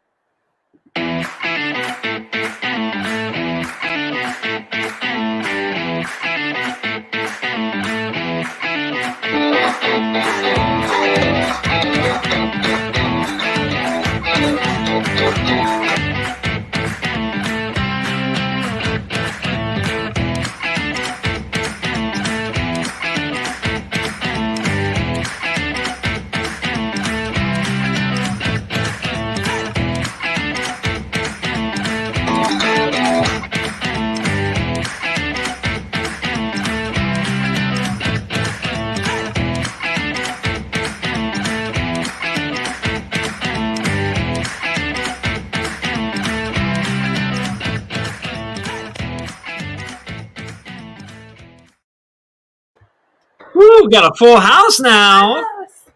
Welcome. Marisol and Tara have joined us. Oh, I would actually like Dave and Shelly to properly introduce these 2, if that's okay, because I know they're such a huge part of the pirate crew, and some people watching may not know, although I've seen their names pop up in the comments quite a bit already. So I think a lot of people know who they are, but Dave or Shelly, would you mind taking that and leading us to just welcome these 2 amazing educators and women with us today? Yeah, I'll take Tara. Yeah. So I will introduce Tara. So Tara is our amazing director of marketing communications, and she is from Kansas, an educator, has been a teacher, has been an administrator, has been a coach, has been all sorts of things. And I stole her from her district, and we hired Tara to come on with DBC, and she is absolutely incredible. She does our graphics. She does all of the, she coaches our authors,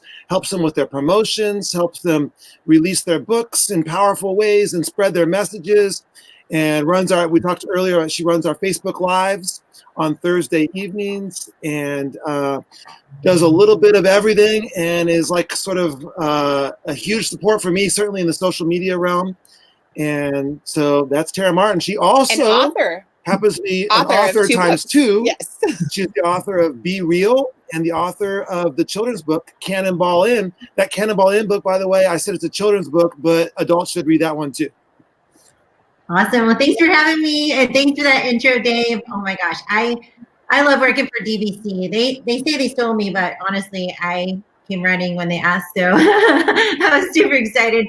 So yeah, this has been a great journey. I've learned so much working for DBC Inc. And honestly, I have the best bosses in the world. And I don't say that just on live television or live whatever we are. I say that anytime anybody asks me if I love where I work. I always say I wouldn't trade it for the world. So I love you too. yeah, I'm super grateful to be a DBC employee. And maybe Shelly, you could tell us about who this other person sitting over here is. Yeah, so I'm so excited to introduce you to, if you do not already know her, Marisol Rarucha. So Marisol, if you don't know, so Marisol and I have been friends since my teaching days. So we actually have a very interesting professional story you can ask us about sometime, and how we got to know each other, and how our professional and personal lives have intertwined over time. But we've been friends for 25 years or so. Marisol is one of the most incredible people that I know. She's been an educator her whole life in many different realms: teacher, assistant principal. She's worked with the juvenile court schools. She has a real affinity to work with students who are underserved, and does just, her work is known throughout the country in many ways. So she also has a lot of expertise in restorative practices, which is she has a book with us that is coming out in January that she can tell you a little bit more about, but one we're really excited to add to our line. And she has worked with us as our director of culture and community, and has done just incredible support for our authors. She reads all of our manuscripts with a lens towards equity, and making sure that our authors aren't unintentionally doing harm through their words or their work. She leads book studies for DBC. She leads article studies with DBC. She's really helped all of us grow and be better in so many ways. And just and Marisol knows that she's one of those people that's always in my heart. And if you don't know her, please give her a follow. And she actually is working now with the National Parents Union, doing some incredible work with them as well. So, Marisol. Wow. Let's go right in. I want to go right into the book. Can we hear about the book? Do you mind sharing about your book and what we can expect? Who it's for? Why you wrote it? Where it came from? Everything. First of all, I want to say good morning. It's the first time I've used my voice, so I wasn't sure. Oh, good morning. I'm glad to start. Wait, you haven't been live for the past 2.5 hours? I'm so confused. No, no, I was asleep about an hour ago. So, but first, before I start, I do want to just ask your permission to introduce myself in the way that I think has really become important to me. And I am Marisol Quevedo Rarucha. I'm the mother of Camerina, Emilia, and Sofia. I'm the daughter of Irma Navran. I'm the grandmother to Isabela Luna, Cynthia Iliana, and a baby boy who will be joining us on February 18th. And I'm the granddaughter to Camerina, Alejandro, Francisco, and Carmen, who are all immigrants from Mexico. And it's been really important to me to introduce myself in that way, as a reminder that any space that I enter, I want to first of all acknowledge that I'm present, but also acknowledge that I don't come alone. And that the honor of entering a space, the voice that I speak with is not just mine. I am the prayers, I'm the hopes, I'm the dreams of my ancestors who never touched me, but who prayed for me and prayed for this moment and prayed for the work and the hope of the work and the impact that I do. And I also always want to remember and be grounded in that I carry those future hopes and dreams for our future ancestors. And so I always want to remind myself and be present in any space that I enter. So thank you for that moment. Thank you for that time. So the book is called Beyond the Surface of Restorative Practices. And the reason why, there are a couple of books that were like beyond the surface that are all very romantic. So we kind of tousled with that. But some of the work, and I think that happens a lot with a lot of initiatives, is that you just, like, people think that if you take the training, or if you know were exposed, or if you implement one part of it, that then you have it, that you're in it. And then a lot of disappointment can happen because changes aren't happening that you're expecting. And the way that I talk about the work, and I've learned about the work, is that this is about a way of being. That being restorative, or being focused on equity, being focused on making sure that your system is inclusive, is equitable, is diverse, is so much more than just the words that are coming out of your mouth. It is the way that you walk forward with both the mindset and heart set for our students. And so the book is really about transforming your systems through this restorative way of being. And starting with, like, there's foundational pieces that need to exist, which include those agreements, that code of conduct, how you're going to behave with one another, respect one another, communicate.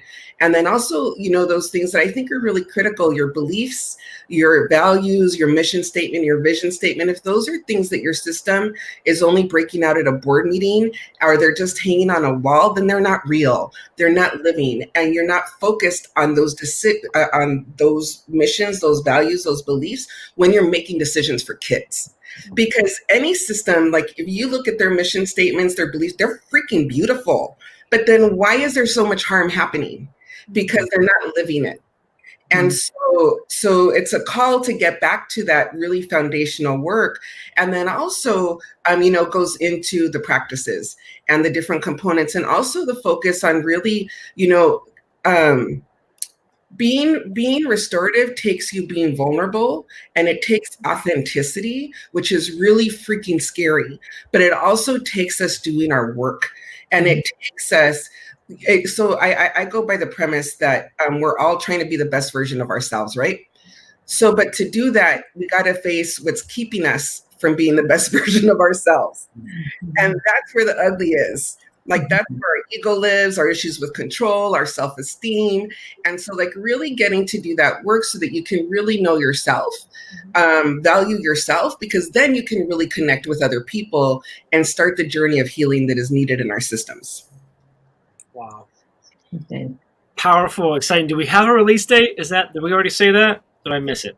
Are we not allowed to say that? Yeah, so we don't have the exact date yet, but we are hoping that this is going to be one of our titles that we are releasing in January. So stay tuned. Yeah, love it. That's super exciting, extremely powerful, needed. Really excited for that, and happy for you. And just it's awesome. Tara, I want to turn to you. We asked this to David and Shelley, but from the marketing perspective, and you get to work so closely with so many authors and stuff. Looking at 2021 and beyond, what's got you excited right now? What's got you fired up? Whether it's specific to DVC happenings or just education in general, like where are you at? What's got you fired up? Awesome. Well, I'm always fired up, so that's really like life. Yeah, I got it. Is that any different than other days? No, I'm just kidding.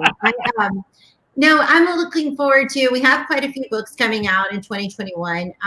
One of the things I've loved working with the authors is I get to start working with them really early on in the process. So we've built this little, I feel like I'm like besties with all the authors by the time their book's released. It's so much fun. But we have some like very specific to, and I was listening to the show with Dave and Shelley this morning, but I was kind of fixing my hair at the same time. So if I repeat something, I'm sorry about that. But had to get the sweat out. No, I know we have some books releasing that are specific to content. We have some science-specific books, some math-specific books. That's unusual for DVC, but we do have some of those coming. Marcel's book, I'm really excited about that one. We also have just a lot of new things happening. Well, the same thing with Facebook Lives. We're going to continue those on Thursday nights at 6:30. I'm really loving that. We have a lot of authors that wanted to sign up for this fall semester. And we had no idea. Like Dave and I just put it out there in authors only. He's like, just go for it. And let's just see if anyone signs up. Well, all the spots were full within an hour. And I was like, oh, great. So we maybe should do this in 2021. So we are moving that into 2021. And I mean, these authors are incredible international speakers, and they come on and just teach a small little session of PD. We call it just PD in your PJs for like 30 minutes. Just join us, have a little bit of fun. And we'll be doing that all of for 2021. And we have a super awesome dude starting a podcast in 2021, Captain himself. And super excited about that. I think that's just going to be a big hit. I can't wait to promote it. I can't wait to hear all the comments. I can't wait to have Dave in my ear every single day in a podcast. And I'm sure the rest of the world is thinking the same things. Those are a few things that are coming up that we're really pumped up about. We also, David Shelley, I don't know if you talked about this, but I don't even know if I'm supposed to, but I'm about to. We do have. Watch for the signal if we need you to stop. Yeah, no. Just ignore it, Tara. Don't look at them. You just go. I want to follow up about it. We do have some courses, so be on the lookout. We'll be having some DVC courses. So if you want to be taught by Dave and Shelley and these incredible authors, for a very affordable price at any time. Those are coming out in 2021. We are pumped up about that. It's a new learning for all of us, but we're really excited about that opportunity to offer free PD. Oh, not free. It's paid PD, but it's affordable PD to you because we can't get out there and speak as much right now. And so this is just another way to learn some new skills and learn from some of the best, honestly, at an affordable price. So we're pumped up about that too. And yeah, before I share too much, I think that's some of the things I'm pretty pumped up about. That's holding us accountable, Tara. I know. Now we got to do it. All the reveals. Like, we didn't say any of that stuff. You might say that Tara just came on and made this whole 12-hour live thing a little bit better. Green hearts. Tara, I don't know. Did you? Okay, so Tara caught the green hearts. Good. Yes. Just it's a little better now. I just want to clarify, Tara, I love all the things you listed because I know that, we're all just trying to pay the bills, continue to support educators. So on everywhere you go, you can always find affordable professional development as long as you keep your network full of really good people. Mm-hmm. But in addition to that, you just listed like 3 or 4 different things that are all free opportunities for people to get professional development. So if you're listening right now and you're like, oh, it's paid, I'm gonna have to fit that into my budget. Like, we would love to talk with you and help you do that. That's all these people on the screen want you to be, better. We really, really do. But on the flip side, Tara, when you're talking about the Facebook Live, the podcast, these are all opportunities that our network, the Teach Better family, has already emphasized they really appreciate, they love. Will you clarify again, what's the time that you guys are going live? Because I want all of our listeners to go subscribe to whatever Facebook page they need to get notified and to make sure they can tune in on Thursday. Is that Central, Eastern? How does that work? Perfect. Sorry. It's 6:30 p.m. Central Standard Time. So, and it's always for about 30 minutes. And those are power-packed, little tiny nuggets of PD, stuff that you can implement the very next day. It's kind of our specialty. That's what we always talk about. We're like, we need something. And the authors actually choose their topic before we ever go on. We typically have DVC authors, but sometimes we have friends from our PLN too that are also teaching those. And we always give away a free book at the end. So not only do you get free PD, you also get more free PD just for putting something in the comments. We send out a free book. Another way we do free PD too, if we're talking free, is over on Twitter on Thursdays. We always drop a DVC challenge. It's hashtag DVC challenge. That's all you have to look for. And really, you just comment and make a comment on the post, and it tells you exactly what to do in the image. And out of all those names, we always select 2, and we send out free books to them. They get to choose from our selection of books, which is we have 125 books right now. So you get to choose from 125 books, the book that you want, and we mail it out to you. So this is a lot of great ways to get learning. Just because we can't see each other right now doesn't mean that we are in the dark and we don't get to learn. Like, DVC is very generous, and we're always providing some way to get our teachers the PD that they deserve. Hey, so you know what? While we're talking about the Facebook Lives, maybe Marcel, maybe you could share some of the work that you're doing right now with Facebook Live that you've done since the start of the pandemic. Yeah, so with the National Parents Union, actually, we have a Facebook live show. It was the nightly restorative check-in, and so the idea was just to talk to people and find out like who they are and how they are. And the shows have been really beautiful. So we started 5 days a week, and now we're scaled back to 3 days a week. So we're on Monday, Wednesday, and Fridays. I host the show on Monday and Wednesday, and then Friday is Dr. Anjali, who is in Phoenix, Arizona. And the show is we start back on January 4th, and we go live. It will be 8:30 p.m. Eastern time on Mondays, and then 8 p.m. on Wednesday and Friday. But just really amazing work. And I think what I'm loving about the work with the National Parents Union is we're really, and being the educator in the mix, is, parents absolutely want to have a say in the decisions regarding their kids. And so really being able, we do a lot of work on the policy component, really fighting for a high quality public education as a civil right for kids, but also really we need a partner with our school systems. We need to, and I think that's this critical moment, is that schools are now in our homes.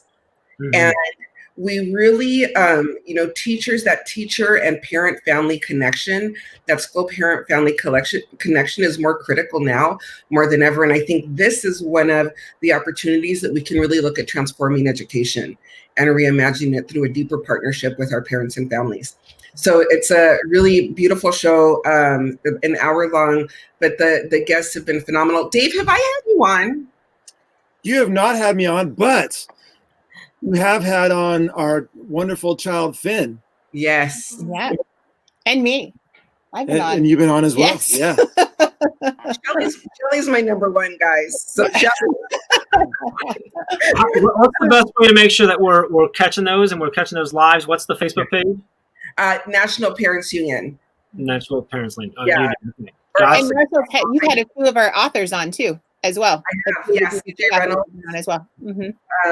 That show was phenomenal. Beautiful conversation. Beautiful conversation. They're really, you guys, if you haven't checked it out, the conversations are just beautiful, inspiring. They go in a lot of different directions, and just it's a really great show. Thank you. I love it. David, some people have popped into comments asking a little bit ago, can you tell us more about the podcast that's coming? When is it coming? I think is probably the biggest question. If you could share, if you're able to share the title, the format, how often it's going to release, that type of stuff. I don't know what information you have or don't or can't. I'm not going to be like Tara. I'm not just going to give it all away. Yeah, so for sure it's going to be, the title is going to be probably not very surprising. The title is going to be The Dave Burgess Show. I was thinking podcast like a pirate, but nope. So it's going to be The Dave Burgess Show. I like that. That sounds. And I'm thinking we're probably looking at January for the first episode to come out. So it's going to be right away here in 2021. And the format is, I think, we're going to publish probably at least once a week, maybe twice. And it's going to be a combination of this. So it's going to be some standalone shows where it's just me talking about a particular topic. And then also there's going to be some interviews. So we're going to have some guests on for interviews and then also some standalone shows. Probably the standalone shows are going to be fairly short, maybe 10 to 20 minutes. And then some of the interviews are going to be a little more long form. And what else can I tell you about it? Oh, I would also say it's not just going to center solely on education. And so it's going to cover a wide variety of different things. And so one of my philosophies of life is live wide, read wide. And so I like to read outside of education. And so sometimes we're going to talk about fitness. Sometimes we're going to talk about entrepreneurship, marketing. Sometimes we're going to talk about education. And so it's going to be all sorts of different topics, kind of all mixed and blended together. And if you've never seen Dave speak live when he does a keynote, 10 to 20 minutes is a long time to get a lot of info in. I'll never forget when Dave was like, in just a minute, I'm going to turn it up. And I'm like, he hasn't turned it up yet? Like, turn it up. And I'm just like, it's 10 to 20 minutes. A lot of information in there. What's that? 10 minutes could be like 100,000 words. I lost track. I tried to count, but I just couldn't keep up. But that's really awesome. I did not know that the podcast was coming. That's super exciting because I'm a huge fan of podcasts. So that's really, really cool. Excited about everything going on, all the different Facebook Lives that are going on. Ray, we got about 10 minutes. Do you think we need to start the the giveaway now. I think people are going to be pretty quick to it, but we're gonna pick 7, so we've got to get 7 through. We definitely need to do the giveaway because we have books and journals and everything in between. So exciting. I think Tara, do we have more? Are you doing more? I brought my books to give away too. So Dave already's added in 3 journals. And so now, what are you adding? 1 of each? I learned from him. Yeah. So we now have, what does that come to? 9 books. Wow, this DVC family. Man. All right. So we're going to do the first 9 people to comment and answer this question correctly. So the question is, you have to correctly put in the correct acronym for pirate. So you got to get them all. The first 9 to do that. Now we're going to have to watch that. So go ahead and start. We're going to pick the first 9 to do that. I'm going to let them start coming in a little bit. When we see a few getting in correctly, I'm going to have Dave roll through them and tell us all what that is. Dave, so if you got to get the book or look it up online, now would be great. So that's a tough one. It's a tough one. Look, I can turn around. I think everyone knows it, but every now and then you interchange a word and you're like, I'm not sure. Does she have it on the back? Yeah, she does. It's on the back of the. That's our answer. Our answer right there, Tara. So when it's time, you're gonna get up there. So, all right, what do we got here? Ooh. Brianna always with the win. She was at the Teach Better Conference 19 where I didn't write these all down, huh? I know we were all there. It was so fun to hear you speak. I know people are like typing so fast because this is a lot to type in the comments to try and win. But the first 9 people, Jeff, this is going to be so fun. Brianna, consider yourself a winner. I cannot wait to read the rest of these. All right, Well, I wonder how many of these people are copy and pasting from her answer. Nobody would do that. There's points for creativity if that's the case. I'm seeing Jared got it right. Yep. I'm seeing Don nail it. Yep. All right, Ray, keep going because I'm writing down. So who is that there in the Facebook group? I know we gotta find that. More than 9. Are we digging more than 9? We're taking the first 9. Got Alicia Ray. Got a love shout out to Alicia Ray. Love seeing you in the comments. So fun. Alicia Ray is not only author, EduIExam, but also unofficial DBC historian. Yes. So, she has written a blog post on almost all of our books. I think she's going to be catching up soon, but we keep pushing further ahead. But so if you have a DBC historian question, she's the person to go to. Well, and her blog, her website where she blogs about all the books. If you have curiosity about any of the DBC books, you can go take a look at Alicia's blog. She's written about, like Dave said, just about every one of them. So thank you, Alicia. And so thinking about our books, like while we're killing some time here and waiting on those answers to come in, if you're ever interested in our books, but you're not sure, like they just said, Alicia's blog is a great place to start. Also on our DaveBurgessConsulting.com page, we have a books tab. That is what we call our bookstore. And so if you go there, you'll see all the covers of all of our books, including our Impress line, which is our line that is with George Couros and Paige Couros. You can see all the books there. And so when you click on those titles, you actually click into a one-stop party shop. Basically, it has all the information Amazon has. It has all the buy tabs. Most of them have a little book trailer, a little video that the authors are talking a little bit about their book. And if you scroll down just a little bit further, you can actually preview the book for free, check out the first few chapters just to see if that's even the book that you're interested in, you want to read. So there's so many ways to find the perfect match for you. I know we have a ton of books, and sometimes you're like, is this the one that I need? You know, is this going to help me? So we've tried to make it super easy for you to find the exact fit to get the one that you want and the one that's going to help you move forward. Be better. And with that, wow, the comments were going crazy. We've had 120 something and other people watching the entire time and jumping in here.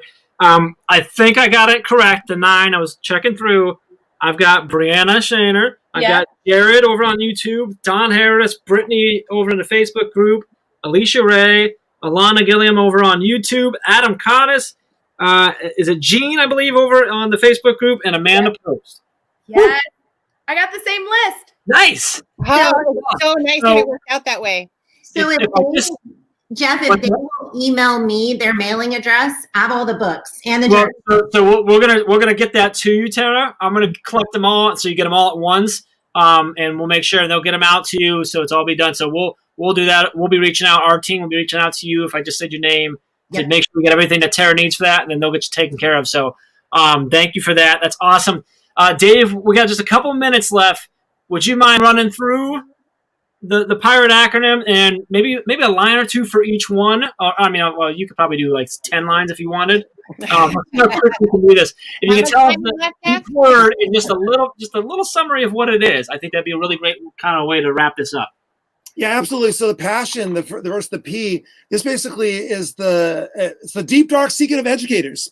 And that is that everyone tells you to be passionate about everything that you teach.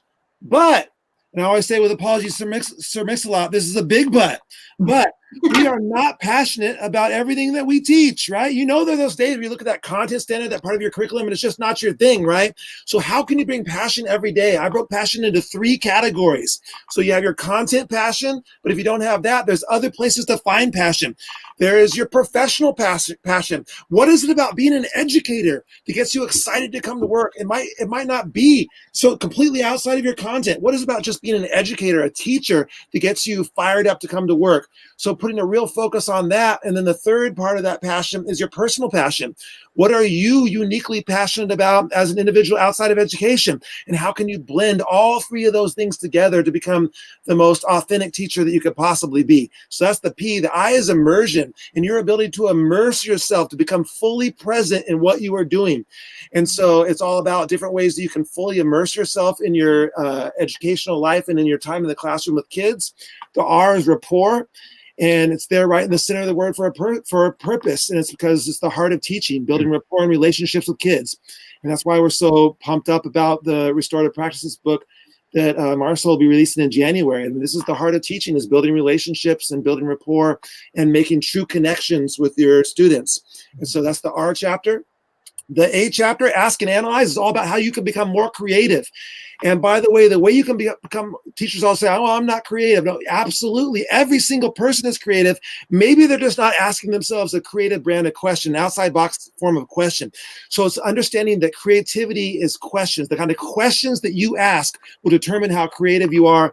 And so it's all about that convincing educators that they absolutely are creative, can be creative, and giving them practical ways to do it.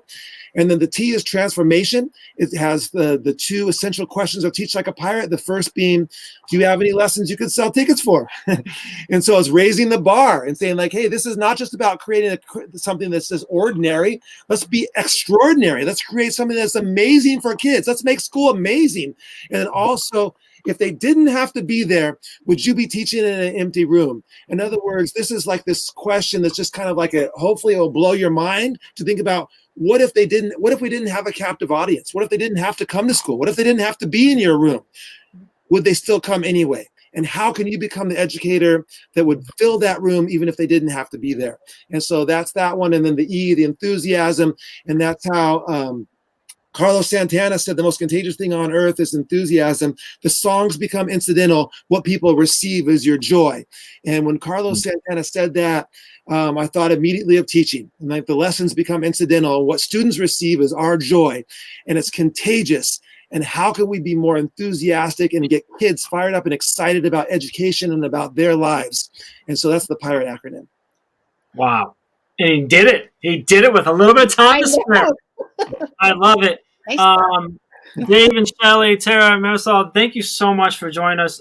Just everything you shared and just everything you do on a daily basis. So excited for the books to come, all the lives that are going on, the podcast, more the courses coming, all these things. Super excited. It's so much fun to have you on, but just really, really appreciate you getting up. Shelley, appreciate you getting out of bed to join us. That was really great. Yeah, you're so welcome.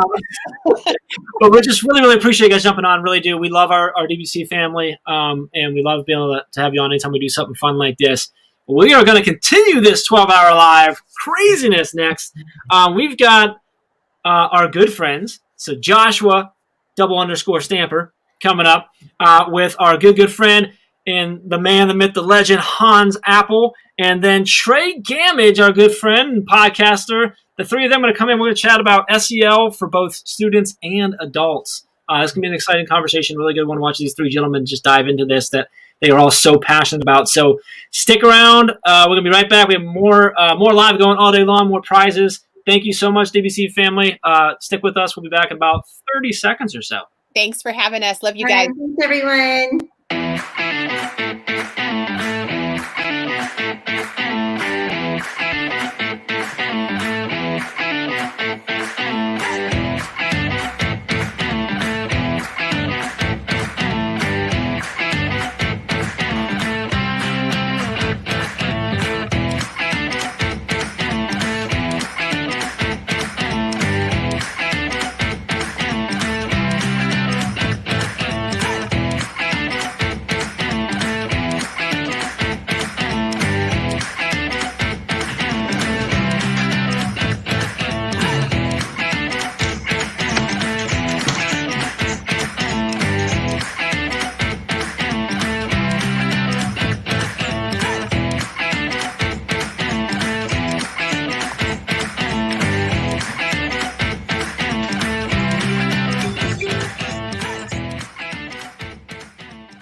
Hey, gentlemen.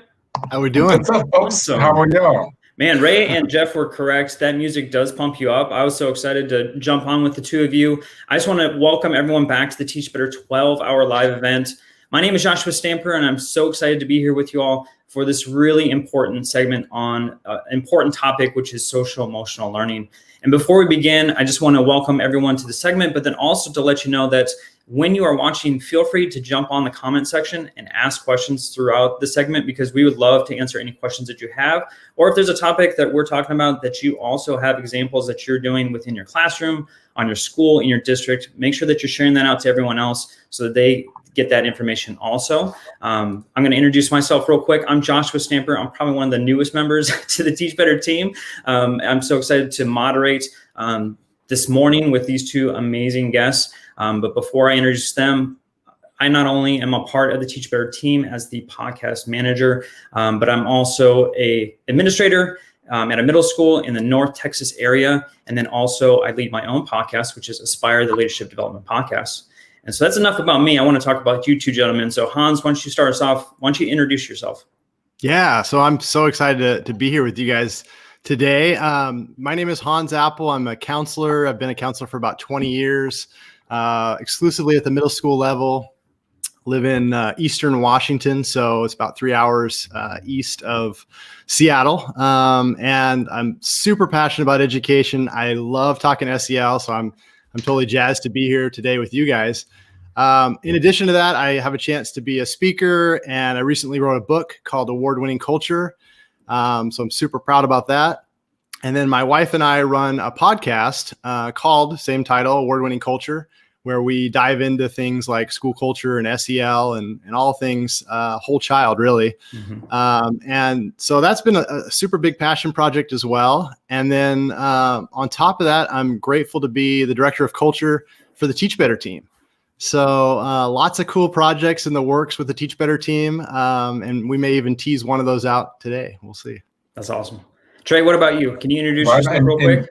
Sure thing. In true educator fashion, we're wearing multiple hats. So I'm first off grateful for being here. I've been on the live in and out all day. So it's been a pleasure to see the energy. You're right. At 12 hours seems like a long time, but the energy is amazing. So as for me, I have an education consultancy. We focus on adult SEL and just recently launched a platform, SEL Educators, that is dedicated to adult social emotional learning activities. So we've got several courses there for adults to develop their learning. And like the two of you gentlemen, I'm also a podcaster, the Dash Podcast.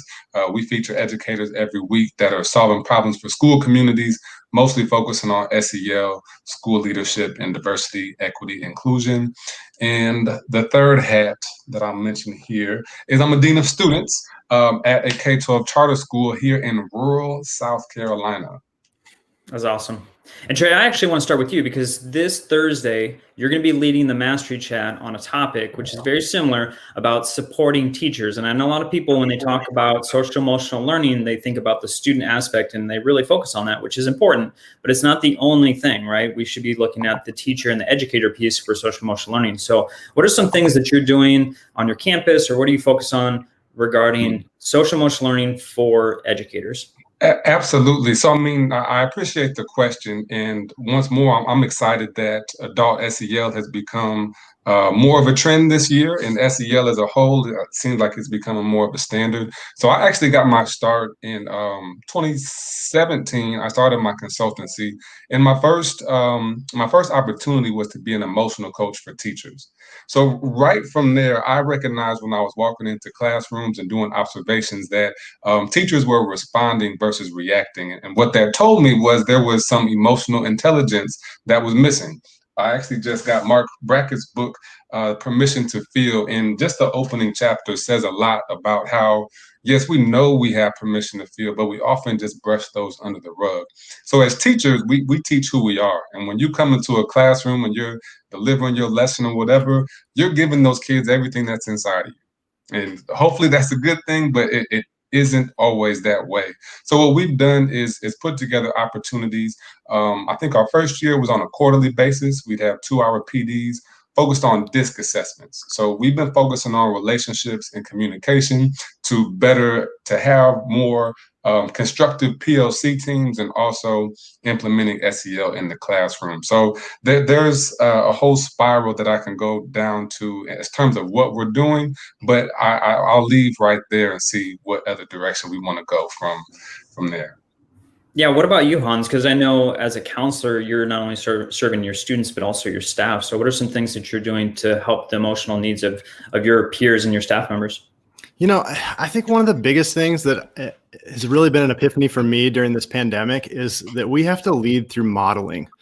I think that has become such a focal point for my own work. And I'll just share a quick story. I would love to hear you guys' thoughts on this. I haven't shared this story in any format before, but I wrote a book recently called Award-Winning Culture, which is all about SEL. And when you write a book, one of the things you get to do is get to go out and promote it. And so you get to do a lot of interviews and things.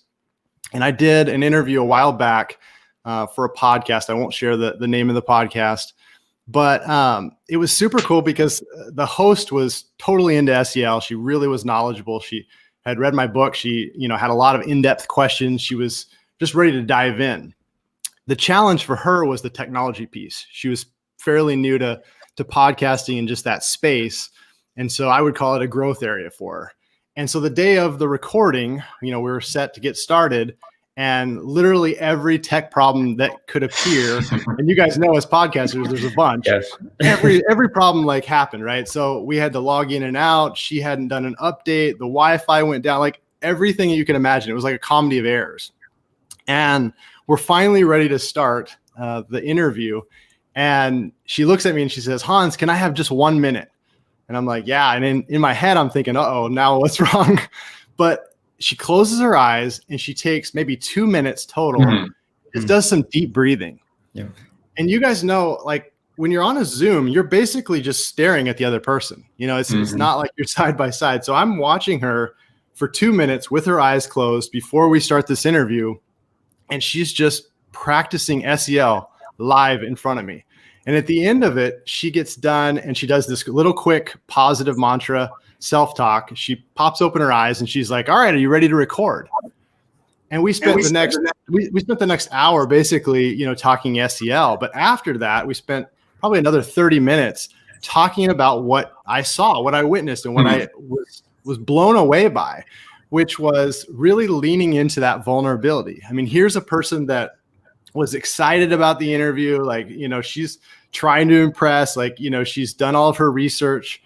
And, in that moment, she's totally, transparent with, "Hey, I need to collect my thoughts. I need to get right here." And it's really caused me to do a lot of reflection over the last couple months.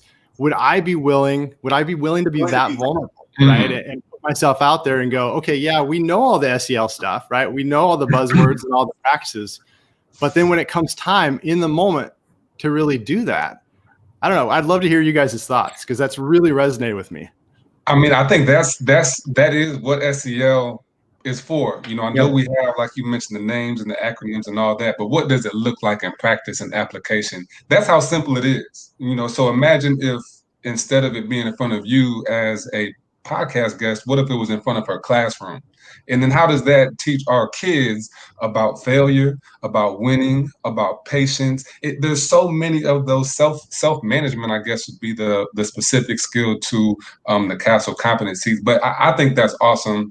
And, you know, Brene Brown, vulnerability researcher, says that, you know, a lot of times we are afraid to be vulnerable because we think other people will look at us as weak, as soft, as a coward. But when you're able to be courageous like that and you are vulnerable, it comes off as courageous, as strong, and it makes people, like you saying right now, it spreads and lifts people up to continue to try to be a better version of themselves.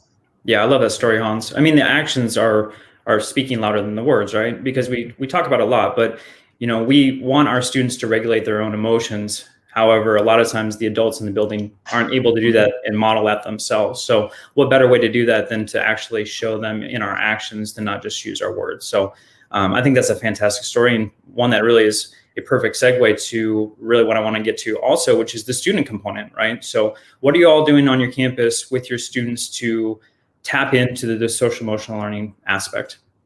Yeah, I think there's that's a great question. I know when I got into education and even SEL, I knew it as emotional intelligence. So I was fortunate to join a school that had already adopted multiple different positive action curriculum, top 20 teens. There was different curriculums, but as I got in deeper, I found CASEL and the school-wide guide to implementation, to SEL implementation.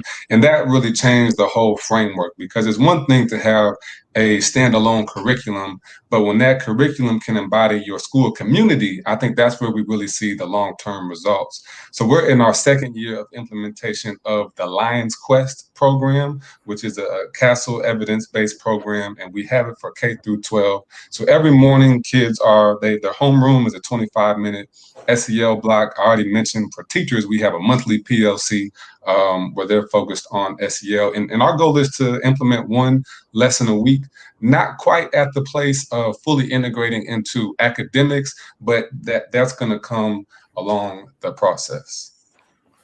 Yeah, I'll just piggyback off the end, because I think that's where it really gets special, isn't it? When we take it from just being a curriculum, a standalone thing on a Friday for 30 minutes, and then it really becomes embedded into everything we do, right? It's part of the morning announcements. It's part of the assemblies. It's part of the hiring practices. It's literally part of like the entire fabric of the school. And I think that's what we've tried to do at our school. I think that's a big project, and it's taken us a number of years to kind of get to that point. It's something I write about in the book, and I love it. I think I love the idea of not just talking SEL, not just saying this is what mindfulness looks like, but actually, doing it in real time. Not just saying, hey, let's be kind to one another. Let's not bully, all these kinds of things. I always challenge some of the random acts of kindness weeks and things like that. Not that they're not good, but that I think we can do so much better. Mm-hmm. I think we can really be intentional in making that a part of every single day throughout the entire year. What do you guys think? You're right. You're 100% right. I mean, I think even because SEL is not new. So I struggle with saying that it's been around since the 70s, formalized in 80s, 90s. It's not new, but we're just figuring it out. So I think from that standpoint, you're 100% right. It's not just the classroom, school community. That's your parents, that's your admin, that's your teachers, that's your students. I know one thing I'm looking forward to as well, like you mentioned, taking that next step. This semester, we expanded our student government to be just 4 or 5 students to be having grade level ambassadors. And the idea behind that was like, we've got to give these kids more opportunities to enhance their voice and be more engaged. They're on the computer all day. They're at home alone all day. So how can we develop a newsletter or a Zoom night or game nights? I had a high school student tell me that there was 2 students they just did not like. And they got on a video game and they played Fortnite for 3 hours. And next thing you know, they were, good friends and whatnot. So I think that comes from, that made me feel good because I know that we've been practicing those skills since she was in 8th grade. And now you're in 11th grade, it's starting to pay off and you're starting to see that social awareness and relationship skills build up. But I agree with what you said to start, that we're at a place where we have to expand just beyond. It's not just a curriculum. That's not enough. It's a lifestyle in the way that you are living. I love the leadership piece that you touch on there, because I think so often we undersell kids, don't we? It's like, okay, we've got this many leaders or we've got this many people that are really bought into it. The reality is they all want to go to an amazing school. They all want to learn. They all are curious, right? They all want to impact the world. And how they're going to do that, it looks different, right? But I think when we build those skills, it's so fun to watch that arc as they really live that into practice. Mm-hmm. Mm-hmm. I know one of the. Oh, go ahead, Josh. I'm sorry. I want to touch on the. No, I want to touch on the leadership piece because Hans, you talk about that a lot too. Is we think of social emotional learning and of only with the emotional health piece, but also leadership is and character is a component of that. So what do you do, Hans, to kind of embed the student leadership with the practices that you have on your school? Yeah, there's a number of different things. I'll just touch on one quick one that I know you and I have talked about, Josh. We do a student-led podcast where it's basically a leadership focus where kids get to interview speakers and authors and people all over the world, really, and then share those with our community and beyond. And so, they're able to dig in on topics like anxiety and mental health and self-harm and technology and parenting strategies and all kinds of things that teens really want to talk about. And I know when we started that, we got a lot of pushback. There was a lot of concern, like, I don't know if kids can handle that. I don't know if they're going to be able to, take on some of this. And kind of like Trey was saying, I mean, they're just capable of so much more than we give them credit for. So yeah, I think, looking for those opportunities in your school, whether it's a blog, Trey mentioned a newsletter they're starting, whatever we can do to put that out there, to really let kids run with it. I think that's amazing. We've got to give the kids opportunities to grow, lead, and experience. That's like a intrinsic motivation for me, but I think that there's a lot of times a disconnect between the adults on campus and the students. And the higher up it seems like you go in a school level, the more disconnected you get. So I'm grateful to still be at a place where I can work directly with the kids. And I mentioned the student government and the newsletter. We also plan to have the kids lead some college and career readiness sessions. We've got a platform we use, Occupation Information System, and it already has lesson plans laid out. So I want to walk through how to facilitate that lesson with them and let them deliver that message about college and career readiness to their middle school cohorts. And then our ambassador program last year that we did, and obviously not this year, every Wednesday we had an assembly. And instead of having a whole group assembly, we had those same 8th to 11th grade leaders lead breakout sessions with all of our K-12 grades. That was a reinforcement or enrichment activity from the SEL curriculum. So, trying to bring things full circle is, I think, is important for us with the kids in particular. And gentlemen, I've seen a lot of comments here of like, I wish my district had SEL, importance or focus. And so for maybe someone's watching right now and they're thinking, okay, I know SEL has been something, Trey, you said this, right? It's been going on since the 70s, right, as a focus, but there's still a lot of schools that don't have this implemented and embedded within every decision-making, like Hans was saying. It's more of just a standoff, one event here, one event there, one initiative. So for those who are looking to start a social emotional learning piece, maybe it's a curriculum, or what's maybe one step to get the process started for a campus? Hans, I'll let you go. Yeah, go ahead. So I think one thing that I would suggest is really putting together a like-minded team, a group of people in your building that are passionate about this work. There are people there, whether they're students, whether they're parents, whether they're staff, somebody in your school community wants to do this work just as badly as you do. And so I would start with, okay, can we get a team together that is interested in this and that really wants to pursue this?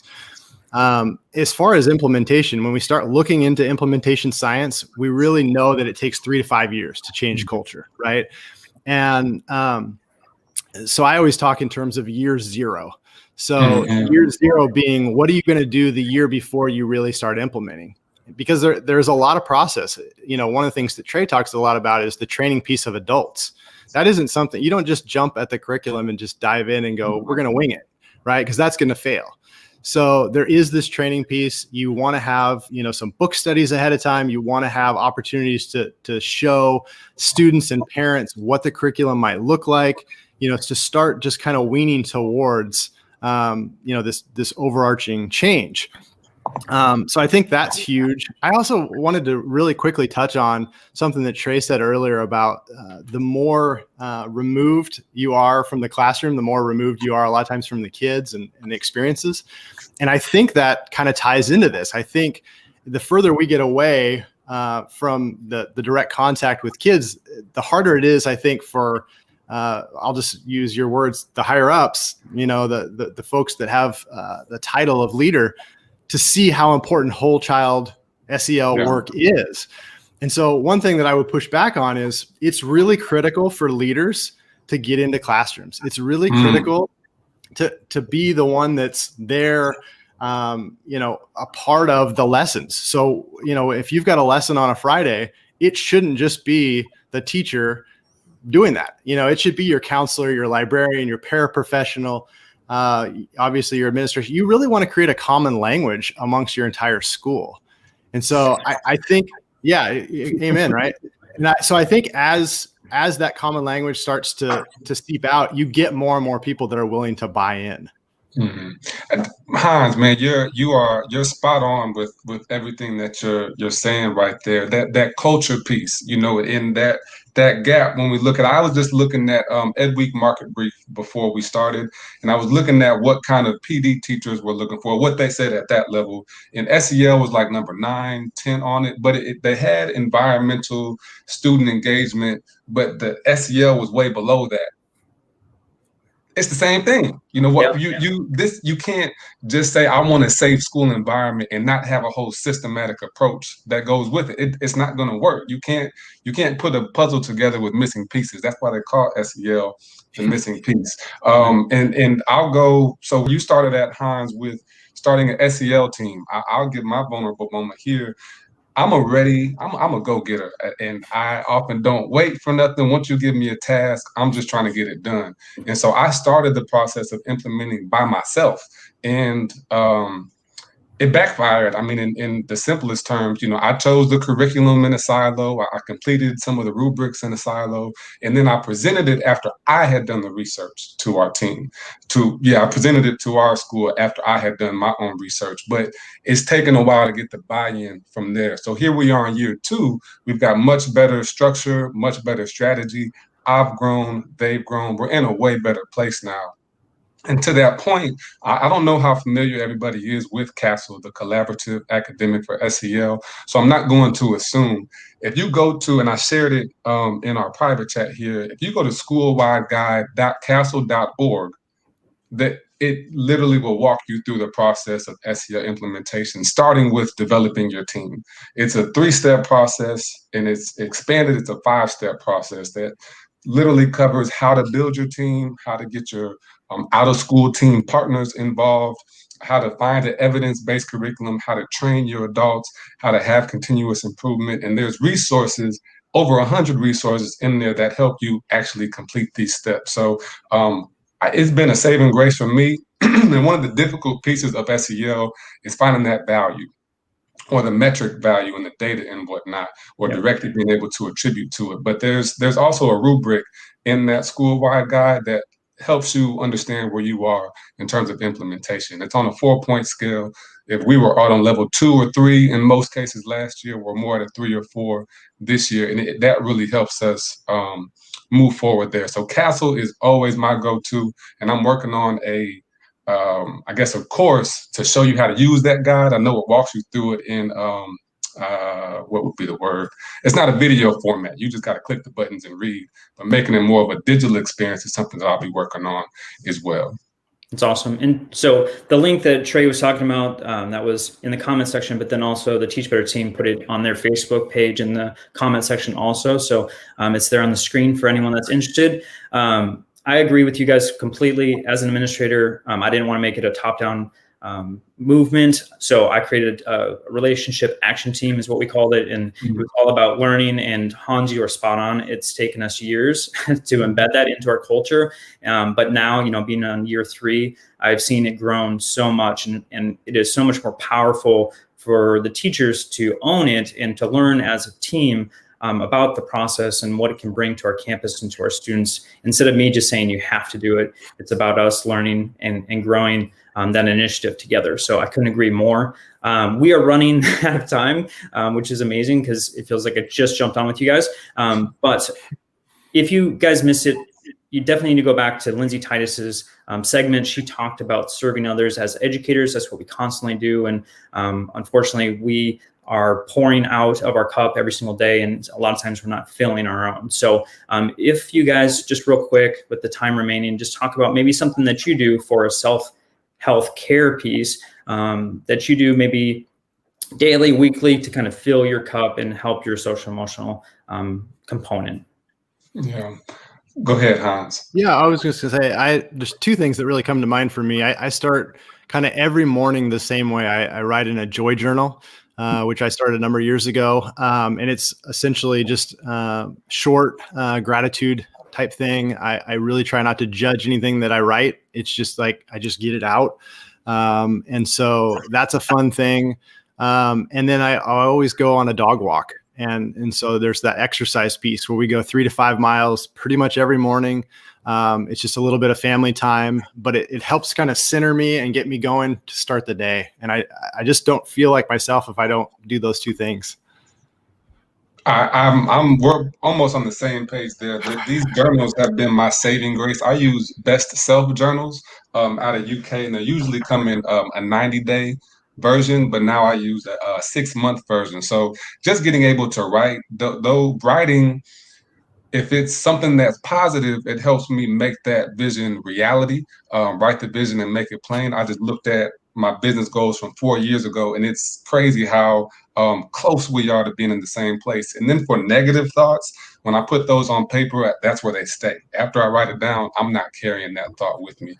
I think a third component of that journaling is I am very spontaneous, and I don't like planning, organization, or details. So the journal is what makes sure that I'm doing the right things every day. And similar to what you said about going on a walk, I try to hit the gym mostly every day if I can, and that makes me feel better if I take a day off. So those would be my 2 as well. Yeah, exercise is key. Definitely, I feel for myself, creation too. The consumption piece, I feel like I consume a lot. That's just kind of a habit of mine consistently. So I need to then take all of the things that I've been learning and find a way to create. And that gives me a peace of mind. I know for some, it sounds like more work, but the passion project piece is allowing me to pour out in a different area, and I feel alive when I do that. So maybe it's the artist in me, I don't know, but that is definitely something that I need to do on a daily basis for my own mental health. And maybe that's just to flush out the creativity that's inside my brain. But last minute that we've got here, is there any pieces that you want to say to our viewers as far as social emotional learning, and maybe something that is an important piece that maybe we haven't spoken about today? Just something maybe quick. I've got one that's been in my head the whole time, but just haven't been about the teacher preparation programs. There's only one state that has a teacher preparation program that covers at least 4 of the CASEL 5 SEL competencies. That means every other state, every other school, every other teacher is going into the classroom with having minimal experience, 1, 2, maybe 3 SEL competencies in their tool bag, and then we're asking you to lead. So this is a serious to me, and I think that's really important to understand the value of knowing yourself. And that's all I'll say. I love that. I'll just end with, I think teachers in their hearts, they really know this work is important and it matters. And I guess I would challenge the teachers that are watching to, put all the other stuff aside and really do what you know is right for kids. Mm-hmm. And sometimes that is content, and sometimes that is getting away from content. And sometimes that is really focusing on the relationships and making sure that everybody's okay. And I think that has become super crystal clear right now in this global pandemic, but I think we need to continue that. This is just the beginning. Yeah. Yeah. And I'll just leave. The last comment I'll say is, to get knowledge to the brain, we have to go through the heart. So social emotional learning is that piece to get knowledge to the brain. So I love the conversation that we had today. I wish we could go longer. I really do, because I love talking to you too. But I want to thank you, Hans and Trey, for being on this segment with me. Our 12-hour live event continues next with the most anticipated segment. I know they've been talking about all morning with the ambassador takeover. So again, thank you, gentlemen, so much for being on the segment on SEL. My pleasure.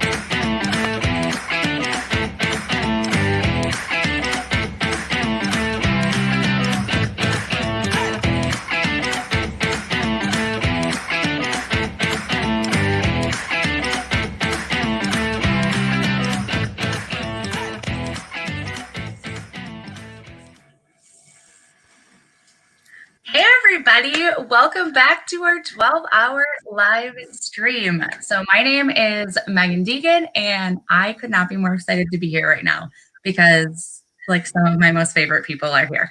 And this has just been talked about all morning. We're here. The ambassadors are taking over. They've put us in charge. They told us we only have 30 minutes, so it's going to be amazing. So here with me, I have my partner in crime, Andrea Coltbrenner. And then also joining us too, so super excited, 3 of our amazing ambassadors. We have Calissa Brogdon, we have Amanda Post, and we have Adam Kados. Hi, guys.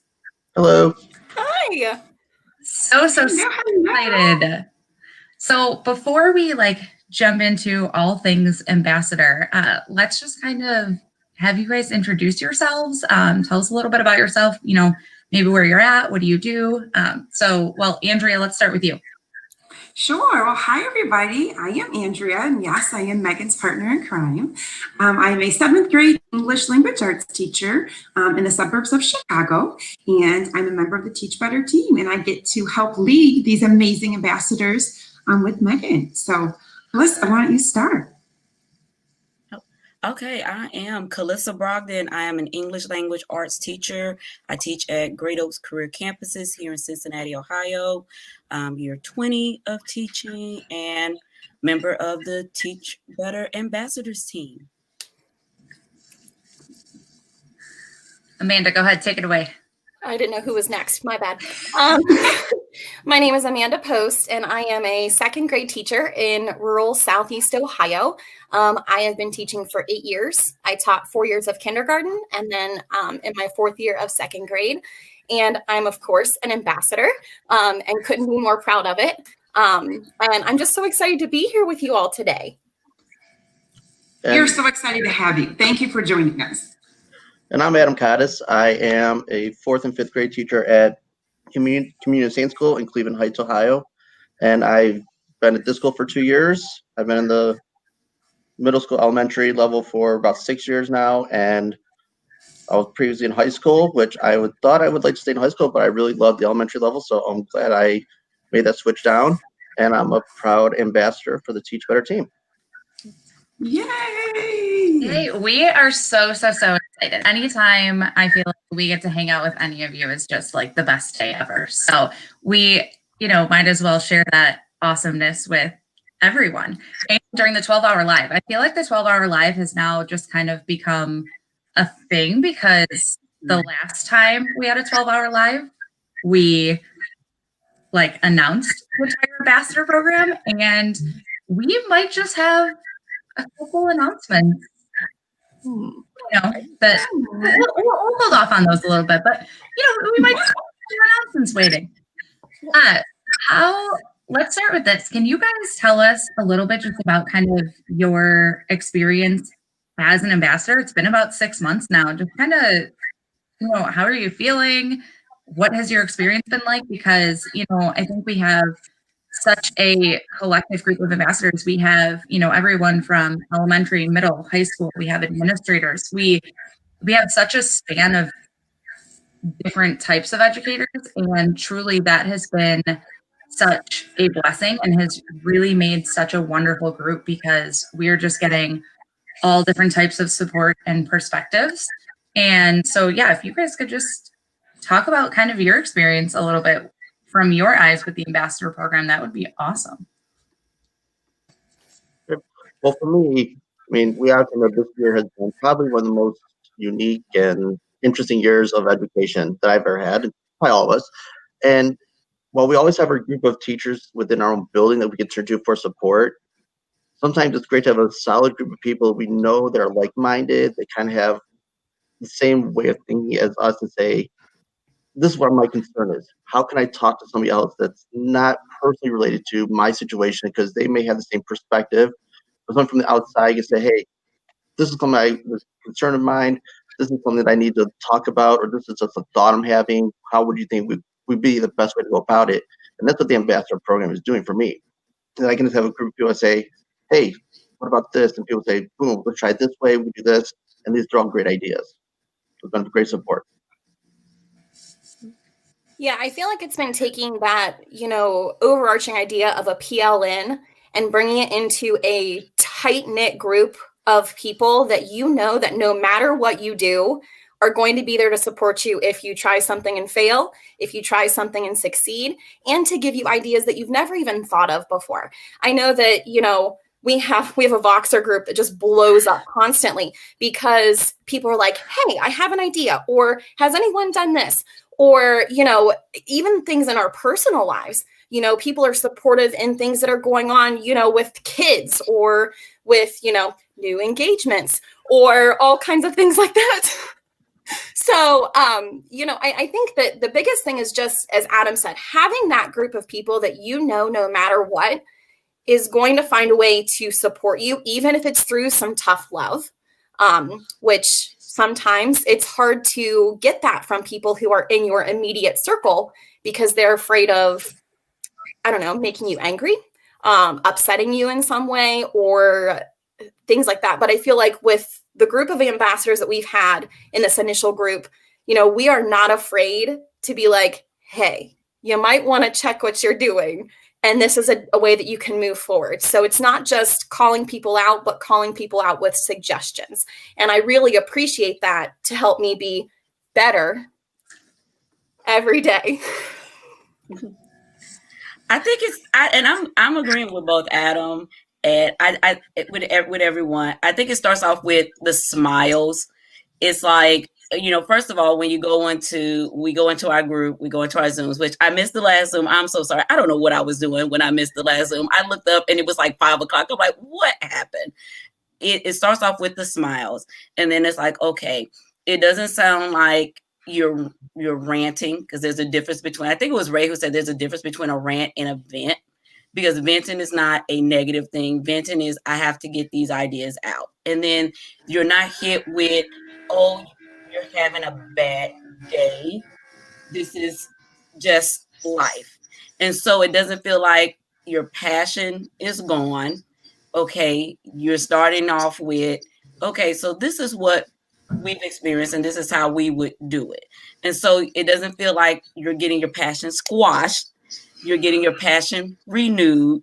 And I'm telling you, if not for the connectiveness with the Teach Better team, I don't think I would be able to go through this, what we're going through now, especially with the pandemic, as well as I think that I'm doing, even having some of the days that we are having. Not saying that my campus or my district is not pulling together and doing a fabulous job. It's just, I think it's all in the name, the Teach Better, that is making this so great. And I just love just having that inspiration, working with everyone. I think it's so important to, with everything you guys said, to kind of tie it together. Really, it's a family, and this has been the hardest year and the most different year for educators all across the globe. And it has really there have been so many changes, and there are still going to continue to be so many changes. And this ambassador program, we have the Teach Better family as a whole, and it truly is a family. And this ambassador program is, kind of like a little family from that family. And it truly is taking and being able to go in and say hey, I had a bad day, or I'm thinking about doing this, or I did this and it went terribly wrong. And it isn't always the it's going to be better and you're going to be better tomorrow. But it's also sometimes the advice that you need that maybe people around you aren't willing to say. So I think that the support that we have it's such a loving support, whether it's about teaching or it's about your family, it's support all around. And truly in this time and in this year, this has been just the greatest blessing. And again, we love being a part of it. We are so thrilled. It has truly been just such an incredible group, and it's such an incredible 6 months. It's crazy to think that it feels like it's been so much longer than 6 months. Maybe just 2020 in general, but it truly feels like it has been longer than 6 months. Most definitely. And we were just talking yesterday too, when we reflect now at the end of the year on 2020, we tend to think oh, it was a terrible year. But we have to stop and realize all those positives that came from it. When we started this program this summer, we had no idea what was going to be coming in the spring. And this was such a bright light, I think, in all of our lives in education, because we did have each other to lean on.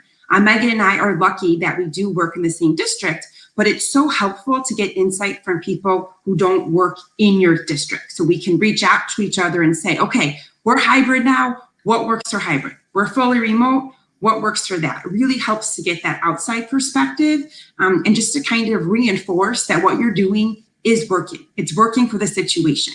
I know all of us hold ourselves to such high standards, as we should, but I've really gotten such a benefit from the group of, that might not be working that great, but that's not working for me either. Let's brainstorm together. So really taking a difficult year in general, a difficult year in education, and really pulling on each other to find the positives in it. Yeah, it has just been, I always tie it back to, and I think it's the people that are in the ambassador program that make up the ambassador program that all have the Teach Better mindset. It's, things aren't always going to be great, but it's how do we be better tomorrow? How do we take whatever we're doing?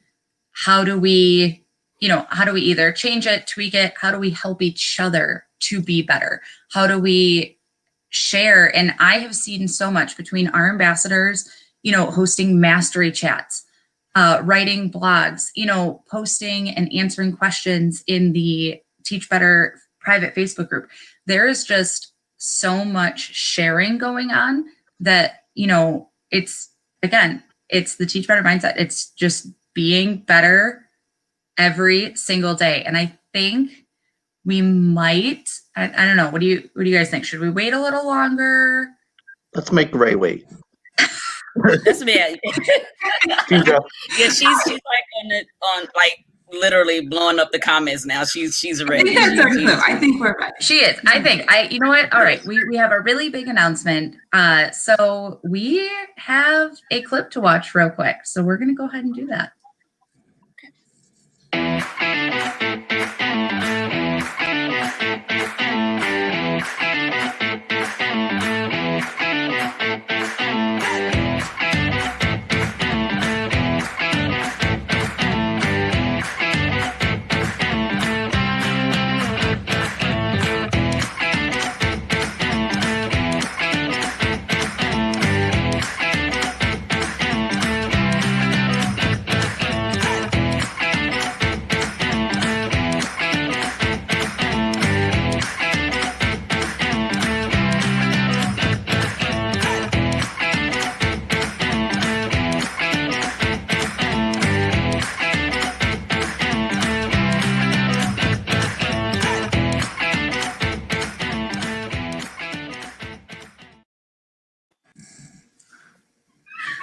All right. Wow. We have two things to talk about.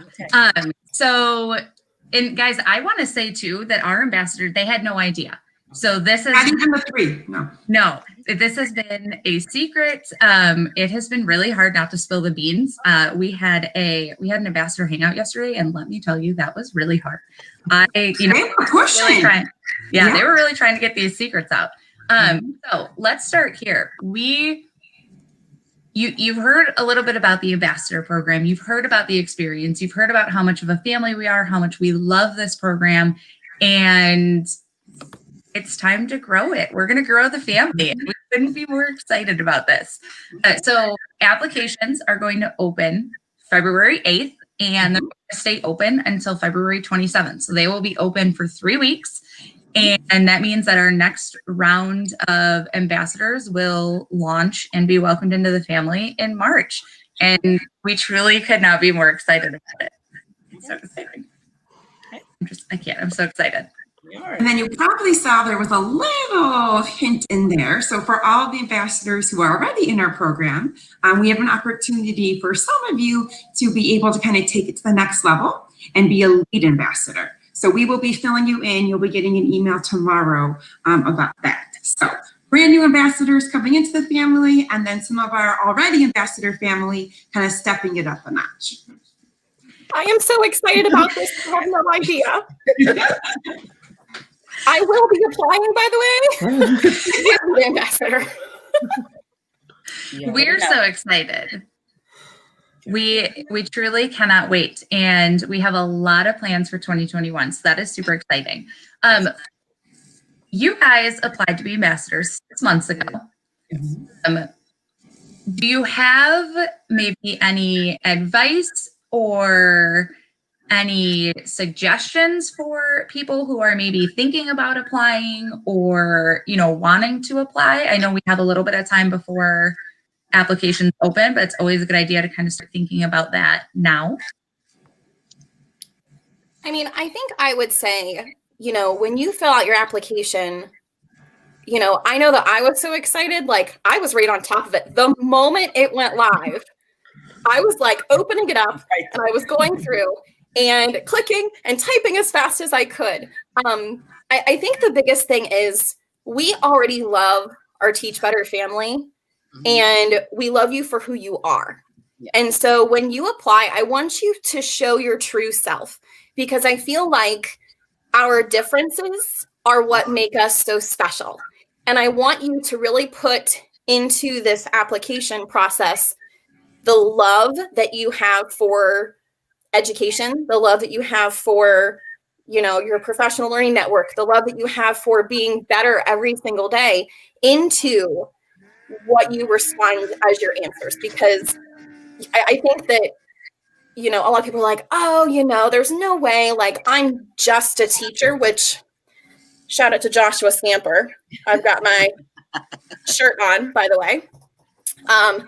And I'll tell you something, you are more than just a teacher every single day. And we know that, and we want the world to know that. So we are very excited. I'm so excited for new ambassadors. Sorry, I'm taking this over. I don't mean to, but I'm like, go for it. You knew I would be excited about this. You knew. I think just show who you truly are, because we love you for who you are, and we don't want you to be anyone different. We want you to bring to the table what you have, because we need that. And that was exactly what I was going to say. What she just said is that be yourself. Yeah. When you go through the application process, when you answer the questions, be yourself with it. Don't try to come up with like the things you think the Teach Better team wants to hear. Be who you are, because that's what makes this group what it is. It's the uniqueness of each person and each thing that they bring to the table. So I have a special expertise maybe in Catholic education, because that's where I am. But other people may have someone say, how are you doing in a Catholic school? They may turn to me. But if somebody else says, well, I'm not quite sure if this would work here, we have a special person for that. It doesn't matter what you think you want us to hear. Think about what you actually bring to the table. And I remember doing the application and I just kept looking at that it's called Teach Better, which means that you're trying to become better. You're not perfect. You're trying to become better. Everyone on the Teach Better team is at so many different levels of where they are in education. 1 year in the classroom, 2 year in the classroom. Someone I remember said they'd never been in the classroom, but they were in a college class, and they're just from all different walks. And I remember doing the application and just answering the questions. I just went with my first responses. I just went to make sure the spelling and grammar was okay. And I just went with my first responses, and I'm like, this better work. And that was it. Everything that I do is just about becoming a better educator. Like I said, 20 years, and I'm still just growing and growing and learning and learning. And that's the whole entire thing about being with this team, is that I want to learn from everyone and bring it back into the classroom and just literally become a better educator, not an instructor. I am a teacher. I am a teacher. That's every day. I'm a teacher. So when you fill out that, as soon as they say that link is open, you get to that application and you submit that application. Don't walk away until you hit that submit button, and then keep checking your email to see that you got a response back from. I did like Mark's response to that whole thing. He said, make sure you're not in the mountains in the middle of nowhere with no Wi-Fi signal. So like, I remember that whole situation.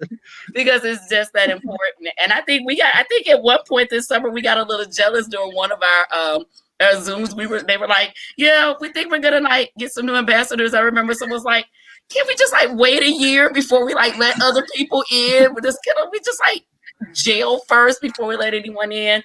We're just such that word family. I don't even think encompasses what we are, but what we do is that we're just building this whole community of educators who just want to make sure that education is just better for our students and for each other. That's the big thing that I want everyone to walk away with.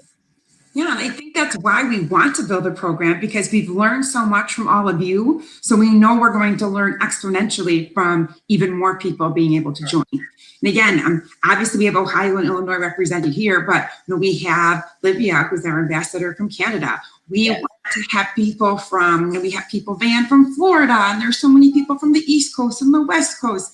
We want to have as many different educators as we can, because we know the Teach Better Network is for everyone. So we want to have people who are instructional coaches, which we have, elementary teachers, high school teachers. You don't have to use the grid method. You don't have to use standards-based grading. We all bring something different. And that's why, we're such a great group, because we can support each other in that way. Absolutely. It's, it's the Teach Better mindset, and continuing, we're better together. And that's why we're so excited to bring more people in. We have such a fantastic group. Like Andrea said, we have learned so much from our current group of ambassadors that we can't wait to bring in more ambassadors and learn from them and watch them then learn from our current ambassadors. It's, just continuing to better ourselves every day. And I love what you guys said. One of my favorite things that you had just said was, truly in the application, be yourself. We are not looking for perfection. Whether you are an educator, whether you are a we have behavioral specialists, we have administrator, it all walks of education, because truly we want a collective group that voices every piece of education. The only way we are going to get better is to continue to work together and see every perspective, hear every perspective, and, talk to each other and talk through everything that comes up. I think, one of the things is and I'm pretty sure maybe Ray said this. If not, I'm going to give her credit right now. So, there is an answer for every obstacle someone hits in their classroom. There is an answer somewhere in someone's classroom. It's creating this family that has this conversation and finds those solutions. We always want to be better, and that's how we are going to be better. And I think you guys absolutely nailed it with that. I am so excited. And this time, the applications, they're open for 3 weeks. So they're going to open on February 8th. And trust me, there's going to be a lot of reminders. You're going to see a lot on social media. I'm sure there'll even be some lives. So again, it's going to open on February 8th. It's going to be open for 3 weeks. So we really, really, really cannot wait to welcome another group. We're so excited. I'm so happy that you guys are so excited. I did love watching your faces during that clip because you guys had no idea. So that's super exciting for us to kind of watch the reaction live. For sure. And again, we have so much more planned for you guys, but we'll share that just individually with our ambassador family and how to get you more involved, whether it's a lead ambassador, and then we have some other plans and work as well to help kind of incorporate in our new ambassadors in March. It was truly an incredible 2020 for the Teach Better family and the ambassador program. And let me just tell you, if you thought that 2020 was good, just wait for 2021 because it's going to be better. There's so much. It's going to be so great. Do you guys have, I can't believe it's already, I know. We need more time. That's it. Yeah, we need more time.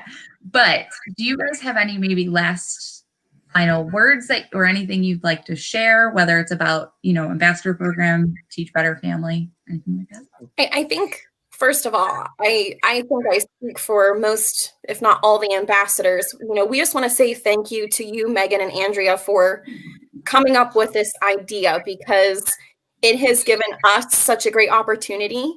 And we could not be more blessed and thankful to have the two of you leading us through this process.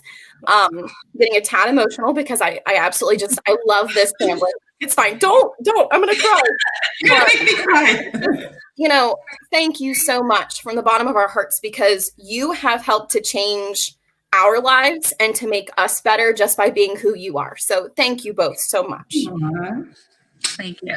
That means the world to us.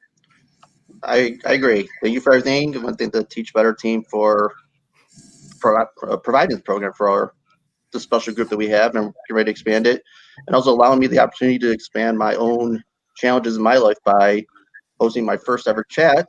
I did a mastery chat a couple weeks ago, and I was like, never hosted a chat before, so I was like, I've never done that if it wasn't for the Teach Better ambassador. So I want to thank you for everything, and just keep going forward and make 2021 even greater than this year. Everything those two said, except I'm waiting to do my mastery chat because I'm just blogging for right now, but I can't wait to do a mastery chat. I'm hoping that what you guys set out to do with the ambassador program, you guys are seeing it and that it just really, really comes to fruition for next year and in the coming years, and that we are a part of all of that excellence in the next year. So congratulations. Well, thank you so much for joining us, you guys. You are amazing. Thank you. I wish we could get the ambassadors on with us, but we're Next year we'll do the 12 hours. Too much awesomeness on one screen. I mean, we might just break Facebook in general and everything. Come on. It truly has been a blast. We are so thankful that Adam, Amanda, and Calissa, thank you so much for joining us. Again, this program would not be what it is without you guys and without all of the ambassadors. You guys are incredible. Our 12-hour live is going to continue, so you better not go anywhere, because up next we have the Speakers Network takeover, and that is with Becky Schnexer, PJ Capozzi, Kevin Butler, and Maurice Martin. So stay tuned.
Hey. Hey everyone, super exciting. Welcome back to 12 Hours Live with the Teach Better team. And I'm super excited. I am Becky Schnexer. In case you haven't witnessed all of this craziness at one time, you're welcome. The next 30 minutes, you get to put up with this. So again, you're welcome. It is the Speakers Network takeover of the Teach Better team 12-hour live. I am so excited because I have three amazing speakers from our network here with me. You can see Kevin, you can see Maurice, you can see PJ, and in just a minute, I'm going to let them tell you about their message, their passion, what makes them so incredible, and why the Teach Better team has chosen them for our Speakers Network. But before that, I have to confess something to everyone tuning in and anyone who's watching the replay. I have the best role in the Teach Better team because I get to celebrate amazing educators. I get to celebrate these amazing speakers within our network. I get to celebrate all of you, and no one else on the Teach Better team gets to do all that. Well, maybe they do. I'm going to pretend though that I get to do all the celebrating because that's truly what I see myself as on the Teach Better team, a celebrator of amazing educator voices. And so I'm also a K-5 science educator. I know, can you imagine me in a classroom? What? It's absolutely nuts all the time. I'll just tell you that. But in celebrating the voices and the messages and the passions of amazing educators, I'm going to toss this over to our three amazing speakers. They are three of many speakers in our network, and I am just excited to hear from them. So Maurice, why don't you take it away? Tell us who you are. Tell us about your passion and what brings you here today. Sure. So I'm kind of a multifaceted individual. I'm a counselor. I'm a host. I come from a background of education as a musician and a music educator. But my life is all about helping people get to a place of passion and purpose. Whether I'm talking to an educator, a business person, or I'm talking to the actual kids who are trying to take their lives to another level, whether they're getting ready to graduate or whatever it is. My life is completely revolved around helping people get to the place in life that they were born to get to. I know that sounds probably overly deep, but I'm kind of a deep person. So I'm really honored to be a part of Teach Better. I have known a couple other people who put this all together for many, many years. And so to be a part of this team and a part of what Teach Better is doing all over the country is just incredible. So it's really an honor, and thank you guys for having me today. Yeah, thank you, Maurice. I love it. Let's hop over to PJ. Thank you, Becky. Honored to be here as well. I am the superintendent of Meridian 223, which is a district in Northwest Illinois.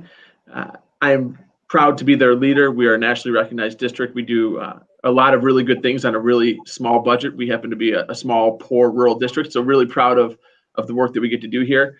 The message that I try to convey is very similar to the one that we just heard, is that I think we've all been through some really interesting things in our lives. I think like one of my favorite sayings is that humility is understanding that everyone has a story and most people's are better than yours. And so in that light, I talk very much about like we have to think critically through everything that's happening in our lives and attack the day. We've got one shot at this amazing thing called life. So what can we do to leave our mark on it? As educators, I think we're in an amazing position because we get the opportunity on a daily basis to change the trajectory of kids' lives.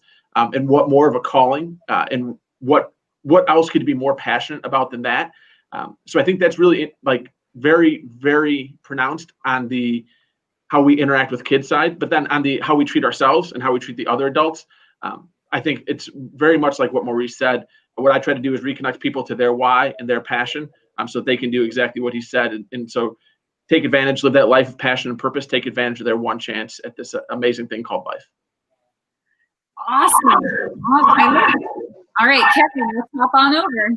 Well, good morning. It's good morning for me because I'm in LA, so it's early in the morning here. But I guess my whole purpose is really just like student engagement and classroom culture, making school as dynamic as possible. Whether I've been virtual since March, we have still not gone back to school yet.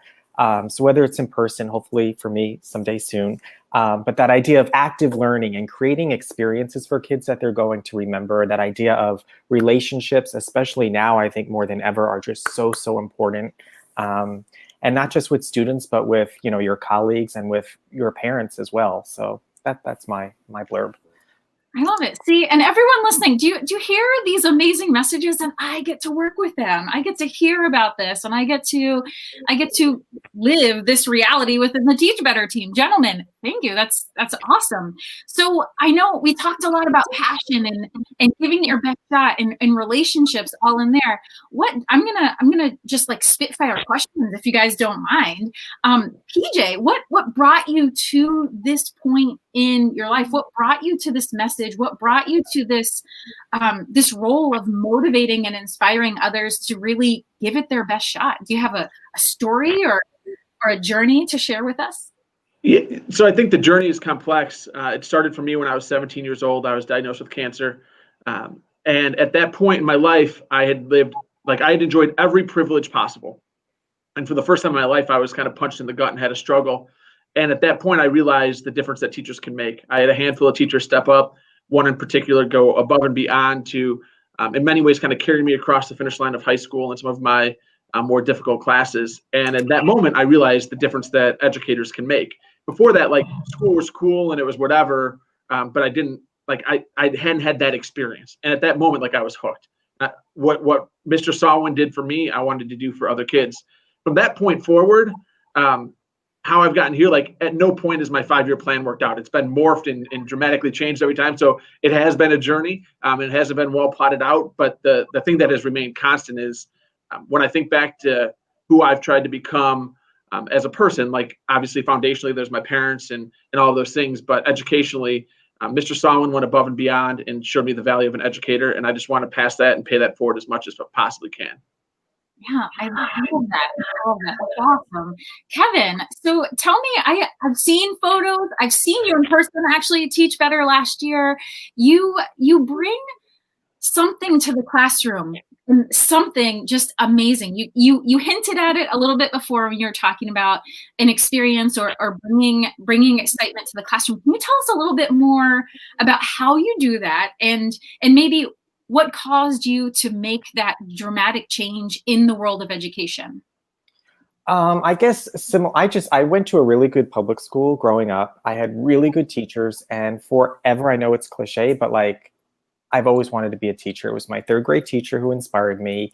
When I was growing up, I would make my friends play school with me. I don't know how I had any friends. It was just something I've always wanted to do. And I was fortunate enough to have those teachers who made school fun.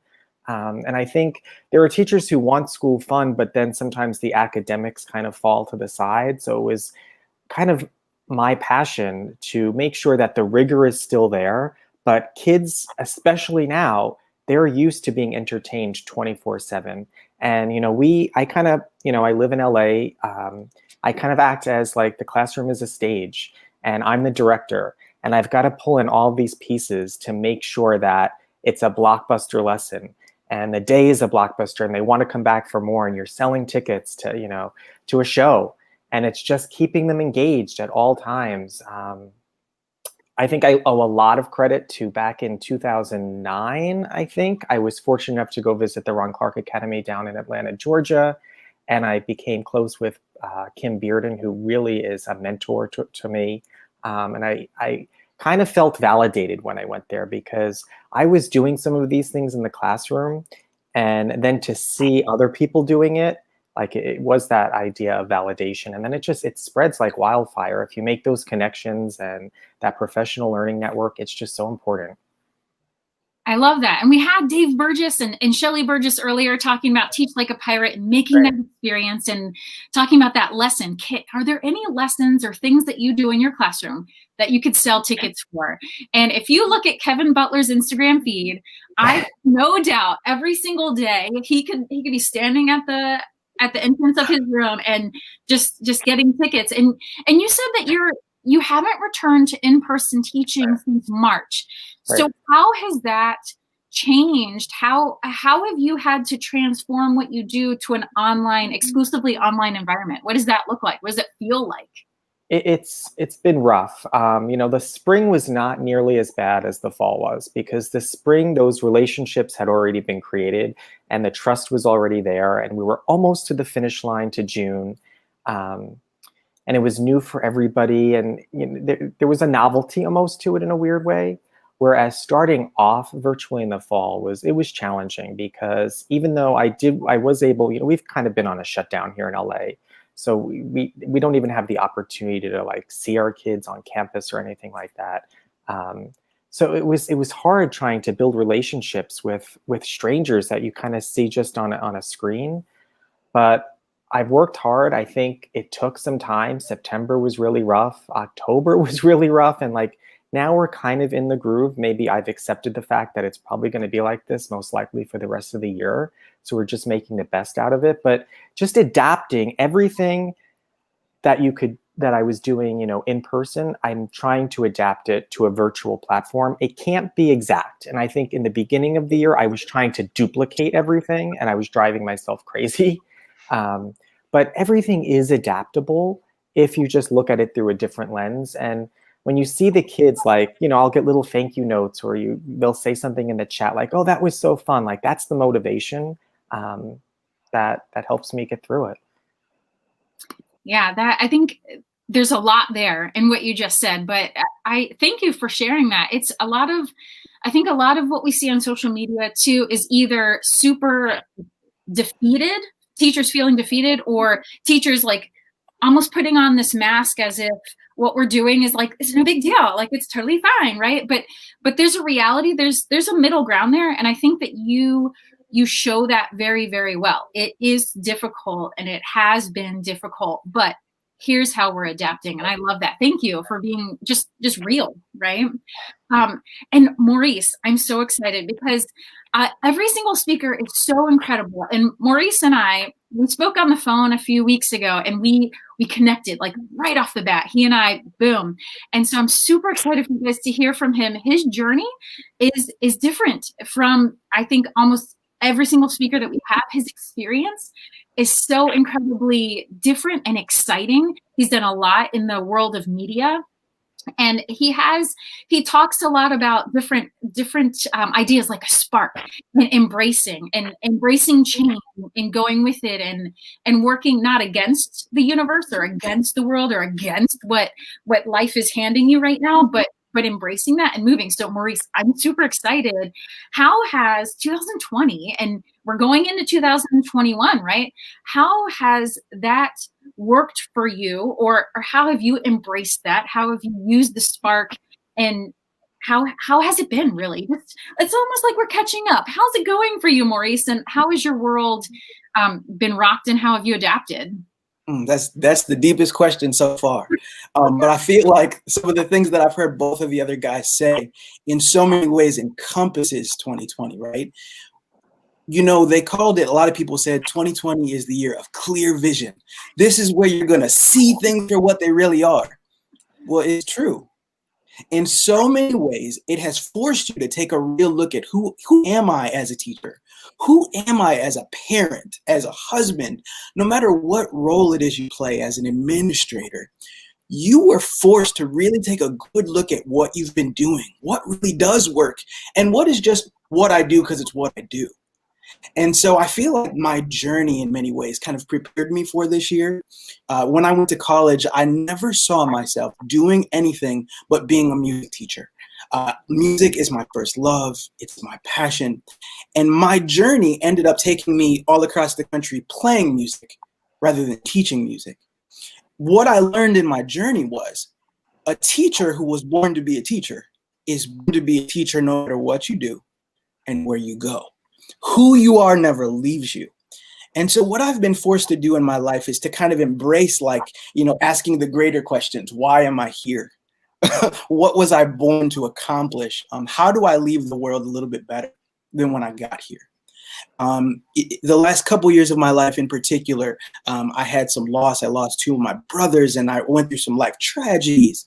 And it forced me to completely revisit, what can I do to make this world better? So me speaking now and making videos and doing all the things that I've been doing, now hosting a TV show and just doing so many things, I am learning that about the journey. If you embrace life's pitfalls, if you embrace those curves, those bumps in the road, that is the life. It's not the plan that you have. The greatest teachers you ever see are the teachers who stand in front of the classroom, and as the student has the puzzled look on their face, the teacher says, you know what? I need to revisit this from a different angle. I need to reapproach this from just a different perspective. That's a great teacher.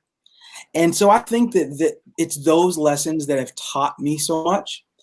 And I think that it's those lessons that kind of help me help other people embrace what it is to get to say, hey, I'm alive. I made it to the end of 2021 or to the beginning of 2021. So yeah, it's been an adventure, but I think it's all been for a reason and for a purpose. Yeah, that's exactly right. I love that. I feel like all of you all just have this beautiful experience that you want to share and you want to help others see that it's not always easy, and it's definitely, if your lives are anything like mine, it is not the way you ever thought it was going to turn out, even like yesterday to today or today to tomorrow. And I just love how you guys take that, you embrace it, and you move further, or you're looking to make a better version of yourself or of the people that are around you. It's not about you. It's about everything that's around you, every person, every experience, everything that's happening in the world. So thank you guys. It's absolutely amazing. We're on the brink of a new year, right? 2021 is days, hours away, right? Super exciting. Everybody's ready to just say, hey, 2020, it's been real, a little too real at times. See you later. It's time for 2021. So I know the classic thing in the last few years has been, what's your one word for 2020 or 2021 as we're going in there? And you can give me a word if you would like, but I'm just wondering, do you three have any special way or tradition that you use as you embrace a new, not a fiscal year, a new calendar year? That's the word I'm looking for. Or do you have any special way that you approach those, or do you embrace a word, or do you embrace a theme, or maybe you just, January 1st is the first day in January, not necessarily some big plan going on. PJ, what about you? Do you have anything that you do every year? So the one word movement is born out of the idea that resolutions are setting people up to fail in lots of ways. And so it's a bad way to start the year. So I fully support that when we set these lofty, high aspirational goals that we're not ready to do the work to get, then we're setting ourselves up for failure, that the mindset is what needs to change first so that the behaviors change. So I significantly believe in that. What I tend to do is I take the time to reflect. So one of the things that I learned as superintendent very early that I was not prepared for was that the rhythm of the school year is dramatically different for me as superintendent than it was as principal or as a teacher. And I'm in the office obviously this week, but it's slow. And it's one of the few times the entire year it's slow. So I force myself into reflection. So I do a couple of things each year. I kind of review the best books that I've read, which makes me go back and rethink about the best books that I've read.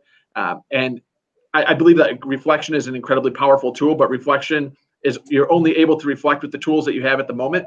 And so I try to reflect on the tools that I tried to enhance myself with over the year. And I go through like a comprehensive reflection time at my birthday. Each year is kind of a milestone. And then at the end of the year, to think about where I've come as a human. I think like as a leader, as a husband, as a father, I'm only as good as like the kind of composite whole of my self-awareness. And so what I try to do is really understand myself, what happened this year, how I embraced it, how I failed, and how I plan to continue to work to get better, what mindsets I'm going to continue to try to change and adapt on. So for me, it's a process of kind of thorough, comprehensive reflection. Oh, I like that. And I like that you do it multiple times in the year. I think I think it's a trap sometimes we fall into, and it's like, oh, it's the end of December, time to reflect. And you're like, but what have you been doing this whole time? Like, where's that reflection? Out of curiosity, PJ, what month is your birthday in? November. And so if anyone connects with me on social media, I kind of write a letter to myself on every birthday that kind of goes through the lessons that I've learned throughout the course of the year. Some funny, some poignant, I hope. And then others just kind of reflections on what I'm learning as I'm raising a family and trying to become a better person. And so I kind of dedicate that. And that's kind of the big 3,000 word explosion of thought and quips that is my reflection on the year. And then at the end of the year, it's more about, again, the tools that I've learned and the experiences that have defined me. That's awesome. I'm going to shoot right back up to Maurice. What about you? What is your New Year tradition, or do you have one? I do have one, and it's kind of similar to PJ's in a way.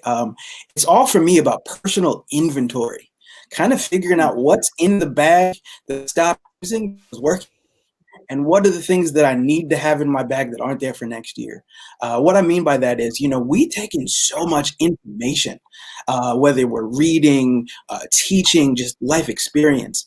And sometimes some of the greatest lessons, they kind of get buried. We started working on some good habits and healthy things we were doing, and then life hit, and all of your good habits kind of go by the wayside. Well, what are the things in my life that I need to make sure I'm sharpening as I go into the next year? What are the relationships in my life that I need to make sure I'm reconnecting with? So I'm with him. I don't really believe in the whole New Year's resolution thing, but I do believe in using it as an excuse to refocus yourself. Part of Teach Better is getting better every day.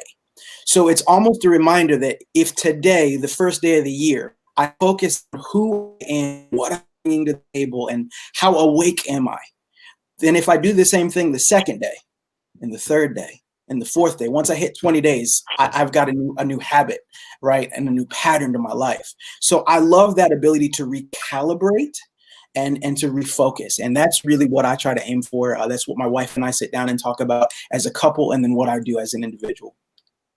That's awesome. That's great. I love that inventory. I love that idea, that kind of mental image, and then just literally, yes, let's go through. Let's inventory what I have, what I need, where are my areas for growth? What am I like knocking out of the park right now, so to speak? That's great. And what about you, Kevin? I kind of have to agree. I don't do the whole New Year's resolution either, but I do kind of, I guess, like I put like a motif up for the year. Ironically, last year was like the year of yes, but there was not a lot to say yes to, unfortunately. This year, I think I want to observe more. I think, a lesson of 2020, whether it had to do with COVID or the many other things that were happening in the world last year is, I'm very laser focused. I'm type A personality. I'm constantly looking at what's next. And something I really took away from this year is it's just important to listen sometimes. Just keep quiet and just listen to other people. So that's kind of like going to be my goal. I don't want to call it a resolution, but I just want to observe more and take the time to really look at what's going on around me. That's awesome. I love that. And as a science educator and a field scientist, the word observe, Good one. Good one. And Lindsay Titus earlier today was talking about evolution. And I was like, yes, evolution, observe. I love it.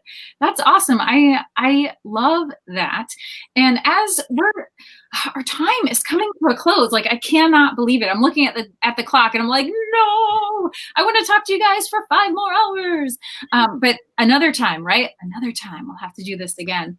As we're kind of closing off, I wanted to talk a little bit about celebrating and celebrating others. I know at the beginning I was talking about my job on the Teach Better team is celebrating, elevating and amplifying messages of educators or influential people in the world through the Teach Better team, which is amazing. And I think it's so important, no matter how small or how large an accomplishment or an event or something on the to-do list getting checked off, it's important to celebrate those. So we get to give away a $10 Amazon gift card. And so with the theme of celebrating, I want everyone visiting, everyone viewing, and then we're going to participate too. I want you to think about someone, a person that you want to celebrate, and throw it in the comments. The first one that comes up is going to get celebrated with the Amazon gift card. All the comments that come up, all the people who are listed that come up as people to celebrate are going to be celebrated in a very special way.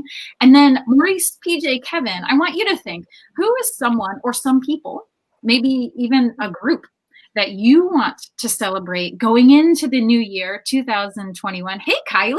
There she goes. Amanda, post. All right. Awesome. So Kylie, you're going to be winner, chicken dinner, but really not chicken dinner.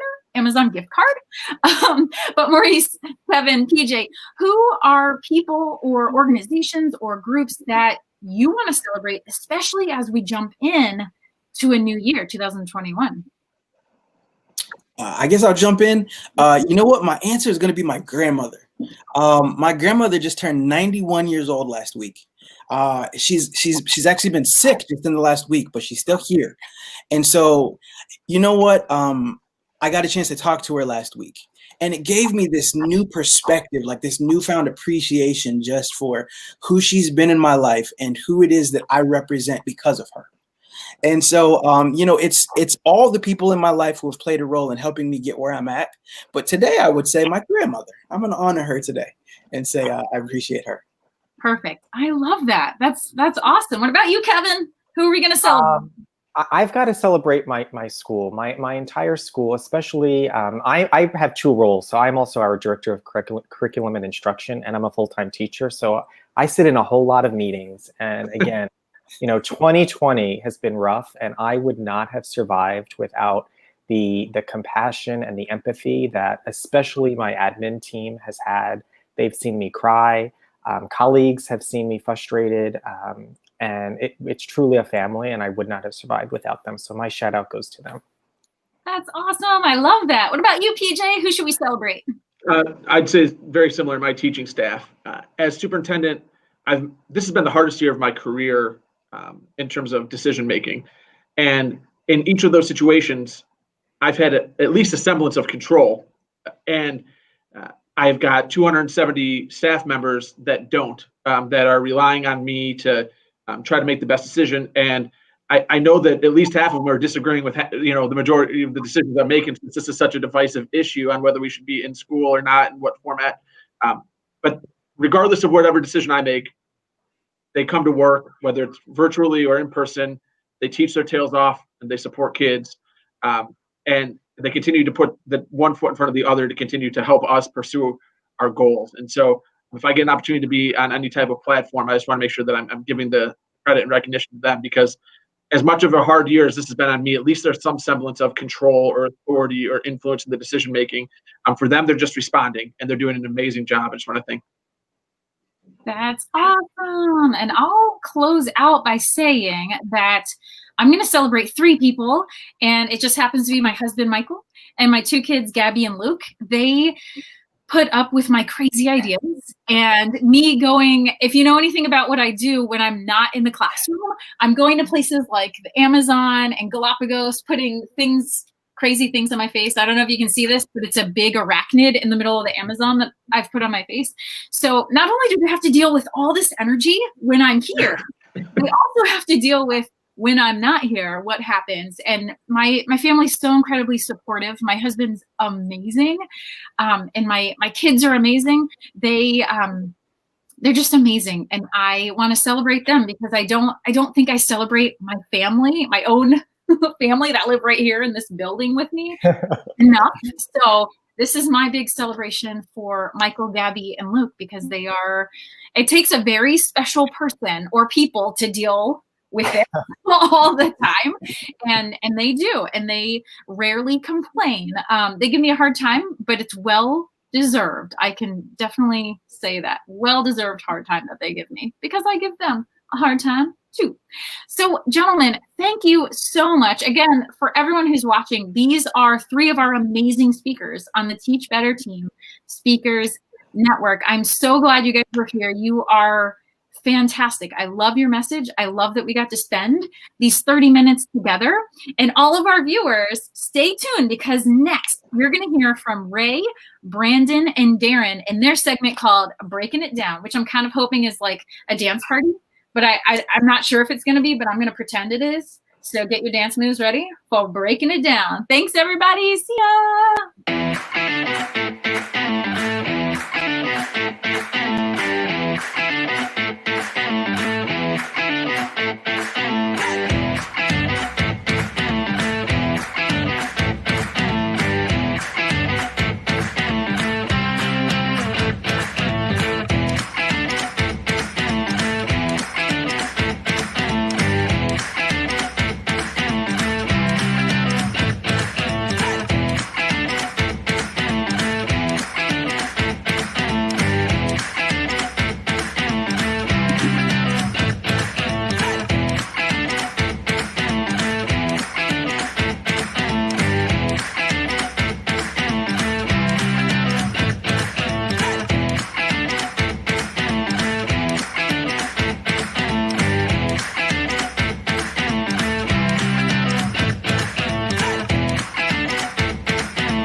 Hey everyone, we are continuing our 12-hour live. Guys, I'm so glad you're here for the dance party we're having. Becky said we're having a dance party. Brandon, Darren, you in? Like, are you good with the dance party? That's like what I was doing through that entire advertisement. I was just jamming in here. So that's about the best I could do. But yeah, let's do this. Well, it's the best part of having any sort of these like small little transition commercials is I feel like I'm in the background like da, da, na, na, na, na, na, na, like always.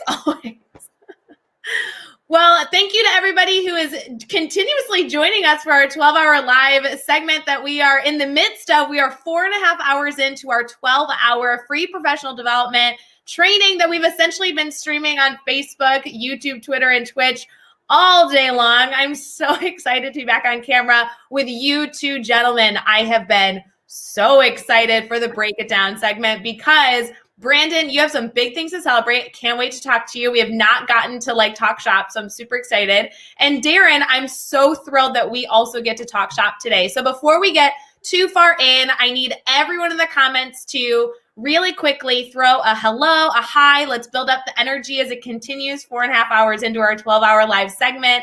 And in the meantime, while they're typing their hellos and their love, Darren, will you start us off by telling us a little about yourself in case one person out of the hundreds watching maybe don't know who you are? Yeah, absolutely. Absolutely. Thanks, Ray. Man, this is super exciting. I am really fired up. You know, on a Tuesday morning at the end of December, when I'm staring out the window watching the snowfall here in Colorado, I get an opportunity to to watch all day long and connect with people from, man, just like this international audience and international speakers. This is just so cool. So I'm Darren Peppard. I'm a school superintendent in Colorado. I'm in a small school district in the Colorado Mountains. I am right in the heart of ski country, probably arguably the most beautiful parts of the world. But I'll tell you, it's obvious. It's more than that. It's not just being a superintendent. I'm an author. I'm a speaker. I'm a consultant. Just actually launched a publishing company, Road to Awesome, and all kinds of exciting things that are happening here. 26 years in education. I've been a teacher. I've been a coach, an assistant principal, and now a superintendent. And the other thing I would say about myself is this guy right here. I'm a huge Brandon Beck fan. So there you go. How could you not be? I mean, Brandon is all around a guy to follow. If you guys are not following Brandon on social media, he seems to just do it all, and he does it with a smile. How could you complain? Well, I appreciate it. It's been 4 hours and 34 minutes that I have been online, so it's been a great day so far. It's tough acts to follow, too. I mean, these guys and girls have been amazing, amazing educators. It's awesome to be a part of this. I am super excited. If you don't know who I am, my name is Dr. Brandon Beck. I am in from Westchester County, New York.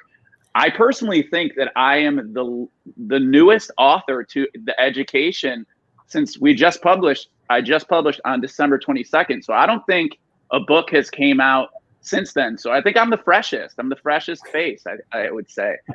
So my book. Brandon, I'm seeing your book everywhere. I do want to hear more about like all that you do, but just to clarify for the world, if you have been living under a rock, you may not have seen Brandon's new book, but it shows up for me on every platform that I log into. It's like I click on the app and all of a sudden Brandon's book is right there. Everyone's talking about it, dude. I appreciate that. It's been a labor of love for sure. So the book was just launched by Codebreaker, December 22nd. The title of the book is Unlocking Unlimited Potential. It has been a labor of love for the past 6 years to put it together. I am super excited to be here. I'm all in for the Teach Better team. I am actually hosting the Teach Better Mastery Chat on Thursday, January 7th, which I'm super excited about, as well as I have a guest blog coming your way. I am a teacher. I am a 5th grade dual language English zone. I call myself a monolingual, bilingual educator.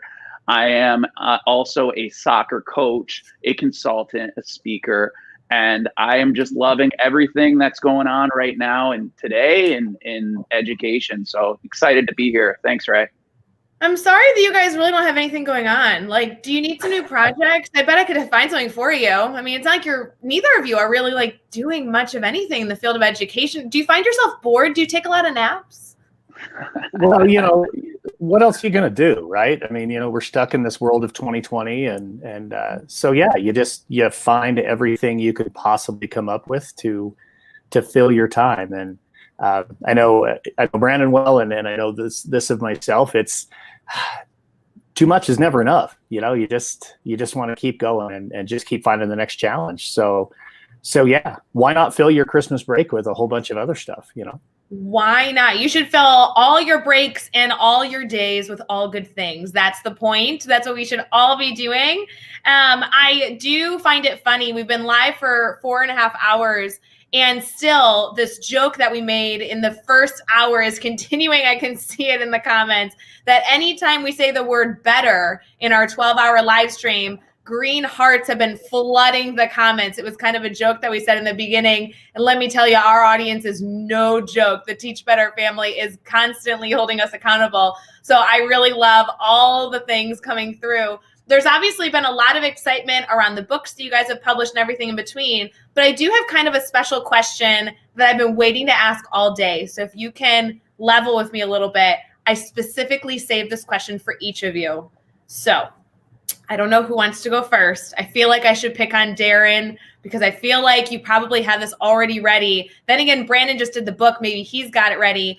I really believe in soapbox moments. I think that if you had a moment where you can stand on your soapbox and preach to the audience, every single educator has that topic, has that idea that they're like, oh my gosh, Ray, don't get me started. So if I had to throw that question at you, what is your soapbox moment, whether it be the focus of your book or maybe it's just a passion that you continue to work around, what would that be? Who wants to jump on that first? Well, since my buddy Lillis in Arizona is throwing me under the bus, I'll go ahead and go first. I have no problem with that.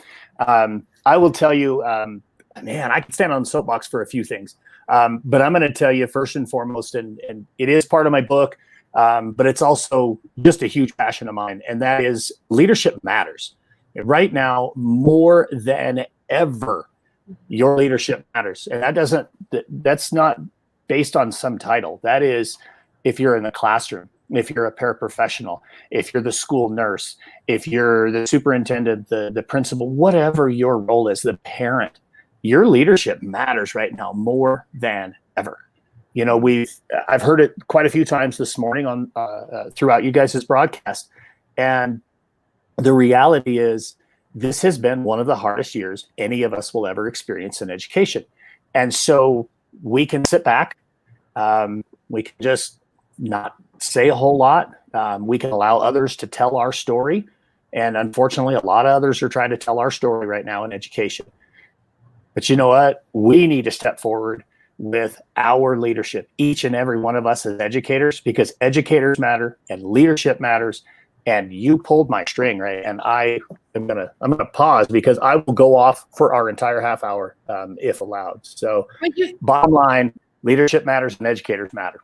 And you know what? Like, I'm not even going to stop you because you have to see the comments rolling in of people being like, yes, 100%, leadership matters. Like, this is hitting a nerve with people. And it's hitting a nerve, Darren, because it's so important. It's so personal right now, but it's professionally so important for us to continue to emphasize it. I think teachers and educators in the spring were like, yeah, my job matters. And then we've hit a little bit of a rough road here, August, walking into the spring semester even, saying, this work is getting so hard. I feel like I'm constantly like shoveling all this baggage with me.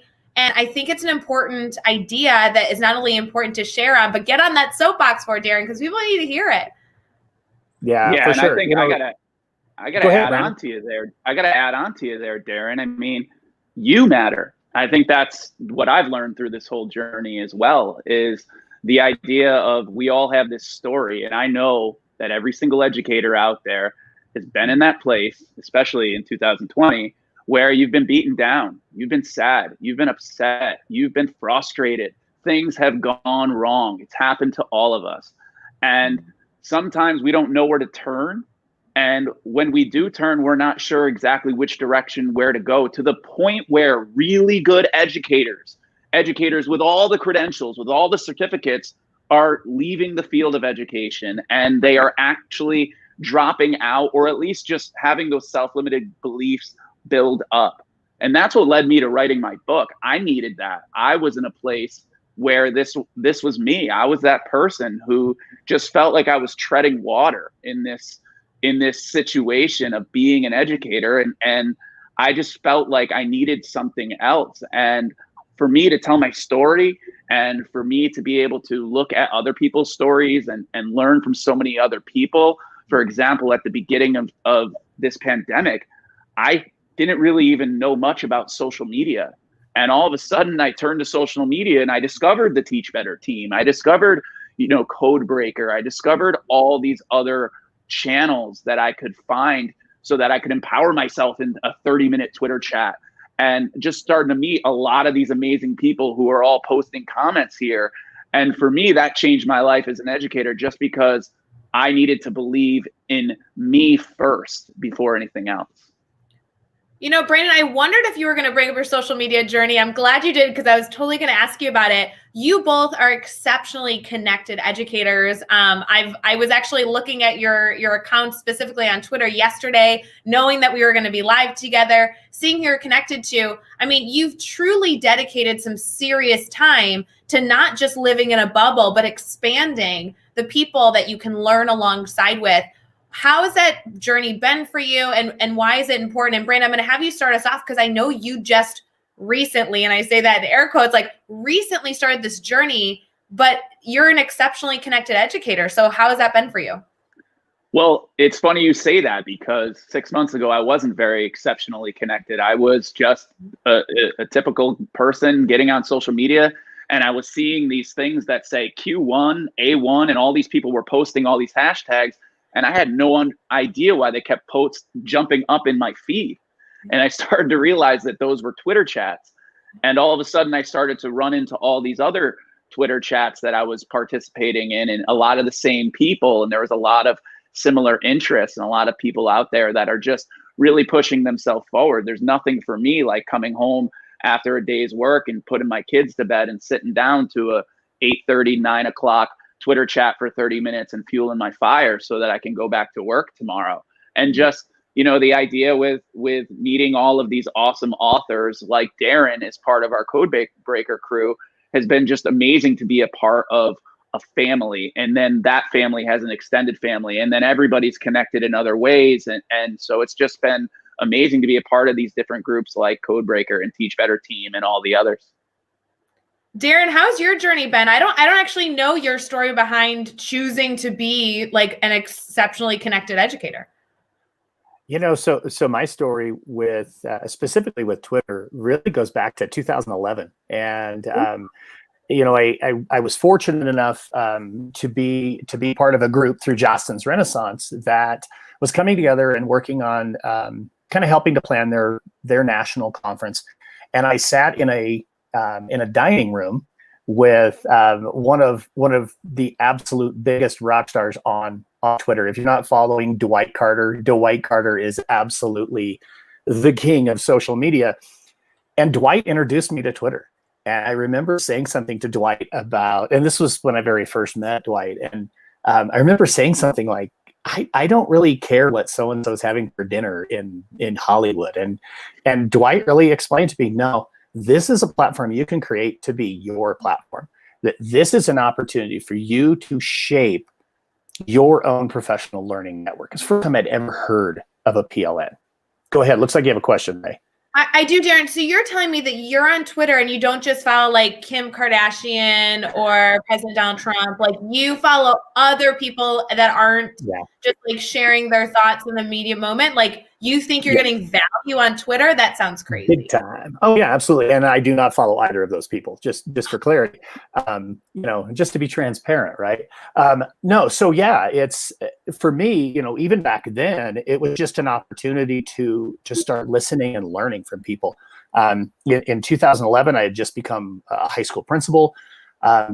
Man, there is no place I think more lonely than being a principal, because who are you going to learn from? And what a great opportunity to connect with people all over the country and all over the world. And, you know, slowly over time, you know, that network continued to grow and continued to grow. And honestly, probably the last 12 months, my network has really, really exploded, and I've really made some incredible connections. And, you know, I mean, that's what it's all about, right? I mean, it's about continuing to learn and continuing to network with other people around the world. I mean, I honestly, you know, just watching the previous session before Brandon and I came on, you know, two individuals I hadn't been following, you know, but now I am, and I'm super excited to learn more about Maurice. Just to chase a squirrel for a second, but holy cow, I'm so excited to learn more about him. But, he's fabulous. I'm so glad that you're newly connected to him, because there is so much value that guy spits out all the time. He is such a good person, such a good human being,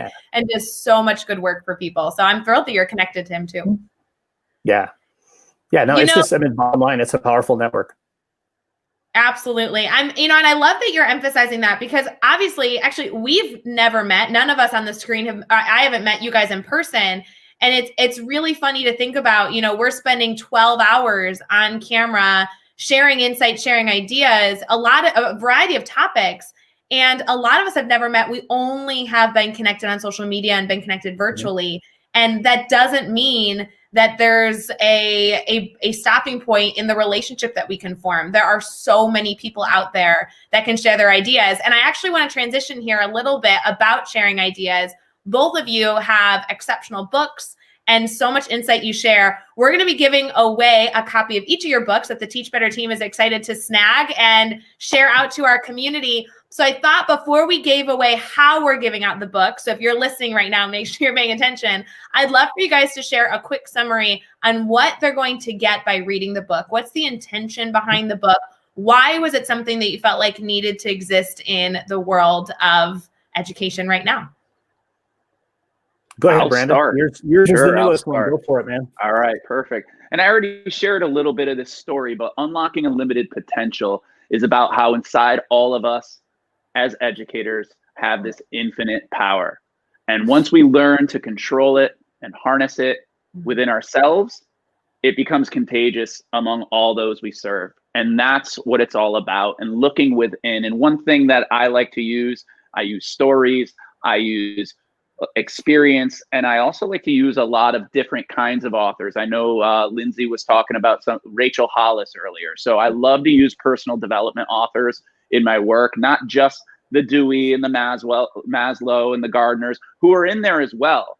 But it's important to be able, for me, I wanted it to be something enjoyable, exciting, inspirational, and fun to read. And so I use experiences from not only being a teacher, but also being a coach, also going through a doctoral program and some of the work and research that I did in there. And I tie it and connect it to the personal development authors as well. So a wide range of everything, so that everything that I'm saying is clinically proven somewhere, and it's not just coming from my pocket. It's something that has really been supported. So I'm hoping that whoever receives this book will engage in the conversation with me, and I look forward to, I love seeing people take pictures of these books, and I love seeing people start to share things that they're learning. Although my copies haven't came in, other people all across the US have gotten them. So I'm looking forward to getting my copies soon. Brandon, I do just want to say before we move on to Darren's book, just a little shout out, not only to the incredible concept for your book, but I also stinking love the cover of your book. It is so eye-catching. The moment I saw you release that cover a few weeks ago, I was like, oh man, that's going to look real good on a bookshelf. Everyone's going to want to pick that up walking through Barnes and Noble and see. You want to know something funny about that cover is there's two ways to look at it. So if you look at the cover of the book, it's a key, and there's a person helping another person up the mountain. So I look at it in two ways. So it's either you helping yourself pull yourself up the mountain, or I look at it as you helping someone else and pull up the mountain. So it's just interesting when it came out that way. Yeah, guys, this is what this is the best part of the process of writing a book. You guys are such professionals in this, but there is not only the content that's intended for the reader that's really in your face, but all these other hidden treasures that get to be found in books are, such a variety. So I love that, Brandon. Really, really good for laying out that little secret for us as we continue to explore that cover. Darren, will you tell us a little bit about your books? Yeah, sure, absolutely. So with Road to Awesome, it's part my journey as an educator. So yes, thank you for the plug, Brandon. I appreciate that. It is part my journey. Very unlikely guy to become an educator. Somebody who was not really connected. I don't have that story of, well, here's the teacher that made the difference in my life. I have the story of the teacher who really devastated me and set me back for a couple of years. And I have the story of the person who truly connected with me in my high school was my high school athletic trainer. And that kind of, has propelled me as a leader to embrace a word that's in my book, staffalty. So staff plus faculty. There's no reason to separate them. Put them all together because everybody is equally important. So part of the book is some of my journey, a whole lot of stories from 25 years of being in education. But then there's a chunk that is my passion, which is leadership and leadership development. And there was a point in time in my career, it was the beginning of my second year as a high school principal. We had a brand new superintendent. That superintendent had never been a teacher. He'd never been a principal. He was somebody who came through the business world, but he was smart enough to know what he needed to do and what he wasn't skilled to do. And for every one of us as school administrators, we had a mentor, a coach. And coaching is something I'm so super passionate about, connected to leadership for that reason. So what I do in this book is I identify the 6 things that for me as a leader are the things I'm going to go stand on the balcony for. that balcony view, I think, is so essential. It's that third point of contact for us, where, kind of like using text as an expert, we can go and proverbially stand on the balcony. Actually, my high school that I was the principal at, and the one where I'm a superintendent, has a balcony overlooking the gymnasium. As a former basketball coach, looking down, watching video, when you would finish a game, you go right to the tape.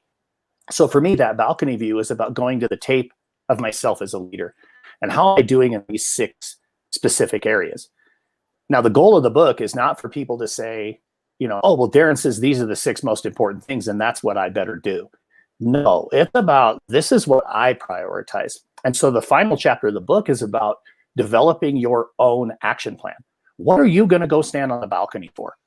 And you don't have to be a building principal. You don't have to be a superintendent. I mean, to me, this is very applicable for being a classroom teacher, for being a paraprofessional, for being a parent. I mean, what are your priorities? What are you going to really check yourself on and really hold yourself accountable to?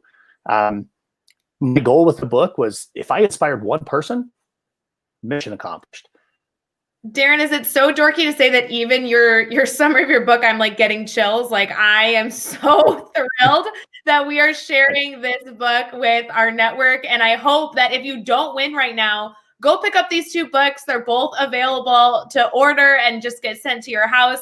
I know Brandon was joking that so many people already have his book. Obviously, Darren's book is something that you can go pick up. And I just think that this would be a great read to add to your list for 2021. Let's do a book giveaway. I really appreciate the 2 summaries you guys gave. And what I find as a similarity is both books have to do with being better within yourself, but also helping others be better, empowering those around you and empowering yourself. So I'd really love for a chance, we'll take 2 winners for these books.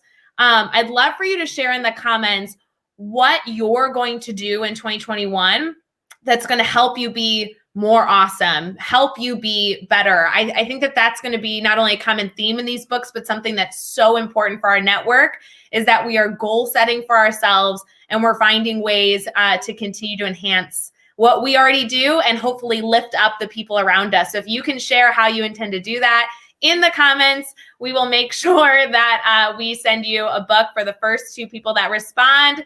Debbie, of course, is on it. Debbie is always such a rock star in the comments. Debbie, I'm so thrilled that you were so quick to respond. There are so many responses coming in, so this is such a wonderful opportunity. We will be taking 2, so we'll take the first 2. Looks like Lisa is going to win that second book, which is so exciting. So our team will be documenting those winners. We will be reaching out to you to get all your information. And then the Teach Better team is so excited to purchase these 2 books and send them your way so that we can all go be a little bit better today than we were yesterday and a little bit better tomorrow than we were today. Darren, Brandon, I know we're running out of time. I'm so excited that our entire network is running over to Amazon to buy a copy of your book if they didn't win. Is there any final kind of like mic drop moment, mic drop thought that you want to make sure is heard and really something that our network chews on before we end our time here today? Darren, I'm going to start with you. Oh, just kidding. He's saying to start with Brandon. Oh, you're going to fight about it? I'll start. Okay, let's do it. I will start. Very simple. Inside of all of us is something very powerful. And as we go into 2021, every single day is an opportunity that you have to make a difference in a kid's life. So go after it. You never know what tomorrow is going to be like. You never know what school is going to look like tomorrow. If there's anything we learned from 2020, so embrace what's in front of you. That's my 2021 word is embrace everything. So good. Darren, you should be word following that. Brandon's so good. I'm so sorry they have to go after that.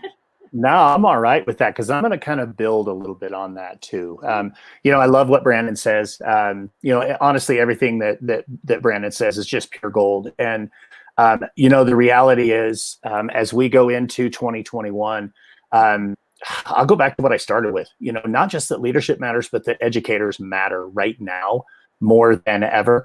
And educators, you need to be really, really proud of what you've been doing. It has certainly been tough. And as PJ said in the last section, you know, no matter what we do, half of the people aren't going to agree with the decisions we make or the direction that we go. But the bottom line is you've stepped up, you've done everything you can to take care of kids and to do what's right for kids. And so my challenge for you in 2021, it's not just keep doing that, but you got to tell your story. You know, as educators, we don't do a good enough job of telling our story. I mentioned Dwight Carter earlier. One of my favorite Dwight Carter things that I've heard him say a dozen times is, if we don't tell our story, somebody else will, and we probably won't like the version they tell. So tell your story. Really push out the positive things that you're doing to impact the lives of kids, because you never know. You just never know when you're going to find out that you've made a difference. It might be 2 weeks, it might be 2 months, it might be 20 years later when you find out the impact you've made on the life of a kid. So keep doing what you're doing and tell your story. The world needs to hear it. Oh my gosh. Brandon, Darren, it has been a complete honor to chat with you for the past half an hour. I want our network to know I am such an absolute fan of the work you are both doing. And I hope that everyone on the planet follows you on social media and reaches out, because although I know you can follow people and stay connected to their content, both of you gentlemen have been so authentic online. You're constantly helping people and they can direct message you and you respond so wonderfully. And I just want to challenge everybody to continue to be connected. Definitely connect with these guys and go check out the content they're dishing out, because it's always good. Brandon, congrats on the brand new book. It seems so brand new. Very excited for you. Darren, it was wonderful to chat with you. Make sure you go follow. We will be right back here to continue our 12-hour live as we approach the 5-hour mark. Jeff Gargas and I will be talking shop about who knows what. Just expect surprises and shenanigans. And we really appreciate all of you who are sticking with us in the comments. So we'll be right back.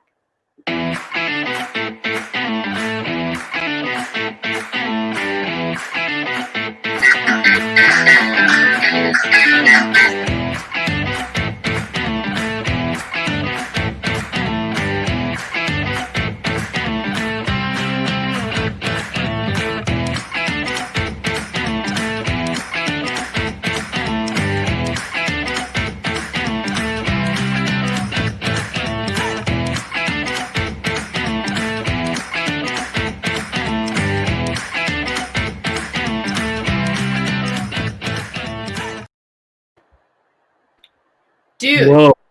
Dude. So first off, those two guys, wow. Like Lindsay summed it up. She said two quality mic drop moments, but there was like 15 of them. But I mean, everything today. I saw this. I wanted to call it out. I wanted to jump in because I was going to forget. But I don't know if you saw what was going on. But we got Debbie and Tim live collaborating to hold each other accountable for their books. So just shout out to Debbie and Tim for that. Also, Tim, I know I have an email from you that I need to respond to, and I will. I promise you, my friend. And I saw Jackie come in. Jackie, great to see you. And Jeff Prickett's in there. We got a lot of people popping in. This has been. I did just have a moment where while you guys were on, I realized I posted it to the team in our internal chat, and I'm like, the moment when you look at the clock and you realize we have 7 hours left. Oh, don't say it that way. We've gone 5 hours. Don't be like, we have 7 hours left. No. I mean, we have 7 hours left. I felt like, oh, that's we're getting close to it. I'm like, oh no, we got 7 hours left. We're still rocking and rolling. We're not even halfway there yet. I love it. Just great stuff. A very lame shout out to Lindsay Titus, who's in the comments. Lindsay, I know you've been popping in all day. I think Lindsay Titus has been quoted every 30 minutes so far in these 5 hours. Quoted or referenced in some way or another. That has happened without a doubt. So that's definitely been a thing. So, yeah. Anyway, so. Hey, buddy. What are we talking about right now? We are spending the next half an hour talking shop, and the best part of it is that there's no rules. We have some surprises we could reveal or not reveal, but maybe really quick, we've been live for 5 hours. We have 7 hours left, whatever. But literally, it feels like we've been live for only an hour because everything has been so fun to listen to. There's been so much engagement, so many giveaways. Can we recap a little bit? Like, I feel like the last hours have flown by. Yeah, we can't. I do want to make sure before we recap that everyone knows that we are going to give away a bunch of stuff right now too in this little bit here. So stick around for that. I really want to see more green hearts. So better. But okay, go ahead. Now we can recap if that. Okay, can I be lame and like look at my list? Because I don't think I could do it. Do you remember last time we did our 12-hour live and I was trying to recap and I could only remember like 3 sessions and you're like, Ray, we've been live for a really long time. We've done more than 3 Oh, hey, Ray, we've been live for a really long time. I've got the full schedule here. Do you want me to, or do you have it? You got it? Okay. I mean, am I not a professional? Raising my phone? Of course I have it. Do you want to throw in that string? Hey, okay, Jeff Gargis, we started this morning at 8 a.m. Eastern. And it was just you and me, and we had coffee. Do you have any memory of that? I think that's where the green hearts came from. Yeah, Megan Wells gets the credit for that, for this idea of green hearts. Anytime we say the word better, so if you hear us say better, you're supposed to flood us with green hearts, which is happening right now, and my green heart is fluttering right now. Fluttering? I don't know. I wish you guys could see, because remember, on our end, we get all the comments from all the platforms we're streaming on. So I know if you're watching this on Facebook, you're only seeing the comments on Facebook. But on the screen, we're showing you. I'm trying to put up as many as I can. Yeah. I know. It's Facebook, YouTube, Twitter, and Twitch. And I won't lie, the green hearts happen. And I feel like I just like put my hands up and give up for a second because they just come so fast. I don't think I said hi to Teresa and I see Jackie there and Barbara and Christy and Marcella. We got all like just. I'm loving it. So many people. Is this enough? No, it's not enough. Keep it coming. Let's go. What's up? Barbara Gray is killing it. You have to put up hers. Hers are awesome. Right here. That just shot like. Yeah. So I was clicking on one and like 30 more comments came through. So I'm trying really hard here. So we had coffee. That happened. That happened. Michelle's here. We got Michelle on here. Like. It's a day. It's a party. And then we had Lindsay Titus. Yeah, so that was like starting our morning with clarity. Lindsay Titus just like spit genius at us for about 30 minutes, and people were just mind blown, eating it up. If you are looking for what segments to rewatch, that would be one of my top 10 to definitely go check out. I feel like 10. I'm like, I don't know how many we've done. Whatever, top 10. We'll take it. Top 10. Top 10. It's fine. Good to go. Okay. Then we had Caitlin Giordano and Dave Schmittou live for an hour, and they did 2 separate segments. One was on Poking the Bear, which was like controversial topics, kind of jumping back and forth. And the second segment was about grading and assessment. And not only did they share so much, but they gave away a ton of stuff that I don't think I knew about. So rock on to them for like spoofing the system that they can just come live and do whatever they want. Good for them. Yes, that was a good one. I think a definite thing that came out of that session is that we need to have more Dave and Caitlin talking about grading and assessment. So, like, that's got to happen. So we're going to figure that thing out. So, yes. After that fun, and all the people were eating that up in the comments, and I love when people are interacting in the comments. It just makes it so much more interactive.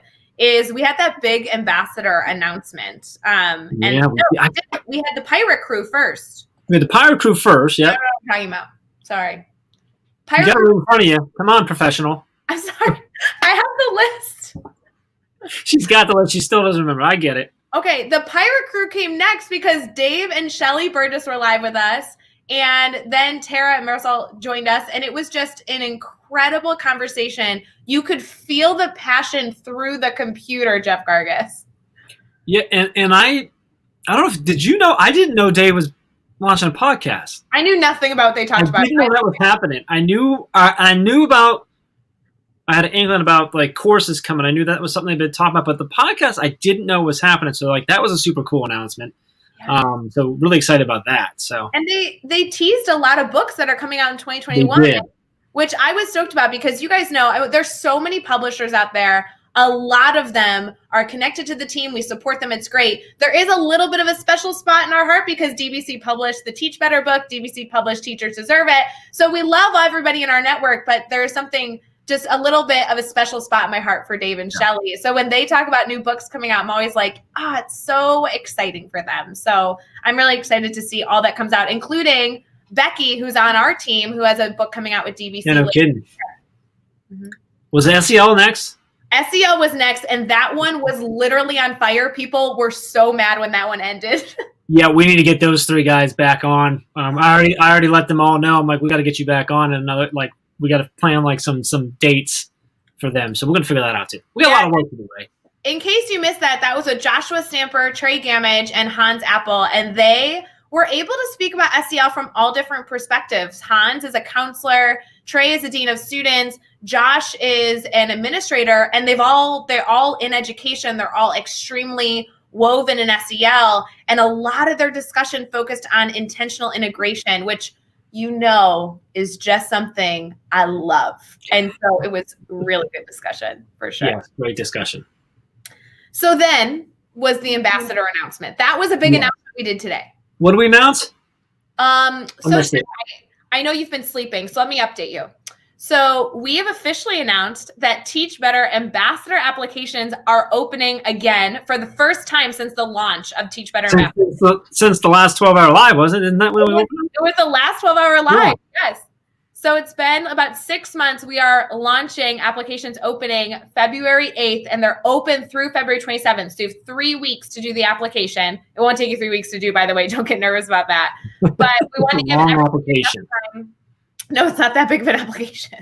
But we want to give people enough time to really sit down after the chaos that we're all continuously dealing with and apply to be a Teach Better ambassador. It's an incredible program, and I love that they spent a half an hour talking through the impact it has. I think a big and memorable moment for me was Amanda Post sharing her story about how much being a Teach Better ambassador has influenced her in 2020, which was so fun. Yes. So then after that was... Wait. We also announced the creation the lead ambassador application, which if you're listening now, if you're not a Teach Better ambassador, you unfortunately cannot apply to be a lead ambassador. You need to be an ambassador first.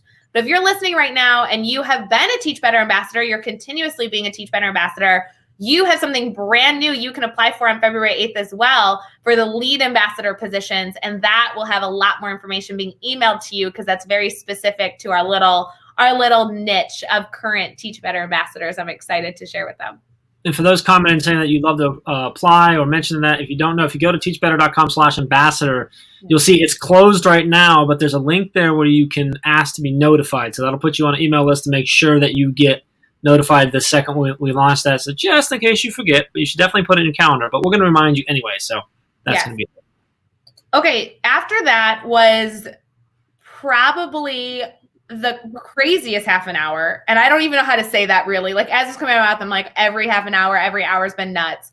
But we had PJ Capozzi and Maurice Martin and Kevin Butler all talking shop with Becky Schnexer. And that was our speakers network. So for those of you who don't know, we have a Teach Better Speakers Network.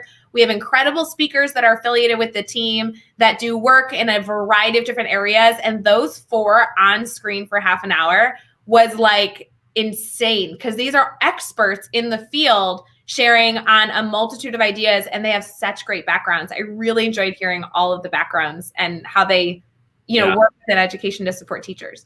I really love their individual reflections on 2020 and their looking towards 2021. I love that all 3 of them are they're not resolution guys. They're do it right now and plan it, guys and stuff. And looking back, PJ does Leonard to himself in November for his birthday. They reflect every day. Maurice talked about reflecting today, then tomorrow, then the next day, and eventually it's just a habit and you do it. And I really enjoyed that. That was just a really powerful conversation. And Becky's so much fun. She's so great to lead that. We're so stinking lucky to have Becky with us. I don't know how we tricked her, but it's still working. So But we've had incredible Teach Better team members that I know you and I have privately reflected. I'm sorry, I'm saying this to our network right now, but we have a lot of new members of our team on 2020. 2020 was a year that for whatever reason, we were able to bring on a lot of people to the team to help us manage things. And if you look at the past 5.5 almost hours, there's been incredible leadership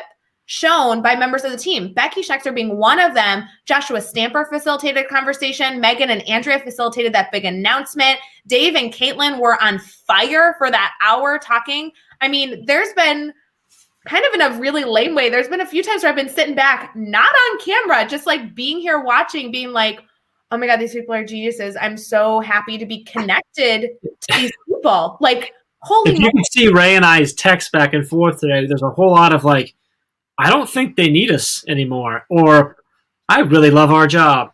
Wow, our team's awesome. Do you think they'd notice if we weren't here? Like, just like back and forth of just, and it's just awesome. That's such a cool thing. So that's been a blast. Okay, is it really funny that that's 100% true? And if I showed you the text, all of that's real. I'm pretty sure those were all word for word at some point. Yes. Yep, totally. So then after that was the incredible conversation I was able to recently just have with Darren and Brandon, and they talked about how they've appreciated being able to connect with all these other educators that have shared in our live session so far. And, you know, Darren is somebody that I've known about, I followed his work, but I hadn't really gotten to talk to him a lot. And Brandon was kind of the same way. He's a newer connection with me within the past 9 months. He just had a book come out, which has been so exciting to celebrate. So to have a half an hour conversation with two passionate leaders, I mean, that is literally the best job in the world. It is the best job. Yeah. Thanks, Alex. Appreciate that. I don't know that they need us. Did you see the conversations going on when Jeff and I weren't around? I'm pretty convinced they don't need us. They just need us to get out of the way. That's true. They do. And isn't that maybe good leadership? No. That's true. I want to bring up, Dana mentioned it, and she's one of them too. Well, she's one of the group. So she mentioned, you know, yay for new team members, ambassadors, podcasters, hosts, and bloggers. You know, I think one of the best parts about our job is that we do get to be connected to so many, because we've got the speakers network, we have a podcast network, we've got bloggers, and we have our team and everything. So like, I mean, I just kind of want to shout out like we have our bloggers that are amazing. One of the videos transitions at some point today highlights that, and we have so many amazing, just brilliant educators who write for the blog over at teachbetter.com. Some of them write every month, some of them write in series that happen every month, some of them write just every now and then. But there's such a wide variety of just brilliance over there. So huge shout out to our bloggers. It was cool, Jeff, and I know that it's just us talking shop, so we can kind of share a little bit of behind the scenes. But as we were going through the types of things we wanted to highlight in some of those transitions, and spoiler alert, if you watch my Instagram story, a lot of those transitions are actually to help us get people in and out of these videos. Yeah. Like there's a logistics element that we've been dabbling with for this 12-hour live. And we were talking about what to highlight. Jeff, the list is so long because the team is supporting educators in a variety of different spaces. It's been really cool to watch, like to be able to scroll through. If you go to teachbetter.com and go to like meet the team, to be able to scroll through the team members, scroll through the guest bloggers, scroll through the ambassadors, the speakers network, the mastermind crew, like all these people that are doing great work to support other members of the team.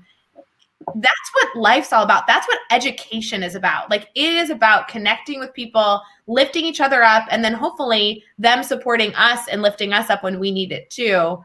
It's kind of it's a cool reflective moment for me, I think. Yeah, we've done that a lot recently where we're like, this is pretty cool what we get to do and who we get to do these things with and being connected with it. So you all make us better. Which is what we really need, like a button so that like everything freaks out like Pee-wee's Playhouse here.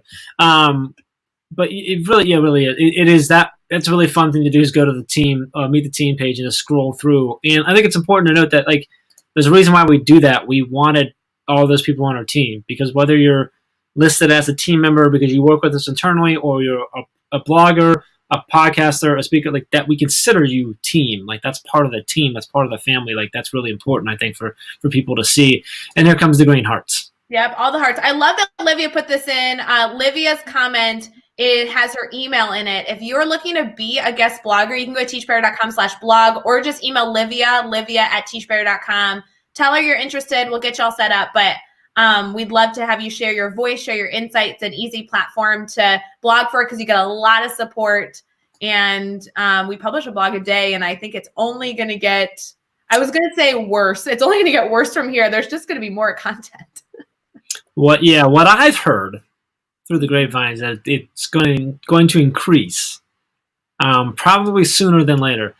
So more than one blog published. More than one a day, yes. There's going to be possibly some days that have multiples. But that doesn't even count our podcast network, who publishes episodes all the stinking time. Yeah, We had a lot of podcasters on so far the past 5 hours that publish episodes weekly, if not multiple times a week. And that's also more content that you guys can go check out to kind of have, I think Becky posted it earlier, Becky Thal, but she's like, it's PD in your pocket, right? Like, continue to read, consume, listen, and then interact, because that's how we become better.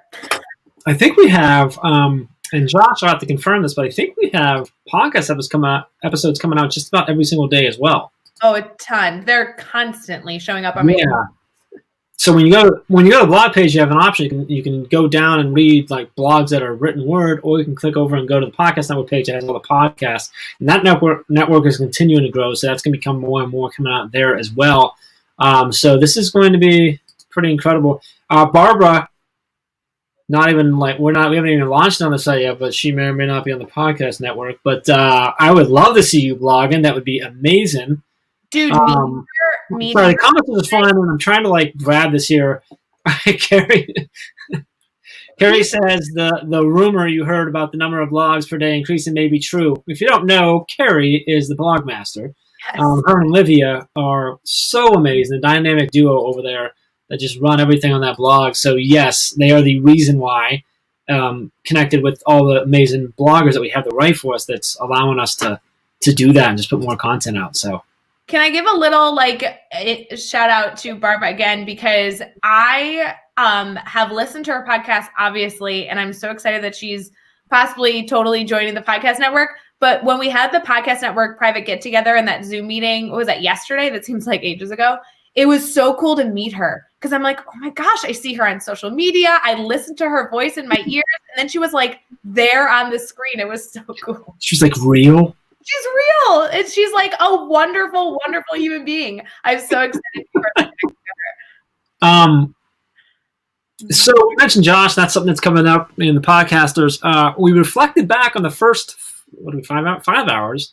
Yeah, do you want to say what's next? We're here for another about 10 minutes. We're gonna do a giveaway here. Then we have we're giving away 2 lifetime Academy memberships here in a few, but we've got another 5.5 hours left. And there's a lot of conversation still to be had. The next one I'm super excited for. Let's roll through what's coming up here for the rest of the day. Okay, so I get to be in the comments for this one, but we're going to be talking equity and inclusion coming up next, right after this half an hour mark. Then we get into children's book authors. We have so many of our friends who are children's book authors coming together to talk shop.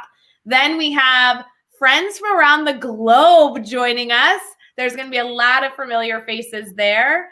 Education Blueprints joining us. We might have a little bit of a brain break happening, which you guys know is just going to be shenanigans on shenanigans.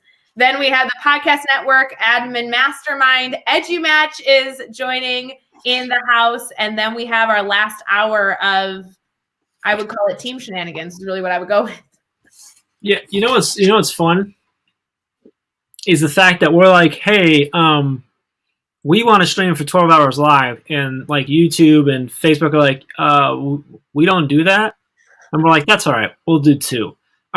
Just so you're aware, at 4 o'clock Eastern time, we actually have to cut this stream, and we're going to immediately pick up on another stream. So Dave and I will kick off the second stream at 4 o'clock Eastern time with the brain break. So make sure that when that happens, Ray will let you know that's happening, and she'll remind you. But we're going to jump on a new stream. So it's really important that we don't jump from this stream and then go to like 0 people watching on the second stream. So we need to do that one next. We'll be fine. I know we need to do a giveaway, Jeff, and then I won't lie. I'm in a very dorky way. I'm just really eager to get to the next conversation, because I've been waiting for this conversation because Sheldon's joining us, Caitlin's coming back, and oh my God, Hendrik's joining us. So I really want to make sure we get this giveaway done, make the people happy, give them what they want, and then let's get to the conversation. Okay, let's do the giveaway. 2 Academy memberships, lifetime access, which means you get immediate access to everything we have over in the Academy right now, and you get access to everything that comes from here on out forever the second it comes. So to win this, we're going to pick 2 people, the first 2, but you have to share 2 topics or ideas that you are looking to explore more or learn more about in 2021. Ooh. And go. Oh my gosh. Can you say it again? That was just really intense. And what if we didn't Share have 2 topics or ideas that you are looking to learn more about or explore more about in 2021. All right, let's do it. More topics you want to learn about. I feel like I could create a million topics. Ooh, Danielle jumped in. Danielle, boom. Oh, Tammy says time management class and the grid method she's looking to take. Wow, these things popped up really quick here. Okay, so we got Danielle, and then who did you grab? Tammy? Tammy, yes, on YouTube. Tammy C on YouTube, and Danielle, where's Danielle at? She was on Facebook, right? Yeah. It literally went so fast I can't even see the comments right now. It keeps doing that. It's a little bit crazy, but it's what we're gonna deal with. But we have a bunch of other ideas popping up here too. Oh, geez, it just popped up again. I love when I go to click on one and it flies up by 30, and I'm like, so I'm getting there. But wow, look I'm loving all the ideas. A lot of exploration, a lot of SBG here, Ray. We have a lot of SBG around. No, that's equity, so that's a good one to stick around for the next segment here. More equity there.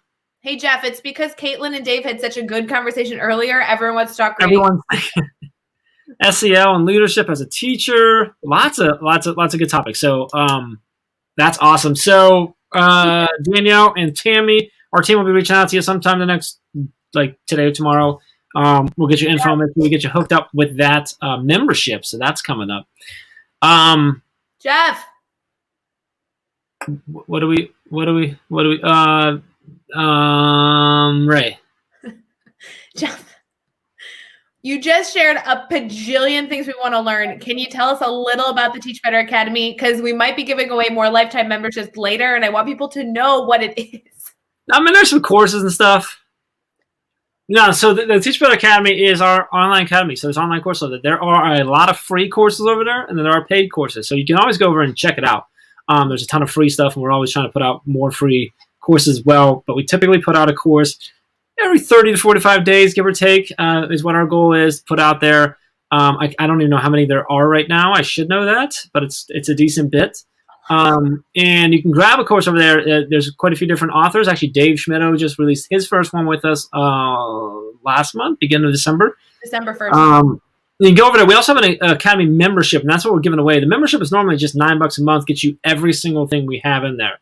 And the way that works is that you get instant access right away to everything that's in the Academy, free and paid. And then anytime we publish a new course, it's added to your My Courses dashboard, which you'll see when you're logged in right away. So you have access to it right away. All the courses, if you purchase, they come with a 30-day money-back guarantee.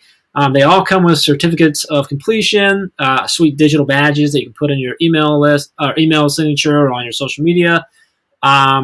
What else? And most of them have, almost all, I think all of them, I want to say most, because I think it's all, but I don't want to talk out of line, have either 1, 2, or a bunch of downloadable pieces that go with it, like worksheets and reflection pieces and examples and templates and things of that nature. So, and we've got courses that cover everything from SEL to technology to standards-based grading to time management to the grid method to teach further to working with gifted students. I mean, you name it, it's going on. Leadership, it keeps going. So anyway, thank you for breaking all that down.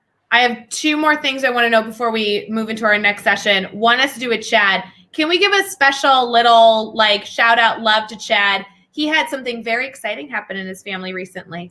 Little baby O. Little baby O. Shout out to Chad with a new baby who just arrived. What are they about? Is he 2? He's not even 2 weeks yet. Is he 2 weeks yet? No, he's almost there. So their family is celebrating a brand new Teach Better team member over there, and he's adorable.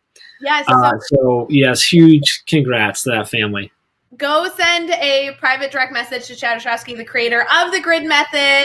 He's obviously a cool guy in the team. I guess we'll keep him around. I like him a bunch. He changed my life, and he just had a baby, so definitely go celebrate. He'll be here a little bit later. Alex is doing the investigating. He's saying right now that YouTube is about 5 seconds ahead of the Teach Better team page, which is about 2 seconds ahead of the Teach Better private group. Hasn't checked the platform. Still check back in when he's done investigating. Okay. So, I'm loving all this coming in, all these different things going on, and the green hearts are coming. I'm seeing 3 of my favorite people in the world down, just waiting for us to flip to the next segment. So next up, we've got 3 awesome people. We got Caitlin Giordano, we got Sheldon Eakins, and we have Hedrick Nichols coming in to chat. I get to hang out with them. We're going to be talking about equity and inclusion and exploring. So if you have questions, you got comments you want to throw, please jump into the comments where we can talk about that. We're going to bring these 3 amazing educators in, and then we'll get into children's books and continue the rest of the day. We still got, what did I say, we have 5.5 hours left? So much time, guys. I don't know how to do math. Like, I'm not doing math today. It's not working. So without further ado, we're going to move on to that one. We'll be back in 30, 45 seconds, give or take. We'll be back. We'll see you in a bit.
Hello, hello, hello. Hey. Oh, man, look at this crew. How did I pull this off? I'll tell you what. Hi, Caitlin. Welcome back. Hi, everybody. DZE, what's going on, Doctor? What's good, Jeff? I'm going to get through it. I love it, man. Hi, Jack. How are you, my friend? I'm good. Hedrick in the house. I love it. Oh, man. I am super excited to chat with the 3 of you for the next, well, we got 60 minutes together, so this is good. I think we realized, throughout the day, we need to extend everything. So we really are going to get to that 24-hour live, I think is what's going to happen. Caitlin, we'll talk after. We got to convince Ray. Gotcha. I see you're in by that look on your face. That's good. Before we get going into stuff right now, I'd really love to just have the 3 of you just take a moment, introduce yourself for anyone who maybe isn't connecting with you yet. Just share who you are. What you do, what your role in education is, and maybe one of the best ways that people can connect with you. So, Hedrick, let's go down to you first. I am Hedrick Nichols, hailing from North Texas, the DFW Metroplex. I am a CTE lead teacher in the district, EdTech design, whoop, whoop, and also author of the recently minted What is Anti-Racism and What is Black Lives Matter movement from Cherry Lake Publishing, and of course, host of Small Bites. Excited to be here with y'all. Love it. Let's go to you, Dr. Sheldon Eakins. What's up, what's up, what's up? It's always great to interact with Teach Better, so thank you for having me on the show. I am Dr. Eakins. You can call me Sheldon. It's totally fine. I hail from sunny Idaho. I am the director of the Leading Equity Center, and I'm also the podcast host of the Leading Equity Podcast. Love what I do. I love this work, and I'm just really happy to be here. And now to the boss lady, my boss, Miss Caitlin Giordano. Hi, everyone. I'm Caitlin Giordano. I am a middle school teacher in Illinois.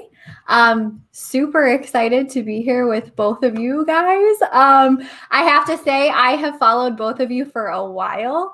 And so I'm kind of fangirling a little bit over here. So you'll have to excuse me. I may not have as many moments as normal because I'm just busy listening and soaking this in. I'm loving it. I love it. So I want to get us into it with a sort of a broad but a question that I think will just help kind of guide us into a bunch of other things too. Sheldon, I'm going to throw it just to you first. When we say things like, equity and inclusion, what are the first thoughts that pop into your head? What does that mean to you? And I understand that this could go deep, and that's okay, because I'm hoping that this then takes us where this conversation needs to go. That's a good question. Equity and inclusion. Well, they're two different things. First of all, to get that started, equity is just basically ensuring that all students get what they need. Individual needs are being met. Often confused with equality, where everybody gets the same thing. Equity is where this child needs this child needs this child needs that, and we're going to make sure that they get everything that they need in order to be successful. But when we talk about the inclusion piece, we have to consider that what does that mean for making sure that our students feel welcome, making sure that not only are they getting their needs met, but they also feel as part of the group. Because sometimes our students, and I do special education, and I see this a lot where, sometimes our students are, the teachers may think that the students aren't capable of doing certain things. They aren't, they don't have everything that they need. And so they are either looked upon differently or they're treated differently. Sometimes they're ostracized. When we think about from a demographic standpoint, or when we're talking about race maybe, or different identities, and there's a minority amount of students that have historically been minoritized, and how do we make sure that all of our students feel welcomed in those type of environments? Sometimes we center things from the dominant culture's perspective and say, well, what about those students over there that are a little different? How do we make sure that they're feeling included, as opposed to looking at it from their perspective, like flipping it around and just saying, well, how do we make sure that everybody feels like they're included in these situations? So definitely two different topics. I could definitely talk about that all day, but just to kind of get things rolling, that would be my definitions. Hedrick, let's go to you. Like, what pops in your mind? You can go either if you want to go the equity route, if you want to go inclusion, if you want to do all encompassing, just wherever you want to take it now. You know what? I'll jump in on inclusion, and I also got a shout out to Kuwait and Hawaii, and my godmother actually popped on, which is so sweet. So so I'm gonna stop all that. Inclusion, because a lot of times when we think of DEI and equity and dismantling systemic racism, we think of these huge concepts. And what I like to remind people of is it's about you and the student standing in front of you. And if you are doing your best for the one, you will pull down systemic racism one brick at a time. And so what can you do to include students who might not be included? When you look at your library shelves, when you look at your class library, when you look at the people who are represented in your curriculum, the people who represent the big scientists, the big musicians, the big artists, are these the same? Are they representative of our country? Even if they're representative of your classroom, are they representative of your country? And if you're doing the best for each student, then every student will know that there are so many valuable contributions from every subject, every content matter, from all different kinds of people. You know what I mean? Just looking beyond Western classical education and what we've historically taught as history and art and music, to looking outside those few names that we know, to finding people that are representative of the larger society. So inclusion, yeah. All right, Kaylin, throwing to you the same way. You take whichever route you want, or both. So just listening to what both of you have said and my own journey with this, for me, when I hear these two terms, it's more of an internal reckoning in a way. So as a white educator who's a part of this system, there has been a lot of work that I have done to figure out how to better meet the needs of all of my students, how to ensure that our curriculum, my classroom, even the way that I'm presenting information is inclusive for every kid that I serve. And so for me, it represents more of an internal reckoning, an internal reflection of how do I change what I'm doing? And kind of like you said, Hedrick, like what can I do to start doing this work in my classroom? And then what can I do to challenge others to do the same thing? how can I bring these conversations to the forefront and ask those questions that kind of spur others to join this journey and join this work? Love it. And Hedrick, you touched on this, and we've had a bunch of people pop in about your small bites, and that's really, what that's about is how do we do this one bite at a time, right? One small bit at a time. So how do we do it? How do we start? Like, where do we start if we're listening now, or we know this is the thing, it's something that we need to have this internal reflection, this internal journey, and we want to get there, but we don't know yet. Like, what are the ways that we could start? What are some of those small bites? You've done a bunch of episodes of that. Can you share a few of those that you have shared, and maybe the responses, the conversations you've had with others through those things that you have shared? Well, Caitlin just said it. It's about an internal reckoning. Before I look at anything outside, before I talk about making any changes, that starts with me. And one place I always send people to is implicit bias. Harvard's implicit. Let me try it again. Harvard's Implicit Bias Project. There we go. Yeah, and when it's a really neat kind of gamified test survey, and when you play it, when you do the survey, like I said, it's not asking you questions, so you can't kind of out psychologicalize the psychological aspect of the test. You play this sort of a game, and you begin to see your blind spots. You begin to see what is it that I'm seeing or that I'm not seeing, or that where is my privilege, where's my bias, who have I not historically thought about as being a part of this kulisse, this picture at all. And one of the things I like to tell people also is to ask who else was there. All right, we talk about our founding fathers. So who else was there? When Christopher Columbus came to these shores, who else was there? There were the Wampanoag were there, and there was the Powhatan Confederation were there. Who's Pocahontas? She was an actual real person. Who else was there? John Smith was there, but so was she. And what was her life like as a 14-year-old going to England to be married? Who had So talk about who else was there, and before you even do that, go and look and find out what your possible blind spots are. Teachingtolerance.org is also a great resource to just kind of go and head down a rabbit hole and see what you don't know, because you never know what you don't know. Yeah, and that's a huge advantage. You don't know what you don't know until you have that reflection. And 2020 was a year for me to realize that, because I've always felt that I was, I'm not trying to say not necessarily better than others, but that I was open more, that I was aware of things. And then I've had conversations where I'm like, wow, I have a lot of blind spots that I wasn't aware of. And I've had great conversations, both Sheldon with you and Hedrick with you, that have just like changed the way that I look at things. And you both just have this great way of having those conversations and allow someone to grow with you. And that's really helped me to be able to say, okay, I have these blind spots. I'm realizing that now. And that's my first step. So instead of beating myself up about it, how can I be better? How can I now see this blind spot, right? And then how do I also then continue to go through this uncomfortable journey of figuring out all the other blind spots that I have that I can get there? So I truly appreciate both of you on there. Turning to the equity side, Sheldon, you lead the Lead Equity Center. You guys do so much good work. We'll talk a little bit about the summit that's coming up, and we're going to do an awesome giveaway that you've offered, which is awesome, which is going to be 3 VIP passes for that. We're going to touch on that in a little bit, but you have so many conversations with people around this idea of equity in there. So sort of a similar question there on the equity side of things. What's the first steps? How do we really get started? Whether I'm a classroom teacher, whether I'm an administrator, whether I'm a coach, whether I'm, as a superintendent, wherever I'm at in education, or just as a human in general, what are the first steps? How can I really start in 2021 to actually be more equitable and create a more equitable classroom, school, home, city, country, world? I know that was very big, but Jeff, you always ask me to. He's trying to say I always know. Here, answer this really massive question, Sheldon. Can you do that for us? Yeah, let's. You knew what we got into. I know you.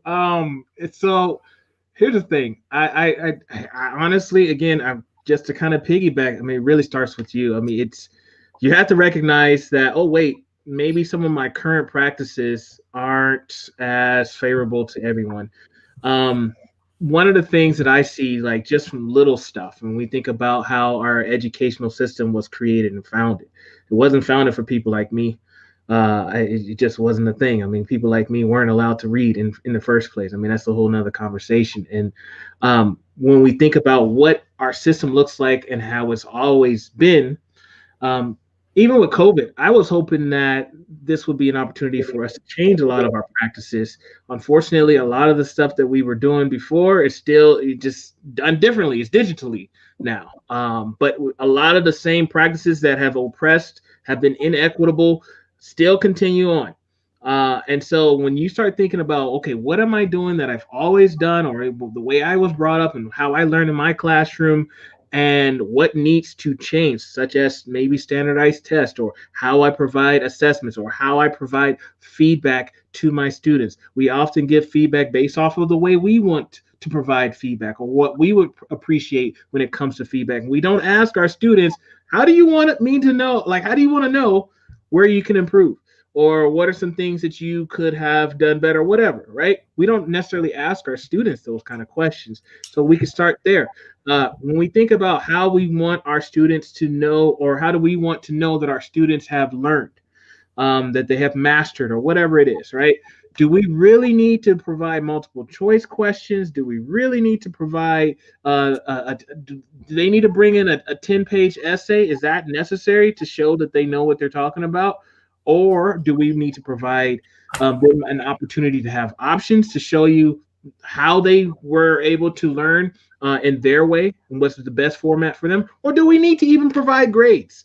I mean, that's the other thing. I mean, I have a lot of folks that are going gradeless. Why are we still doing grades? That is a whole nother conversation. So Jeff, again, sorry, it was a broad question. We could go anywhere when it comes to where to get started. I think the first part, again, is just recognizing that there needs to be some changes made, and then you can go from there. You're not going to solve everything in one day. You're not going to solve everything in one semester.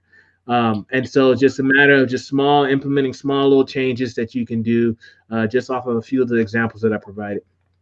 And you both lead in really great, because both touched on it starts with you. It starts small. And Caitlin, you mentioned like your journey so far. Wonder if you can share some of those, or what are some of the small things that you've done in order to start and continue your journey? Yeah, so I think a lot of it starts with being open to change, which is incredibly uncomfortable for a lot of people, because it is a moment where you have to think to yourself, like, okay, I'm not doing everything right. And some of the things that I'm doing might be harmful to the people I'm serving. How can I make this better? What can I do now going forward? And that moment of, oh my goodness, like I'm doing something wrong, is hard to sit with.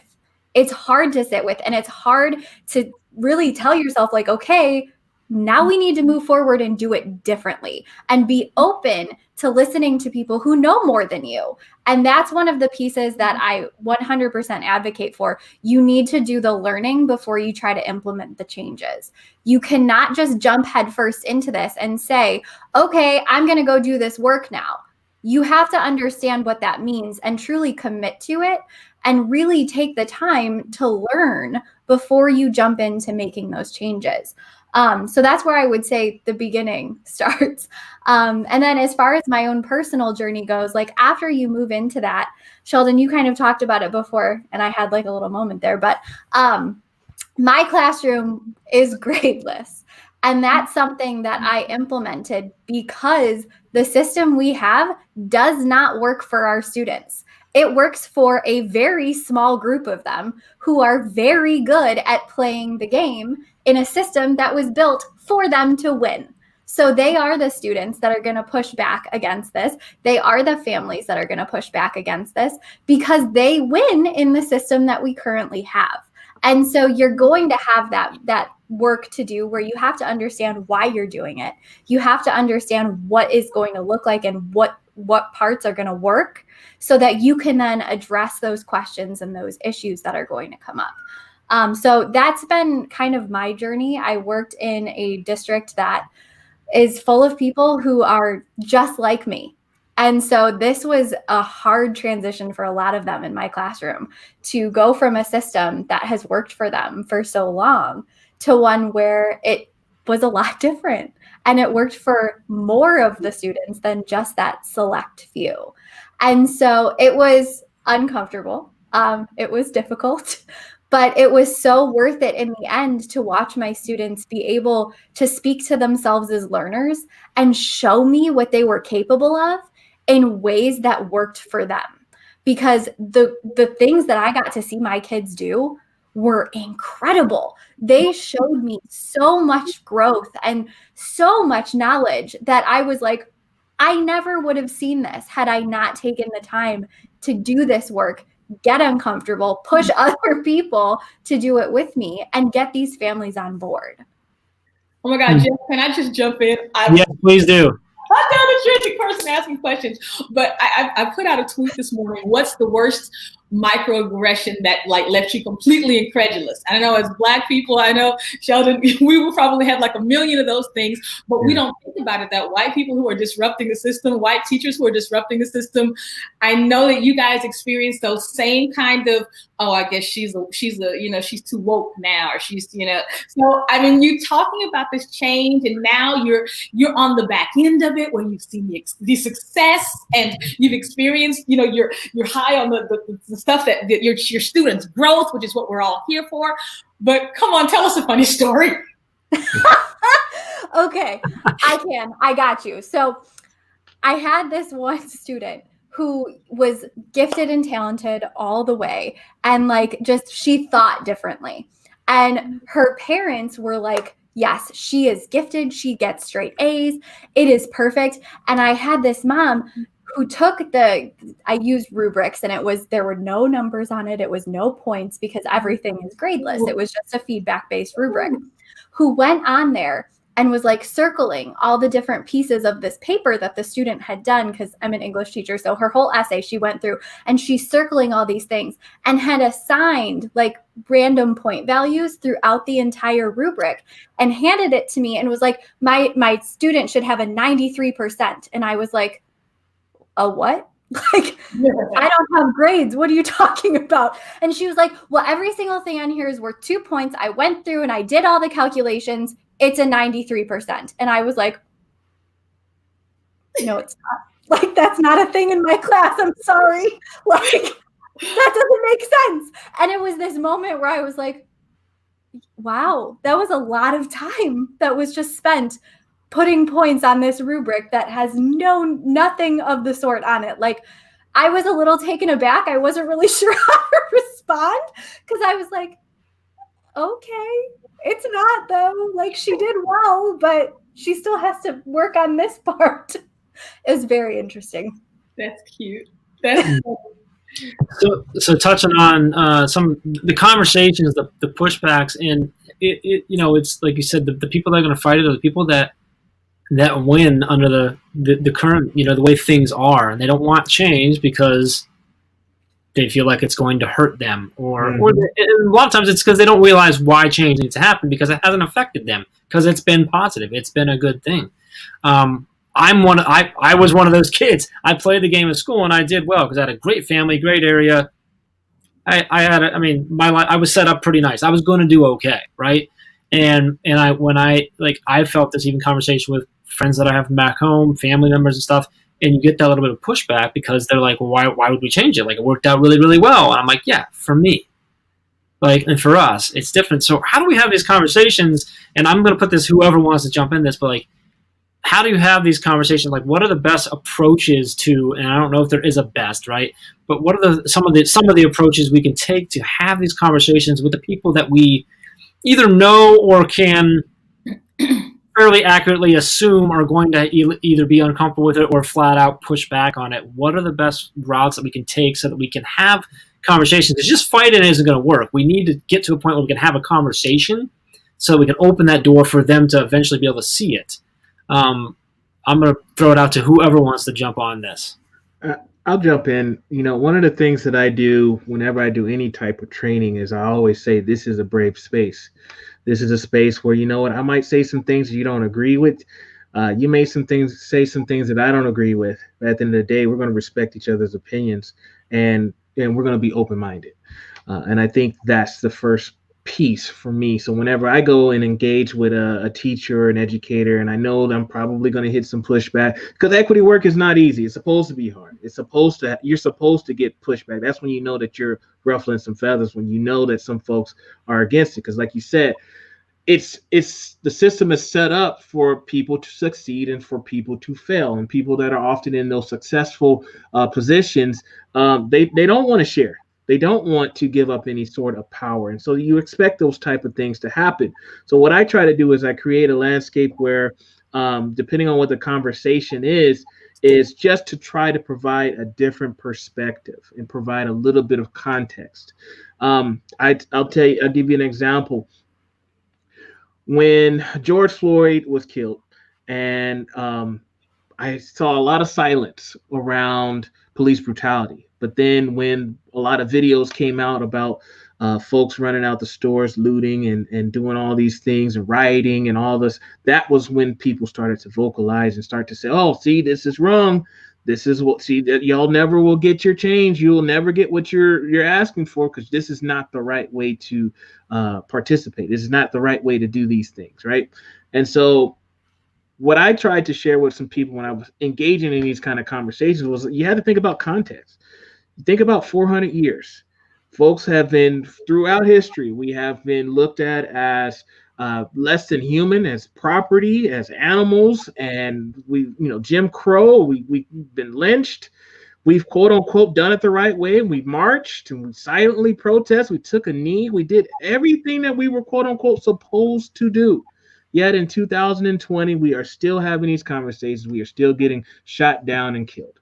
So yeah, I'm not going to be out there personally rioting. I'm not going to personally loot. However, I understand why folks get upset, why folks are doing what they want to do. Then I'll get some pushback from that, and people will say, well, Dr. King this and Dr. King that, and I have much respect and love for Dr. King's work. However, Dr. King also mentioned that writing is the writing is the sound of unheard, something like that, right? And so he mentions, like, basically people will loot because they just want to get a sense of the power of just knowing what it's like to be able to take back something that you've been taken from for all your life. Just wanting to know that feeling. So when I see someone run out with a shopping cart with 6 or 7 microwaves and it all loaded up, do they really need those microwaves? Probably not, but they just want to know what it feels like to be able to take something back, because they have continued to be oppressed. So I try to provide a different lens, a different perspective. Just look at it from this context, okay? I get how you feel about things personally, but try to look at it from a different lens. And that's normally how I try to approach those kind of conversations. Had you going to add to that? You know what? I'll go back to the rioting. It's funny. Right now, we are at a place in our country with the whole election where we see that same mentality on both sides. And I think that when you talked about how to have those conversations, we're all kind of hung up with, we get stuck in the confirmation bias conundrum. Whatever we believe, we see whatever we believe reflected, and that's what we jump on. We jump on that bandwagon. So that means that we point fingers at others for doing the same things that we might be doing. So when we said, I think that our president said something about maybe somebody will take some kind of violent action against Hillary. That was back when the election was going on.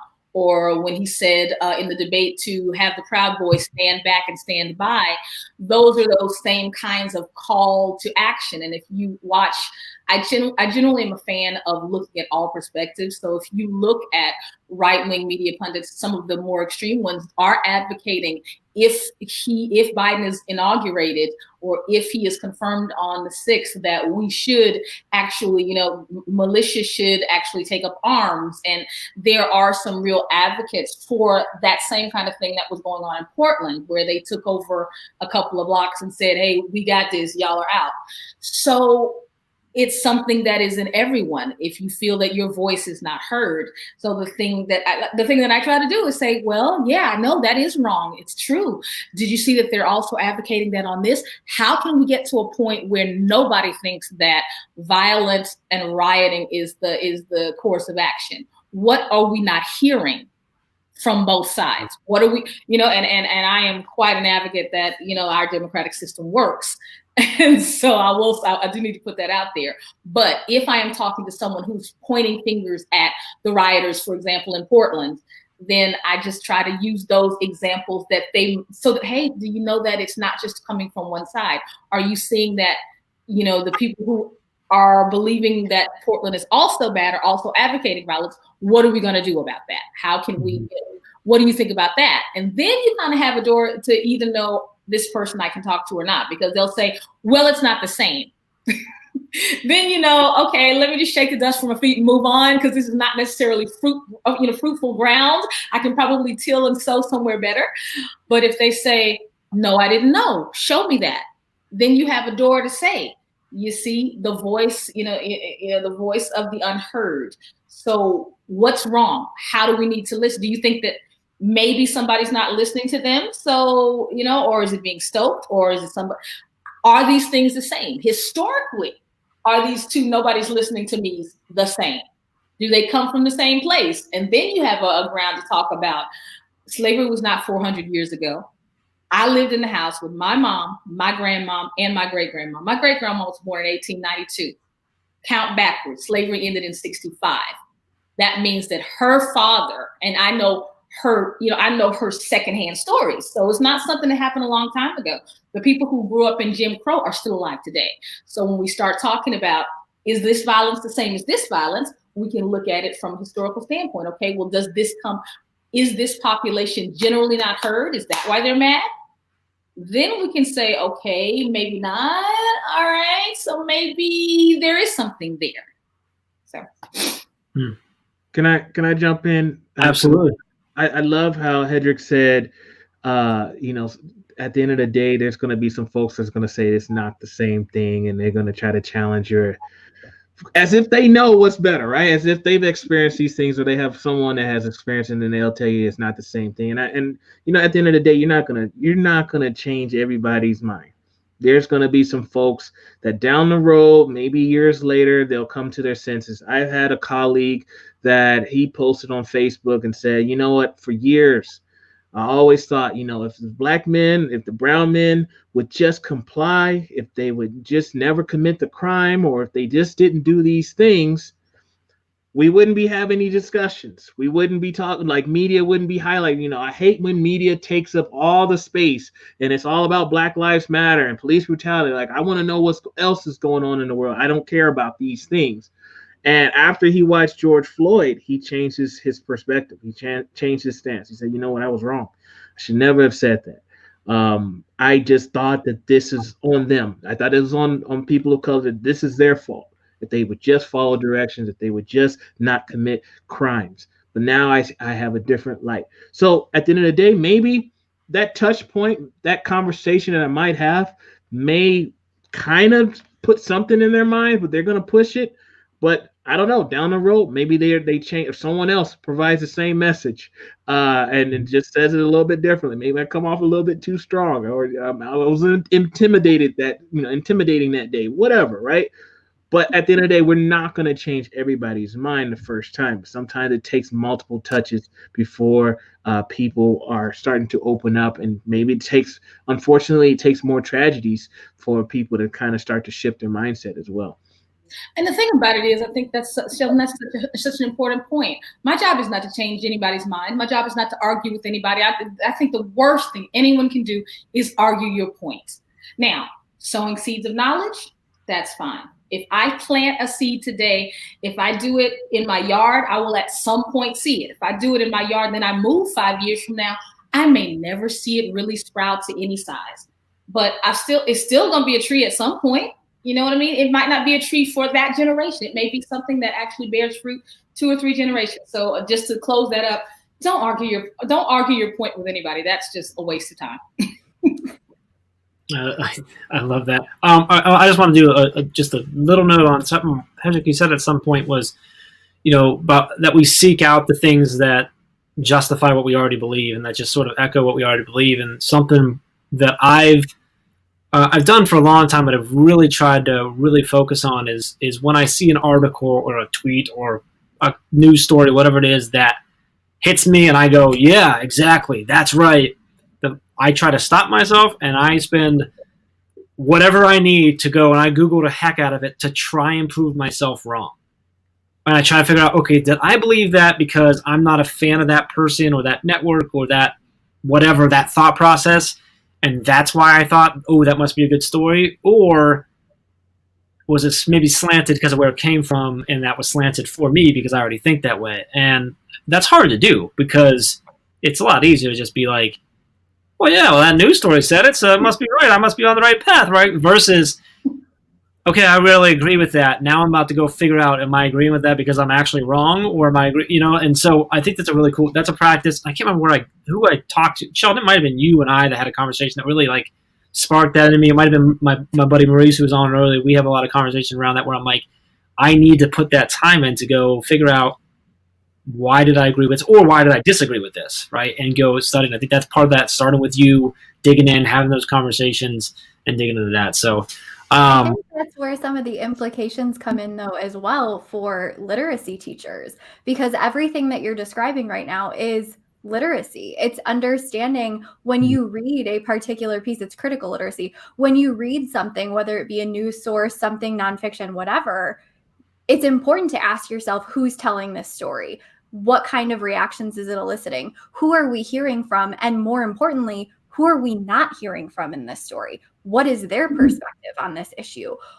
How do we make sure that we're getting the round and the full story of what's going on here? Or is there another side of this issue that I'm unaware of because it's not covered here?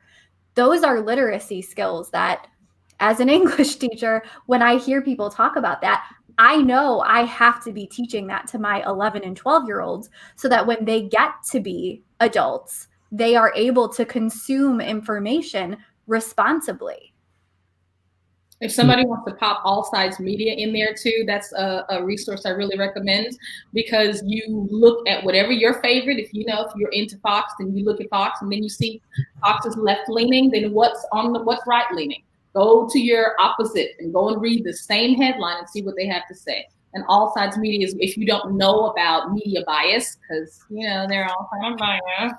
If you don't know about media bias, it's a wonderful place to start, to look at how you consume information and where your information is likely to have bias. I love it. I do want to talk, Sheldon. This hour brought to you by the Leading Equity Center, and you've got an event coming up on January, correct me if I'm wrong, 11th through the 13th, correct? You got it. Virtual Summit, and we're going to do a giveaway. We're going to give away, Sheldon's been really awesome to donate 3 VIP passes. Can you explain what that summit is all about, what people can expect, how it's going to work, and then what the VIP passes are, like what that includes? And then we're going to continue conversation, and we'll do the actual, giveaway here a little bit later here. So, yeah, basically, if folks that follow the Leading Equity Center, one of the things that we talk about is advocacy, and that's like the main theme behind the podcast. Is okay. My show has always been geared towards folks that are like people that listen to the show. They're wanting to do the work, right? And so it's just a matter of, okay, how do I support my students? How do I provide a stronger and better voice? How do I articulate certain things? I know what it is, but I don't necessarily know what it is, kind of thing. And so when I did a virtual summit last year, and I wanted to do another one this year. And that was the thing, that it was really easy for me to think about what did I want it to focus on. It's just the art of advocacy, how we can be better as advocates. And there's several different ways we can be advocacy, but it's just how do we take those actionable steps towards supporting or speaking in favor of something. And so it's a 3-day event.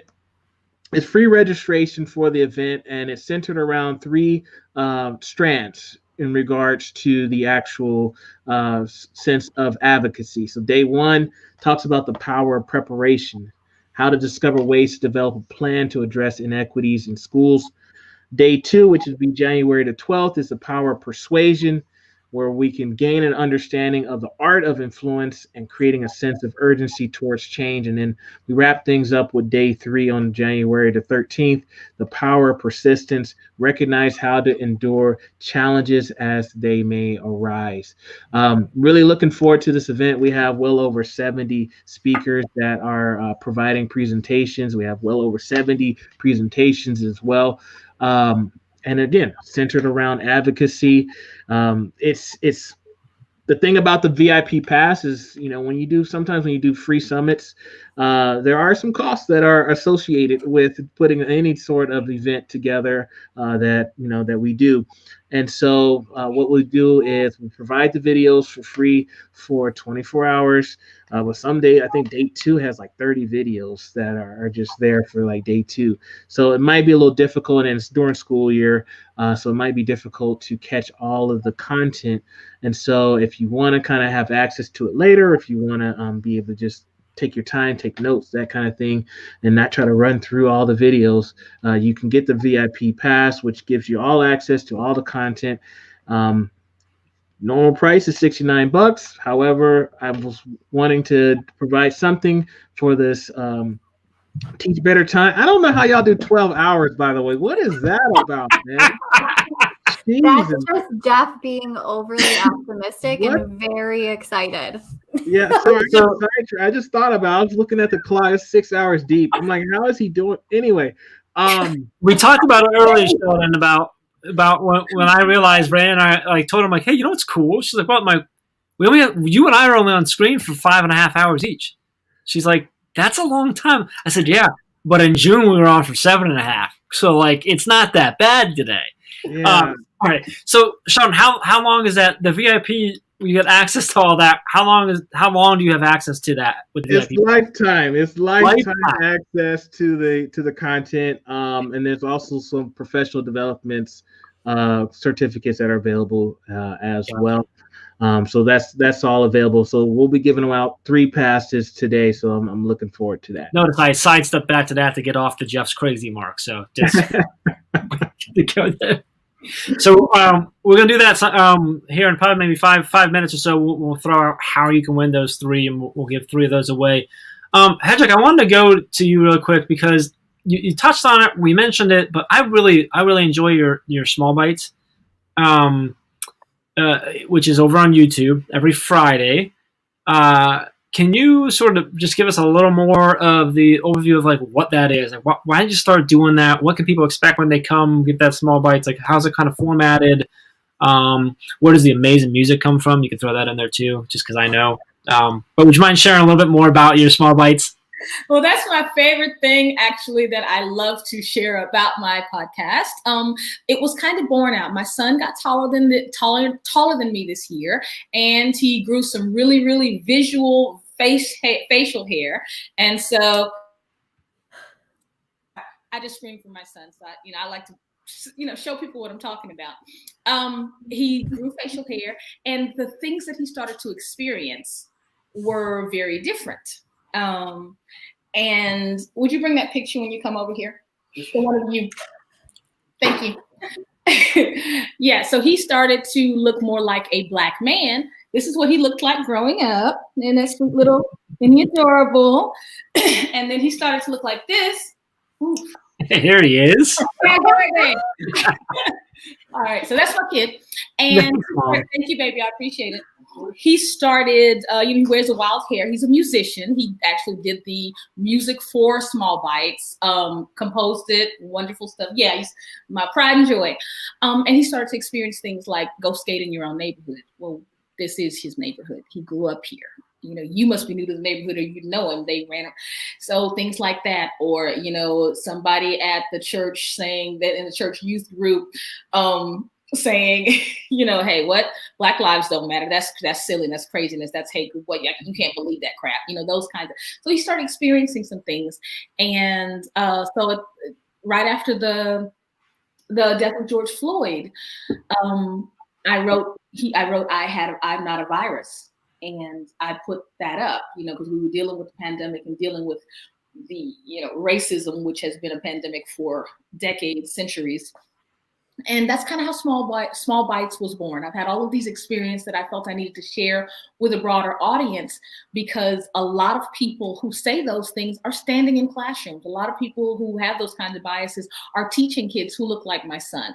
You know, a lot of people have said that it's not just for educators. The strategies are also good for families, for people who are just not even a part of the educational sector.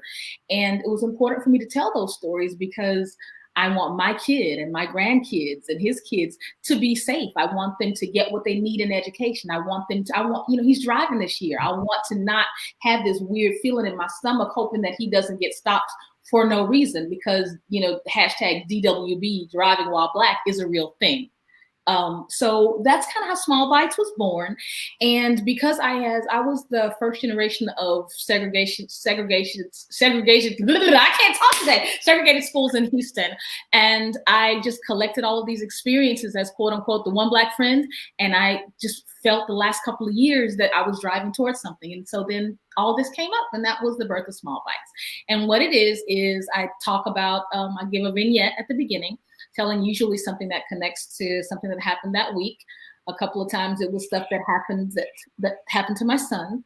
And then I talk about strategies. I give you, in 5 minutes, you get the vignette and 5 different actual things you can do. They go either 0 to 5 minutes, like where you just reflect on something, up to 25 and 30 minutes. So it's kind of equity strategies for people who don't have a lot of time, because if you're a teacher, especially in 2020, you don't have a lot of time. I get that. Mm-hmm. But this gives you actual, you asked earlier, where do you start?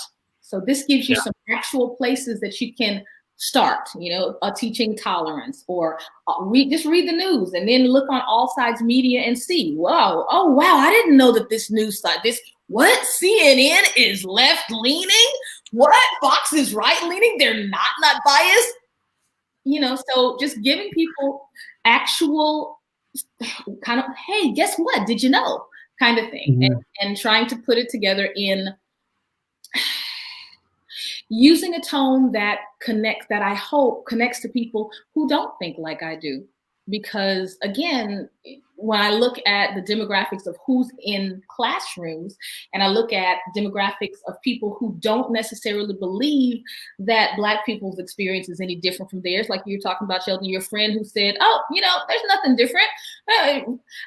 Those people are all standing in classrooms. And those people are responsible for the success of kids who believe, and they believe in a system, like you were saying, Caitlin, that why should I go gradeless? Why should I worry about how the kid under the SPED umbrella shows learning? If they can't show it, then oh well. I mean, you know, those people are standing in classrooms. So I just want to be able to give people a way to find out stuff that I've learned, stuff that I know, and then stuff that I've learned. Because if you were raised in the South as a Black person and educated, you've been gaslighted. So a lot of it is also my personal research. You know, that's important. So I really love the angle that you take. I love the format because it's, you share like a story and stuff, but then you give these little, you say, if you have 5 minutes, try this. If you have 10 minutes, do this. And I think that's because sometimes it's tough to know, like, one, where to start, 2, to deal with, you know, the overload of schedule, especially if you're a teacher, especially in 2020. So no, I only need 5 minutes for that. Okay, I can go do that.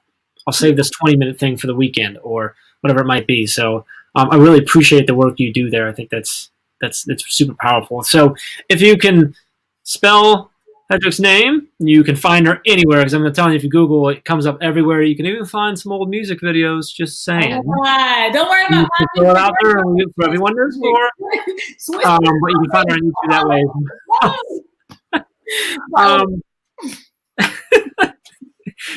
Wait, they got music videos too? I gotta check. No, don't follow at Swiss Chris on bass, okay? You gotta follow him. Her son is seriously talented. So good times there. We had a great chat the first time we ever met. We got into this. We did a master chat recap, and then we talked for like 8 hours afterwards. We should have went live, because it would have been a great 8-hour live, where we just like with the music background and stuff. So some people know, some people don't. That I used to own a record label, so like that was a thing. And she was all over the world apparently, and I immediately just like spent the rest of that night after we got off watching and listening to all of her music. So definitely go find that after the 12-hour live is done. Who is Emma Godfrey? She's like already out. Oh my God.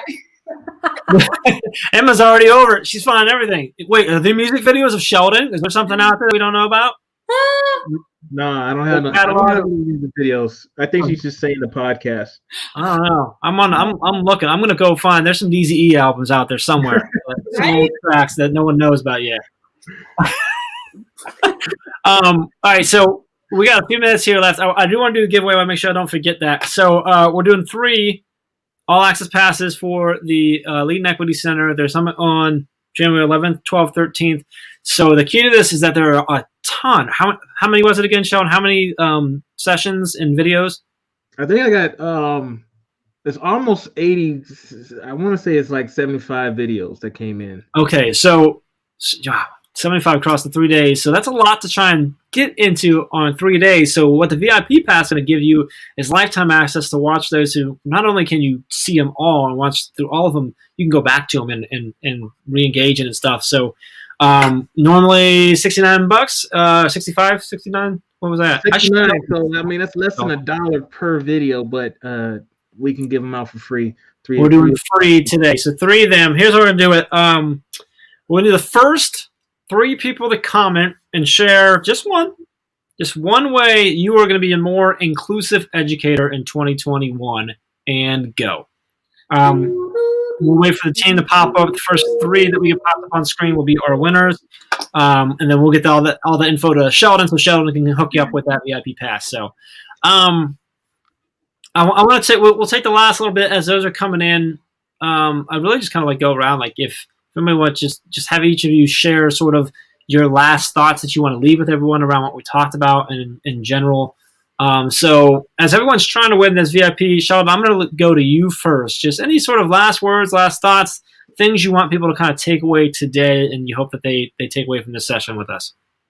Well, I guess I would say that 2020 is over pretty much. Like 2 days or tomorrow or what? I don't know what today is these days, but 2020 is over, and let's start. A lot of us do resolutions. A lot of us do, our 1 words and all those kind of things at the beginning of the school of the year. I think at the end of the day, let's just try to be actionable and intentional with how we want to provide the change that we need. I think we all have room for growth. Even myself, with the work that I do. Outside of the Leading Equity Center, I'm a special education director here in Idaho. And, it's just what else can I do? And again, it starts with us. And if we really are trying to be actionable, we have to be intentional as well. And so that would be my final thoughts. Caitlin, let's go to you. So it is your job. That's like really all I have to say. It is absolutely your job and your responsibility to do this work and this learning, and to find people who have already put in this time and effort to curate these resources and to put together all of these different experiences to help you learn. And it absolutely is your job and your responsibility to do it. So take that and be actionable, be intentional, just like Sheldon said, but know that it is on you to really make those changes and do that work. Hedrick? I would simply say pay attention to yourself. That I'll go back to what Caitlin started off with. Reflect. You can't make change unless you do some learning. So really think about your circle, where you grew up, how you grew up. You are always using that as a part of your story, Jeff. You say, I grew up in a homogenous, middle-class neighborhood. I was already set up. People look like me. The system worked for me. When you look at where you grew up and how much time you've been able to spend with people who do not look like you or do not think like you, who do not love like you, that gives you the opportunity to go and you'll know your blind spots. Because if all you've eaten is chicken and potatoes, then great. You have no idea what beef and fish feel like. So go and check out some beef. Go check out some fish. So find out whatever. Look at what you are not, who you are not, who your friends are not, and go and look for some people and some things and some thoughts and some literature from people who don't look like you, who are different. I made sure that I saved around 8 minutes, give or take, because it wouldn't be a true 12-hour live without me forcing Sheldon to share a story. Sheldon, Can you? And I think I've had you actually share this one before. But if you didn't watch our June 12-hour live, you got to go back and watch it because we had Sheldon share the story of him meeting his wife, and it was just like an epic journey that we went on with him, which is great. But I think you've shared this one with me too. But the DZE, can you share explain to me DZE really quick? Well, not to me, but to all. It's really for me, but like everyone else is going to listen too. Shell Deezy was what I used to be called back in the day, you know what I'm saying, when I was in college, you know. So Sheldon, so my name is Sheldon, and everybody used to call me Shell Deezy. You know, there was that time frame, like, you know, Snoop Dogg and them was like for Shizzy, Cheesy, Easy, Beezy, whatever. I'm sure he's still doing that. I mean, he might still. I saw a tweet the other day with him saying for Cheesy, all that stuff, right? So they used to say Shell Deezy, and that used to be the nickname back in college, and then it just kind of shortened to Deezy, and then my last name is Akins, so with the E, so DZE was how that was created. So sometimes when I jump on a stream live or something, if I'm just feeling froggy, I just jump on it, just putting DZ in there as my nickname. So that's kind of how it came about. I enjoy it. So I don't know if Caitlin, I'm not sure if you heard, and if I heard in there that there are some songs from tracks, and that was his name, his stage name. So that's how I'm choosing to hear that story. To you, I'm gonna go Google it and figure it out. Record some. If there isn't, then I think we need to make that happen. I think there's some money to be made. Yo, I'll say that. Let me know, because Switch Chris, he got you. You know what I'm saying? Okay. Some beats, you know, you just call him up and we can, you know, dizzable dizzuch. I just did you know, back in April I had my hip hop summit, hip hop education summit. So yeah, I'm definitely a big proponent of hip hop and hip hop education. So yeah, Hedrick, we're gonna have to do something together. We had to collab. I love it. I'm not sure I'm familiar about the hip hop summit that you did. Can you explain that for? I know it was last year, but like, what was that all about? We got a few minutes, so now I'm gonna take advantage of it. Sure. We had let's see, I think I had 10 speakers on the Hip Hop Ed Summit, including Dr. Bettina Love. I had my good friend Dr. Sean Woodley, Dr. Jason Rawls. I mean, we had just a slew of folks that were doing hip hop education, and we just broke it down. That was only a one-day event, but we just broke it down into strategies of how you can be authentically representative of the hip hop culture and the movement. You know, people just think that, oh, well, hip hop education is all about, you know, lyrics and things like that, when they really went even deeper into why we should look at the culture and the knowledge of self and the different dimensions of hip hop, why that's so important, and how we can provide the content and provide an experience for our students that resonates with them. So that was how it was. I mean, you can go on the website LeadingEquityCenter.com if you want to kind of find out more information under the online learning page. But yeah, man, I had so much fun. I learned so much. I learned that I'm a big hip hop fan, and I like Mos Def and Talib Kweli, some of my favorite rappers, and just having Jay Rawls on the show. I mean, he's produced tracks for them, and the Black Stars CD. I guess I'm dating myself, CD, but he produced it, several tracks. I was just excited to, like, I felt like really starstruck to be in his presence and being able to provide, you know, have that interview with him. And then Dr. Love, she was awesome. So I just really enjoyed that time and just being able to learn as much as I could about hip hop ed. There's Ray was asking whether there's any Caitlin Giordano music videos out there. Anything we should be looking for? It sounds like there's going to be a Hedrick and Sheldon one, or well, Hedrick and DZE one coming sometime 2021. There are a few me out there, but fortunately my music days were like right before that became like a really thing where you were able to produce your own stuff. So there's only some very rough things out there, but you can find them if you look really, really deep. See, I see you over there. Anyway, that was back like when MySpace was the thing. I don't know if anybody knows. Man, MySpace. Yeah, I'm dating myself. You said series, I said MySpace. Like we're like, What's that? yeah, exactly. Yeah. Ray. Why is Ray still here? I did have long hair. Had hair down to my shoulders and 6 earrings. But that was another day. Yeah, Caitlin. Imagine it for a second. 2 here, 2 up there. Hair down to here. It went straight and then like it wigged out when it got to here. Like it got just crazy. I never combed it, so it was just like Jeff, you're trying real hard to make yourself sound cool there, Jeff. No, I know it's not. I gave that up a long time ago. Wow, we're going back down memory lane. Becky just said, yeah, man, exactly. I'm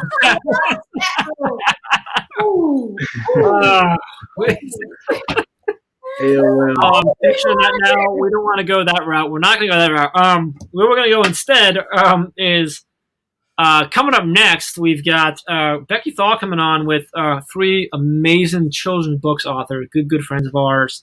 Jennifer Apple, Brianne Fennell, and Jeff Kubiak. And we're going to chat about their individual books that they've put out and the power of using a children's book. We're going to watch, I think, Becky just be a fangirl out on all 3 of them as well.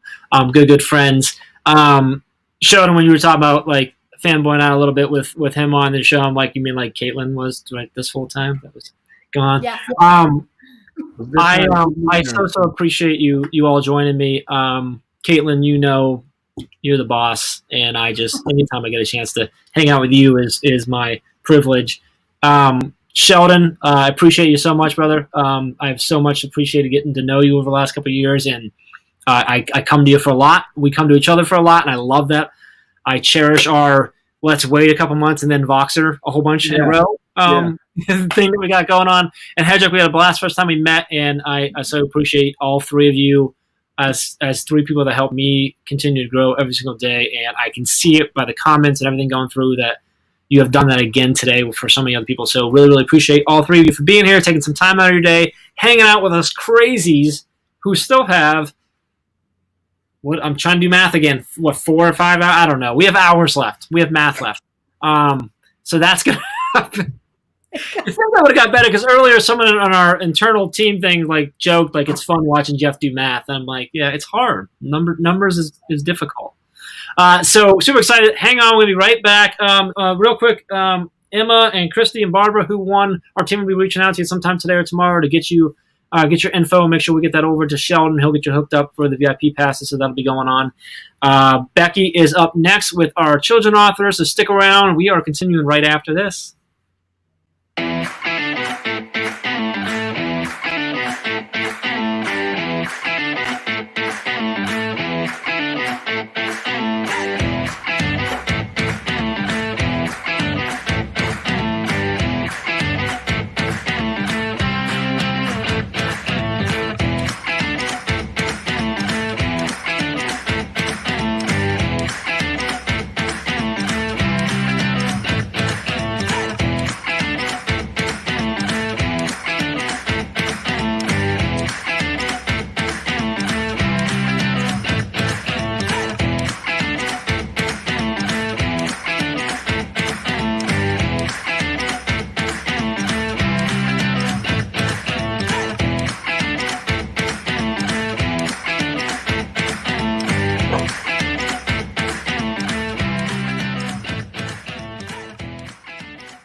Hello, everyone, and welcome to our Children's Authors segment.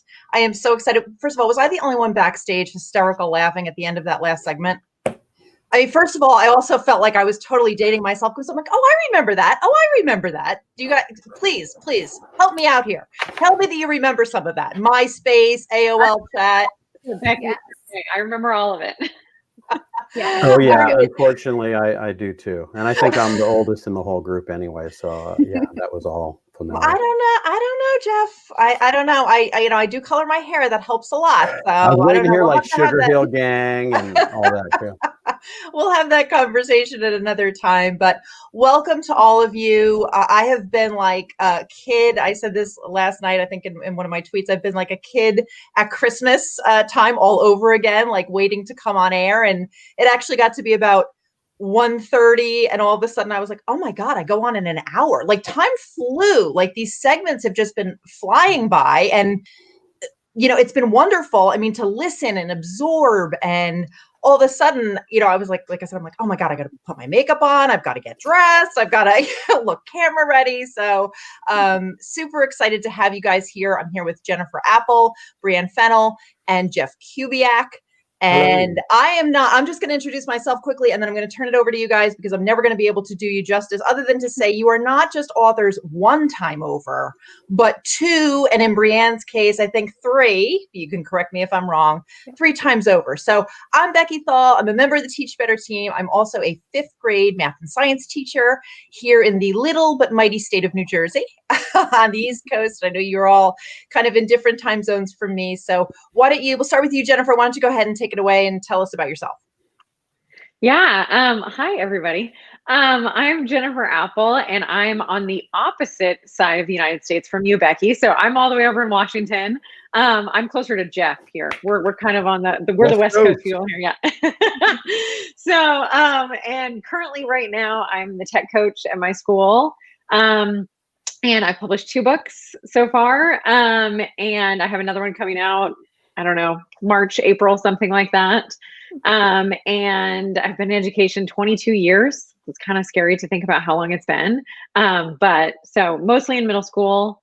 But yeah, that's pretty much me. Oh, and the Teach Better team, I'm the chief heart officer. Sorry, forgot to say I was going to say, if you were going to leave that part out, I mean, to me, that's the most critical role you play in my life. So very excited. Go ahead, Brianne, tell us about yourself. Hi, everyone. I'm Brianne Fennell, and I have authored a few children's books. I teach 1st and 2nd grade looping. So I stay with the same group of kids for 2 years. I'm a mom. I have 2 little boys and 1 big boy, Brian, my husband, who I couldn't be on this without his love and support upstairs, keeping them busy. And let's see, I am a lead teacher liaison for the state of Ohio. I recently just got Ohio Teacher of the Year for District 5. And I am a blogger and an ambassador for the Teach Better team. Awesome. And last but certainly not least, Mr. Kubiak. Hi, everyone. First, Becky, maybe Jeff Gargas could jump into your class when we go back to school and take some of your 5th grade math lessons. I think that would help him. Yeah, 5.5 hours, Jeff, by the way. We're under 5.5 now, but yeah, 5.5, Jeff. Yeah, I'm Jeff Kubiak from just west of Sacramento, California, a town called Davis. I was a coach, a teacher, vice principal, dean, a principal, and now I'm going to be starting up a new position as a vice principal in Elk Grove. I'm also a consultant for Alludo Learning, and I've authored 2 books. Yes, my first book, One Drop of Kindness. My second book just came out called It's Me, and I am penning a 3rd. And my son is my 12-year-old son's doing the illustrations, and we are working with the amazing Amanda Fox on that publication. Wow, that's unbelievable. And like I said, I know that you all wear so many hats and you do it so gracefully. I myself just kind of got into blogging within the last year, and I do blogs, and I find that is, mentally taxing. So the thought of writing a book, and you all, like I said, you've not just written one, but some of you have a 3rd or you're working on your 3rd. Can you tell me a little bit about that process? Like, did you always think you were going to write a children's book? Like, how did you get into this genre? Jeff, let's start with you. Okay. I never thought I would write a book. I did write this really compelling book called Hanger the Darer when I was in 2nd grade. It was about a little hanger who did dares. That was fun. I just found it the other day, actually. It was all crumpled up. No, I struggled in school. I hated school. I wrote my name on the papers, and that was about it. But then, like you, I had a couple, some dark times in my life, and actually, like, one of the biggest ones is I'm now 11 months sober, and that's really brought a lot of elevation to what I'm doing. And so I used to write a lot, and that would help break me out. And then I started blogging, and when I was teaching, and I love telling stories and getting kids to just be crazy and silly and whatever, don't worry about the process. And so my thing is just write and let it all come out. And then that's what you got help of friends, family, and, editors, publishers. And, then you send your stuff off to Janet or Brianne and Becky, and then they change some words and add dialogue and make things juicy and yummy. And then it starts to formulate and become like, wow, now I've got some metaphors, some similes, some personalization, all sorts of neat things going. And then, wow, you've got this amazing product, and it comes to life. And the neat thing about, I'm honored to be here because these two ladies are, the stories they tell, and, Jennifer through her dogs and Bree through play. And it's really cool how we all kind of have a different process, perhaps, I don't know, but that's kind of how I go. I just kind of let it go. And people say, oh, I get stuck, or, you get writer's block or whatever, but, think purple, just start saying the word purple 100 times. That's what I learned from someone. I just start going, and it doesn't have to be perfect or come together yet. There's too many yets. So yeah. Sorry. A lot of love coming through for you, Jeff, and being honest and sharing your story. And we're all super proud of you. For many reasons. But thank you for sharing that. Brianne, can you tell us a little bit about how you got involved with starting children's books? Absolutely. Well, my first grade teacher was a huge influence on my life on just becoming a teacher. And I like to post this photo, and I'd probably have it on Twitter, but it's like me in her first grade classroom, like sharing one of the books that we did during publishing workshop. And so a lot of like my process is I think about things a lot, maybe a little bit too much, like overthink, but I'm kind of the opposite of Jeff, where I don't just write, like I think it through and sometimes just like verbally process it. But that's like my way of being. Like I like to talk. So I like to think it through and talk it through and then put it down. And sometimes like I'll share it with my kids or my students, or, just kind of get the feedback of, who my audience is. But just recently I've been, some of the like experiences that I've had in my life, or, some of the more emotional writing, whether it's through trauma, I find that it really resonates with people. And so I'm kind of trying to step outside my comfort zone and submit, I submitted a poem to one of my friends' books, and then EduMatch is releasing their year in review. And so I did a poem for that. So it's kind of fun. It's kind of like an evolution of writing through time. That's awesome. And it's interesting that you talked about, your audience, and obviously writing for children is a lot different than writing for adults. And my 8-year-old daughter is, I have 3 children, but she's my youngest, but she's also the biggest reader. She loves to read. And, Jennifer, I know that I, have her books, and she read them, and she, as most kids are, especially at that age, they're very honest. And she, and Jeff, I just downloaded your book, and I'm having her read your book because I think those stories in there are just, phenomenal. And I just wish that I had those kind of children's books in my life when I was that age, because, especially like Jennifer, I'll reference your, I'm Who and talking about anxiety. That was not something that was discussed when I was in school, but it is definitely something that I experienced. And, Jeff, a lot of the emotions that are coming through in the stories in your latest book are also things that resonated with me on a different level. And so, when she was reading, Jennifer, your book, and she saw the word anxiety, and she knew what that meant, and she said, I go through anxiety. And just the fact that she's 8 years old and is able to articulate that, to me, was very powerful. But it is a testament to where we've gone with children's literature, which I think is super important. So Jennifer, do you want to talk about where your concepts because that's not your first book, but where your concepts for your books came from? Yeah, and I think it's kind of funny listening to Jeff and Rian. Like, I'm kind of a combo of the two. So I think it's like it's interesting how we all have different perspectives. And I think the cool thing about this is all 3 of us have written, different perspectives on books, but then if you think about it, we were all students in a classroom at one point, and where we come from to write books is the same as our students. Like, we're all coming from different angles, and how we be creative and how we, write and all these things. Like, there's 3 different people here that are all very successful, but in very different ways, right? And so I think that's good to think about in our students. They're the same way. And so for me, the journey was kind of, one, I have dyslexia. And so as a child, I was, tested for special education. I was, my teacher, my 2nd grade teacher, was not super nice and was like, you can't read, you're not smart, you can't do anything. And so I kind of had that like perception in my head that I could never do anything, but I love to read. And so as I got older, I started getting into literature, and I loved books, and I consumed books like crazy. Hans makes fun of me now. I read like 100 books a year. Like, I'm one of those crazy people that reads all the time, and I just love to read. And so I always thought, oh, I'd love to write a book, but I could never do it. I have dyslexia. I'm not smart. Like, I could never do this.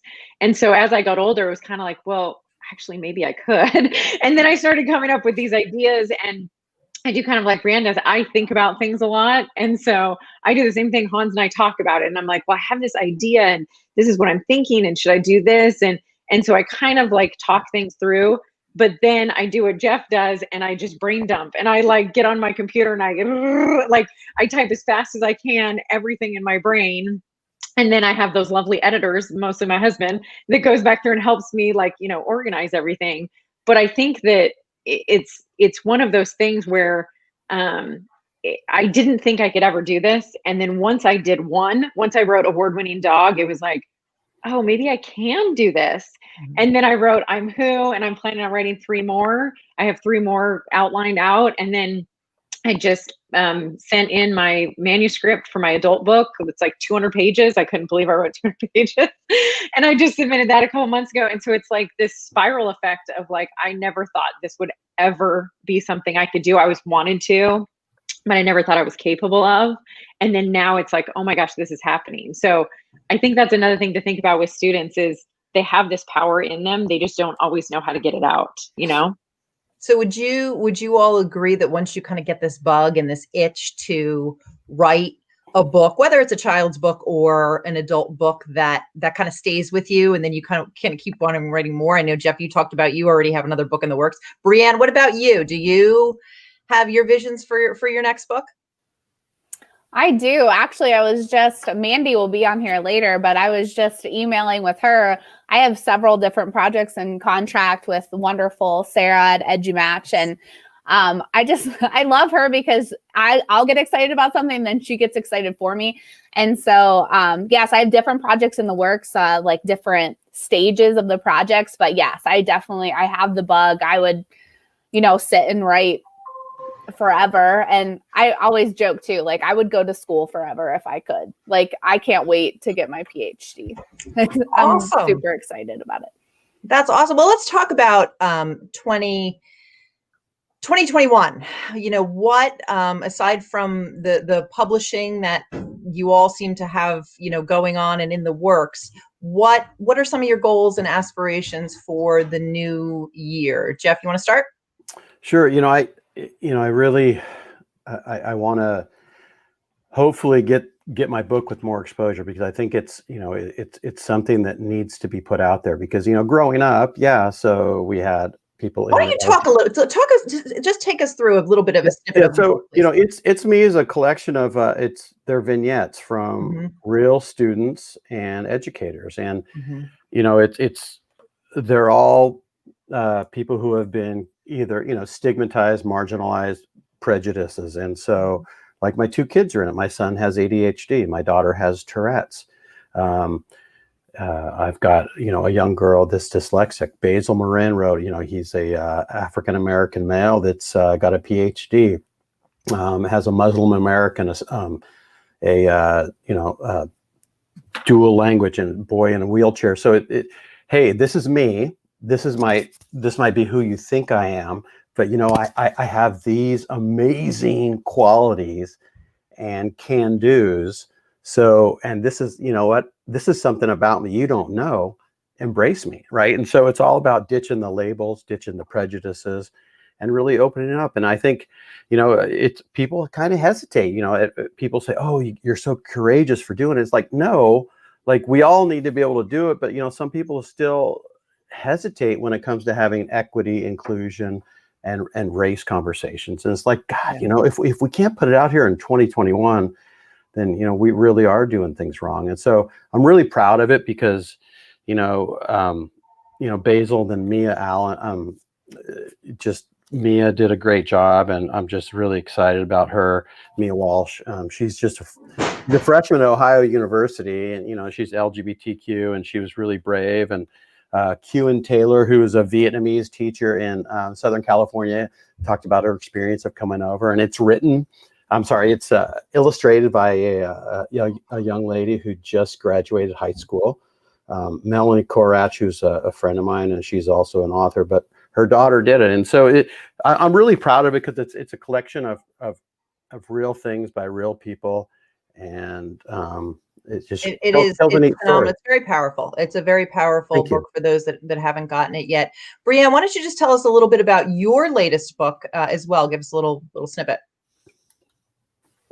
Sure. I was going to pull it over here. This is my latest one, which is Play A Baby Talk.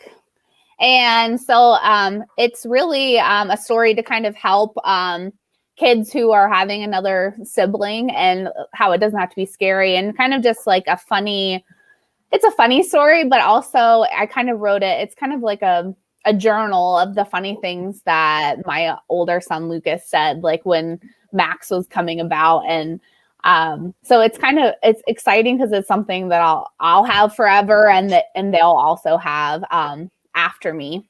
And so some of my goals, we were talking about goals for the year, being one of the Ohio Teachers of the Year, and then getting to be one of the leader liaisons. I'm hoping that I can take like the questions and concerns of educators that are teaching in this time, and share them with people and like make a real impact, get their voices heard as well. Just listening we were together last night with my ambassador friends, and, just like hearing their stories too. Like that's something that's so special about Teach Better, is that I'm not just hearing from teachers down the hall. Like I'm hearing teachers from all over and in different countries, and like everybody's experiencing this pandemic at the same time, but not all in the same ways. And even district to district, 30 minutes away are having different experiences. So I'm hoping that with that role that I can really help, or at least, get voices out there, and, work together, bring together. It doesn't have to be, and somebody said this earlier it's been almost 7 hours that I've been listening, but somebody, forgive me, said this earlier about, having some different experiences, and then kind of taking those experiences to help other people. So. Absolutely. And Jennifer, what about you? A brief snippet. I kind of already gave it away a little bit earlier, but a brief snippet about your book and kind of what some of your goals are for 2021. Yeah. So first, to respond to just really quick, Jeff knows this. I bought his book for my whole family for Christmas. So I sent them to all my family because I knew everyone in my family would love it. And my mom, who's the smartest person in the family, she read it and she goes, "Oh my gosh, this needs to be a requirement for every teacher prep program." I agree. And I was like, oh, that's such a good idea. Like when I was a college professor, I wish I was still a college professor, because I was like, this should be required. If you're going to be a teacher, you should read his book, because it really gives you like an honest perspective of so many different people. Yep. That I just think that's who should be your goal, Jeff, is like get it in all the universities and like have it so that teacher prep programs like read it, because I was like, that's a great idea. That should be in every teacher prep program. So anyways, I just wanted to say that my family loved your book. Yay, Mom. They were so excited. So my latest book is called I'm Who. And those of you that read the first book, Award-Winning Dog, this is about Ginger. She was in the first book. And Ginger on the outside, it's based on my real dog named Ginger. And she was beautiful. Like she was perfect. She was the dog that like never got dirty. Like she looked like a supermodel. But she suffered from severe anxiety. And so she has these like, you know, internal struggles of anxiety. And she really had a hard time like settling, and she would, the real Ginger, she would pace. Like I remember she would just walk circles around the room because she was having so much anxiety. And so the book is just kind of helps students understand, what does anxiety look like?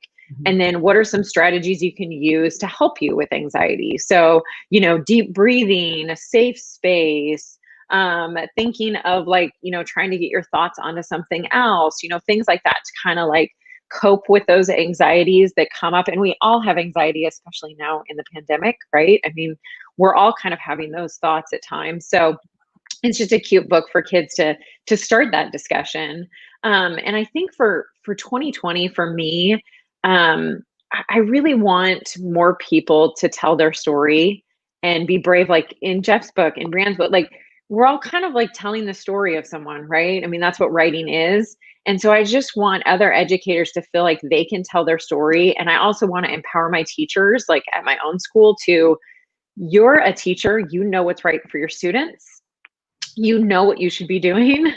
And we don't always feel that empowerment. And so I hope with some of the books we're producing, some of the things we're putting out there, that I want to empower people to tell your story, to fight for what you believe is right, like to do what's right, to, you know, with everything happening, we all know what we should be doing right now. And so just standing up for that and believing in, this is what I want to do, and this is my voice, and this is what I have to say. Well, and these books are all so easily, as we've talked about, incorporated into the classroom. In fact, I know, Jeff, I don't know about your latest book, but I do know I used One Drop of Kindness with my own class. Last year we were in person, so it was a little bit easier. This year I got a little thrown off with World Kindness Day because we had literally just gone remote. But you have a lesson plan attached to it. Jennifer, you have a lesson plan attached to yours. And I'm sure you do for your, you know, all do for your other books as well. And so it's easy to incorporate into the classroom, especially when you have that component. And so we actually want to give away a copy of each of your books to folks to use in their classroom. So here's what I want our viewers to do. I want you to drop in the comments if you are using a children's book, and it can't be one of these books because that would be too easy. We want to give you a copy of one of these books to use in your classroom. But if there's another book that you're using in your classroom with your students, and, you know, again, we've talked about this in the past too, like I teach fifth graders. Some of these books are absolutely relevant to be using with fifth grade classes. And so it doesn't really matter what age group you're teaching, you can make it work. So like I said, for the first couple people who respond, for the first 3 people, you will each get a different copy of one of these books from one of these fabulous authors to incorporate into your classroom as something new. And we would, of course, love to hear the feedback after you do. You guys have really inspired me. I'm kind of thinking to myself, plus I've seen all these other authors today, and I'm sitting there thinking to myself, I need to move on beyond blogs. I need to, I think I need to think bigger. Wait, that's Becky. That's how Hans wrote his book. He started with blogs, and then he kind of like put all the blogs together. Like that's how it is. It's how he started his book. That's what you can do. Well, let me, you know, because it's you know, time flies when you're having fun, right? So here I am, and we only have a few minutes left of this segment, and I really do wish. Now, Jeff might be onto something. 24 hours might be a lot, but I can definitely see us maybe going bumping this a little bit more, so everybody gets a little bit of a longer segment next time. But let's start with, what would your best piece of advice be to someone who is an aspiring author or thinking about it, but maybe a little bit hesitant? Brianne, let's start with you. What would be your best piece of advice to somebody starting out? Sure. And you know, I always talk over. So no, I just wanted to say that I do have both of their books in my classroom. My students enjoy them. I've read them with my kids. So, you know, whoever wins their books they're just so super lucky. So I just wanted to build you guys up for a second. My advice would be just to do it. Like, don't read a lot first, like in your genre. So if you want to write children's books, like read all the children's books that are out and get them from the library if you don't want to buy them. Like, you know, figure out, you know, what the rhythms are, what the niches are, and then tell your story within it. If it's, adult literature, read a lot. Like, I mean, that would be my biggest suggestion. Read a lot of the area that you're interested in, and then go for it. That's solid. How about you, Jennifer? What would be your best piece of advice? Yeah, I would say I like Brienne's. Read as much as you can. That's what I tell my kids all the time too. I'm like, if you want to learn about anything, just read about it. Like, you can find all these different things. But I think the other thing is, Hans talks about this in his book, is cross training, like looking at other things. So I do a lot of studying of areas outside my expertise. So I look at a lot of things. I read Brene Brown. I read Simon Sinek. Like, I'm reading Barack Obama's book right now, like on, just talking about leadership is kind of what he's talking about in his book. So thinking about things outside of your own bubble that you're in, right? We kind of get in this education bubble and we talk all these terms and all we talk about is education. And so getting outside that bubble a little bit, it sometimes can bring in those new perspectives, those new ideas, because I get a ton from Simon Sinek and I can teach that in my classroom, even though he's a business guy, right? But all of those ideas it just spurs on new thoughts and different perspectives on things. So I love Brienne's idea of like, read everything you can in that and then go outside that and like find some new things that you haven't thought about before. Excellent. And Mr. Kubiak, how about you? Well, I don't know if any of you have seen the movie Soul yet, but it's amazing to me. So the thing I find your spark, your inspiration, and kind of look at it from a different perspective. I love how Jennifer was saying to do that. So like, maybe you love mushrooms so much, but like, what sparks you about mushrooms, and find a way to kind of tell your story. And then like, if you don't want to write about it, or you're not, start talking and telling your story into a microphone or some way, but just begin. And remember, there's over 9 million books on Amazon. Like, there's room for your story, there's room for your spark, and there's room for something for you to share, because we want to hear it. And I think it's awesome. It has been fabulous hearing from all of you. We do have our winners, and there's been a lot of great books popping up in the comments. If you haven't been able to see them, you can go back and read. But congratulations to Brittany Hodges, Maggie Gifford, and Alex T. And our team will be in touch with you to get your information and get those books to you. I really appreciate all of you being here and taking this time. And up next, we have our Teach Better team member, and I love this woman to death, Livia Chen. She will be on with some friends from around the globe. Che and Pav will be here, and Dan Edwards from the UK. So please stick around. We'll be back in a few minutes. Thank you.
Welcome back, everyone. Hey, Teach Better family. I'm so excited to be here. My name is Livia Chan, and I'm just as excited now as I was at 5 a.m. this morning. It's been 7 hours, but just such a fantastic and amazing day so far. If you've been with us since the morning, thank you for staying with us, and thank you all for joining us today. I am so excited. We have some amazing guests for our segment right now. This is Friends from Around the World. I am from the Vancouver area in British Columbia, Canada. We also have some friends from back east in Canada, and also a friend from the UK. So welcome. And Hi. we all know Ray. We all love Ray. If you don't know me, I am. You have something to say? I was going to say, Liv, I'm only here to represent the U.S. I just want to clarify. Love it. So I am, if you don't know me, I am a Teach Better ambassador and also the digital content editor. I am also a head teacher and a grade 5 teacher at the same time. So I'd love for you to introduce yourselves. Pav, would you like to start? Yeah, absolutely. How are you, Livia? Oh, fantastic. Super excited to be here. So my name is Pav Wanter, and I am a middle school teacher, grade 6-7 teacher here in Toronto. And myself and Che, who is just below me over here, he and I co-host the Staff Room podcast as well as The Drive on Voice Ed Radio. And our podcast is also featured on the Teach Better Podcast Network. And so this is family. We're so excited to be here. We were part of the last live and we jumped on fast. We were like, we have to be part of it this year or this time as well. So super excited to be here and great to have you moderating today, Livia. Thank you. Welcome, welcome. Che, would you like to follow your partner, Pav? I am so thankful that I finally get to go on because I've been watching all day and I've like, who do I message to get in? I want to talk about this. I want to talk about that. So I've just been waiting all day. I need my time. So my name's Che. I teach middle school in Toronto. Been teaching for 20 years and that's manifested into a bunch of other projects, which allows me an opportunity to come and share some about that. Thanks, Che. Welcome to you as well. You know, this is the first time I've known you for a while, but this is the first time that both you and Pav have an opportunity to chat with me. So I'm super excited about this. Dan, you're a new friend. I am, yes. So my name's Dan Edwards. I'm a primary school principal in Leicester, so the Midlands of the UK, and my school is Woodstock Primary Academy. And I'm really excited to have been invited to the event and obviously to be here. We're a little bit in front of you, so it's just after 8 p.m. in the UK, but really excited to be a part of the conversation, which is fantastic. Wait, that means we get to be done. We only have to be live until 8 o'clock. This is it. It's finished. This is it. Yes, I had to look up what time it was for you in the UK. So I'm glad it's not in the middle of the night for you. It's fine. It's fine. And Ray, just in case people don't know you, which is No. crazy, would you like to share all the great things that you do? Absolutely, Liv. I'm so excited to be on camera with you and all these amazing guests. My name's Ray Hewart. I'm a part of the Teach Better team, full-time 6th grade math teacher, and I'm in the U.S. I'm in Illinois and enjoying being surrounded by all this awesomeness. The comments are going nuts with all of you on camera. So thank you for allowing me to crash the party. You know, wouldn't have it any other way. How can we have friends around the globe without somebody from the United States? Oh. So happy that you've joined us. So I'd love to start off by asking our guests what they are passionate about. I just, when I think about teachers and we pour our hearts into what we do, and we are in this profession for a reason. So I'd love to hear from you. What are you most passionate about? Dan, would you like to start us off? Yeah, I think there's lots of things to be passionate about over the course of this year, with its challenges. But I think one of the big things for me has been about developing a real sense of culture across our schools and bringing in every stakeholder within our community to feel a big part of the family that we're trying to create. So really reaching out to our parent community, making sure that we're making positive connections with our staff, to our local businesses, and just being out there and making sure that really the culture of the school is resonant in every particular area. So we've been working really hard on that, and to really feel that we develop our identity from our culture, and one feeds the other. So that's what I'm passionate about, and also as well, I think it's really important that we're thinking about well-being and staff well-being, pupil well-being, as we move through, the next 12 months as well. Mm-hmm. Such important pieces to what we do.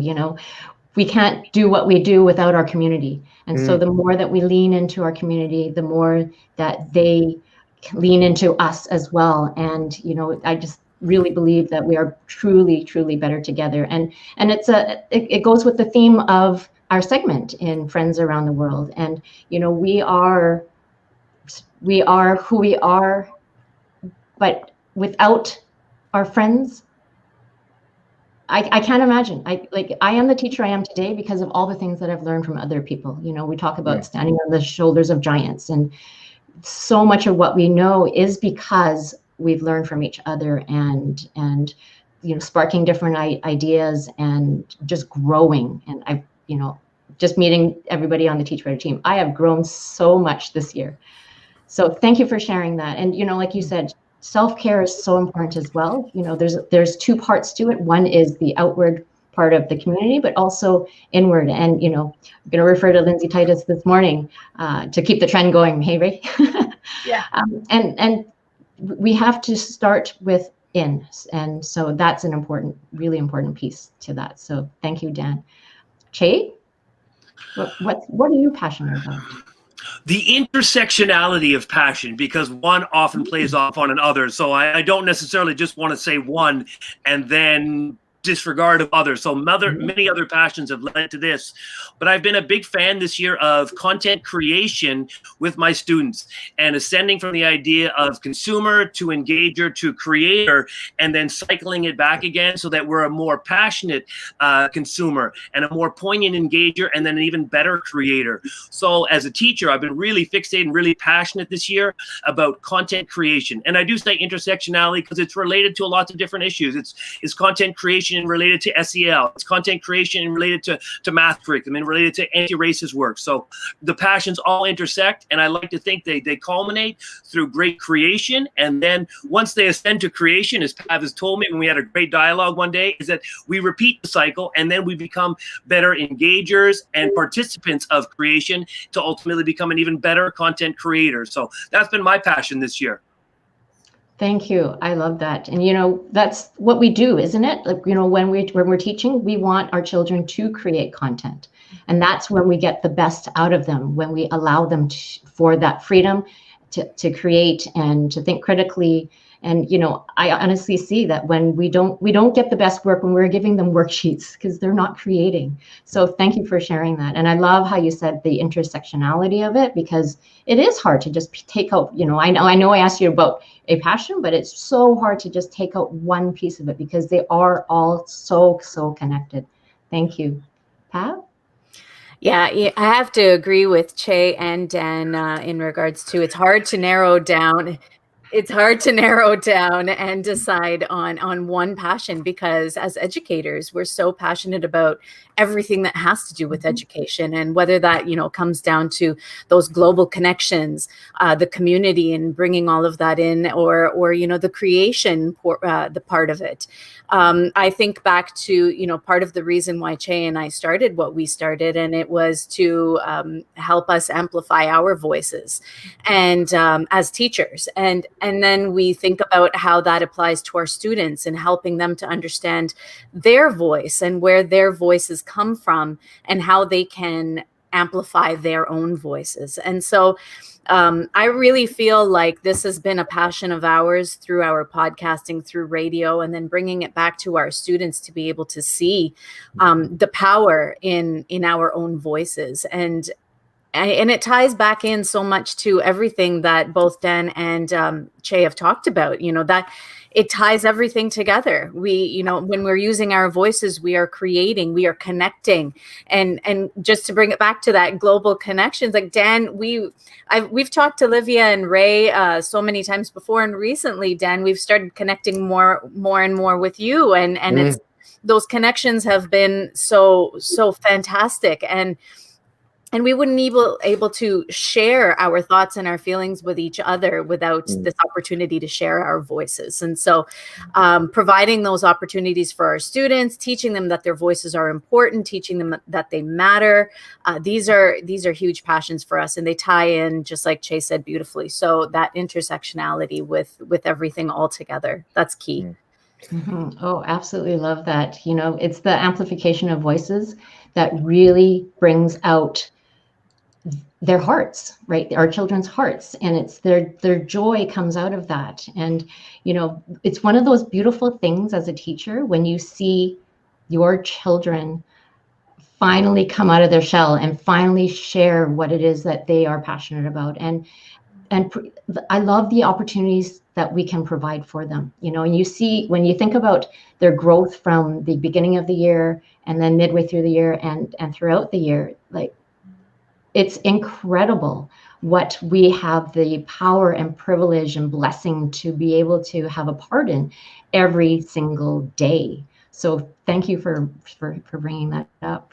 Ray, I'd love to hear what you are passionate about too. You know, Livia, I was going to say we were friends. Now I don't know. Don't make me go after them. All of these, like, seriously, you guys are all so incredible. I couldn't agree more with the passion. I think, Pav, you summed it up quite beautifully that there really is a passion that I've recognized that I have, that I not only to work with students, not only on mastery learning and connecting content and everything in between, but to talk and connect with educators. I mean, all day long, we've been talking about the beauty of having people share their voice. And I really don't mean to be repetitive, but one of the questions I asked Darren and Brandon during one of our sessions prior with some authors with Codebreaker, we were like, what's your soapbox moment? And I think today, more than ever, I'm realizing that I really love listening to other educators share their story. And I love seeing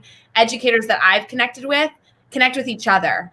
Because this concept that, like, Dan, I remember you and I on a Zoom call connecting, like, hey, we've connected on Twitter, let's chat sometime. Now you're live with us during our 12-hour live session, which is just so fabulous. Livia, you're on the team, but we only recently connected with you, and you've changed my life being connected with you. And Che and Pav, I think you're about the two smartest people on the stinking planet. So I'm just so excited for all the things that are not only happening, but that will continue to happen with all these partnerships and friendships. And I absolutely love that part of this. And, you know, when I saw the title to the segment, Friends Around the World, I just thought, well, there's so many people we can have on here. We could have filled the whole screen, but, you know, I'm just so happy that people are joining us from around the world in our chat. So even though you're not on screen, you are a part of what we are celebrating here today. And so I just really appreciate you, the watchers, the listeners, and everybody that is a part of our team. And, you know, I think, Ray, you have something to say? No, it's good. It's interesting because, Dan, I think you connected with the team initially. We connected with you being interested on how education worked in other areas around the world. And I think that's a beautiful topic to discuss here. That's something that you were exploring, and I'm sure it's different in all of our classrooms. Yeah, and I think really, you know, when we take the, you know, our national differences, you know, way out of our education system, we come back to the main themes, you know, about, you know, school culture, engagement, you know, learning, curriculum, and you go back to those core strands of what we're doing. It doesn't really matter where you are geographically in the world. You know, the conversations that we can have, you know, transfer, you know, across the oceans and across the seas. You know, we can have those conversations. So, you know, I might be a principal of a primary school in the UK, and, you know, Livia, a head teacher, a principal where she is, but really, you know, if we take out the syllabus and we take out the exams and the different frameworks of what we have to deliver, you know, fundamentally, we're looking at very much the same subjects of how do we engage children in really exciting teaching and learning? How do we make sure that our staff are feeling welcomed and, you know, energized and professionalized in what they do? And ultimately, you know, how do we keep on, you know, with our communities and making sure that they're, you know, we're transparent in our philosophies and our cultures that we develop in our schools. So, yeah, I think regardless of, you know, where we are in the world, we're in a position where we can start having really global conversations. And it's great, the platform of you know, of today, because we are seeing that. And I agree with Livia, you know, we could have had lots and lots of different tiny thumbnails of different faces around the screen, all really talking about the same thing, you know, from Malaysia to Africa to wherever we are, the themes and the thematic, you know, cultures and the things that we need to do in all schools are the same, and that's where we learn from each other. So it's a very powerful conversation to be having today. So it's exciting. Mm-hmm. And Brad Hughes just said, broadening perspectives engages us as well as our students and colleagues. And definitely, you know, especially when we think about the children that we teach, how do they, you know, aside from parents at home, how do they learn about the global community unless we introduce it to them? And so these opportunities are just huge for their growth of just understanding the world around them, because, you know, as young children, they just know their family unit, their school unit, and maybe their community if they're part of sports and whatnot. But beyond that, there's so much more to learn and listen to and embrace. So, you know, these opportunities that we have the gift to give to them, right, to have these global perspectives is incredible. Yeah, and I have to agree that this past couple of months, I would say this past 8 months, I think that we've had a greater opportunity to connect globally with people. You know, I'm thinking back to workshops and webinars that we participated in the beginning of our lockdowns.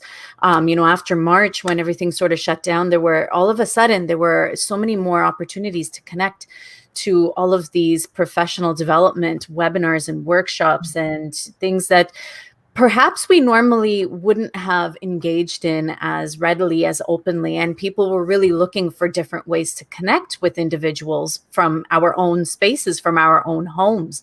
And I have to say that it's been really great to be almost a perk from everything that has happened. You know, a bright side, a silver lining is that my perspectives personally have been so much more broadened from you know, having these rich conversations with teachers from around the world, people that we would never have connected with. And as broad and as huge as this world is, I feel like over this last little while, we've really been able to bring it together a little bit more and have really intimate conversations with people that we probably would never have connected with in the first place. And so I think that I'm very grateful for that, and very grateful to have made so many connections with people through these incredible platforms. Yeah, am I okay to come in there? Because I think it's really interesting, because, you know, as much as, you know, we are in a very, very challenging situation at the moment globally, but I think, you know, with various lockdowns and being locked away and the restrictions that we placed, I think it's allowed us to really explore what we've been living alongside for a long time, and that's the internet and the, you know, the actual global communications that we can have. And maybe we've never really explored them without having the opportunity to actually, well, you know, I might look at how this StreamYard works, or let's have a look at what's going on at Twitter on the other side of the world and all of those things. So it has allowed us to have these amazing conversations. And I've just noticed a comment about, you know, wouldn't it be great for children to have an opportunity like this? And I think, you know, I think that's really important. You know, there's a real opportunity here for, you know, as we're having discussions about, you know, furthering our profession and kind of professionalizing education, I think there's really something quite interesting to facilitate conversations globally, you know, out of our classroom. So yeah, I think I agree. I think we are in a position where we're in a, you know, to really start having these bigger conversations. So it's exciting. Mm-hmm. Truly exciting. And, you know, the thing is, because with a global community, we have the limitations of time zones and things like that, but it can happen asynchronously, right?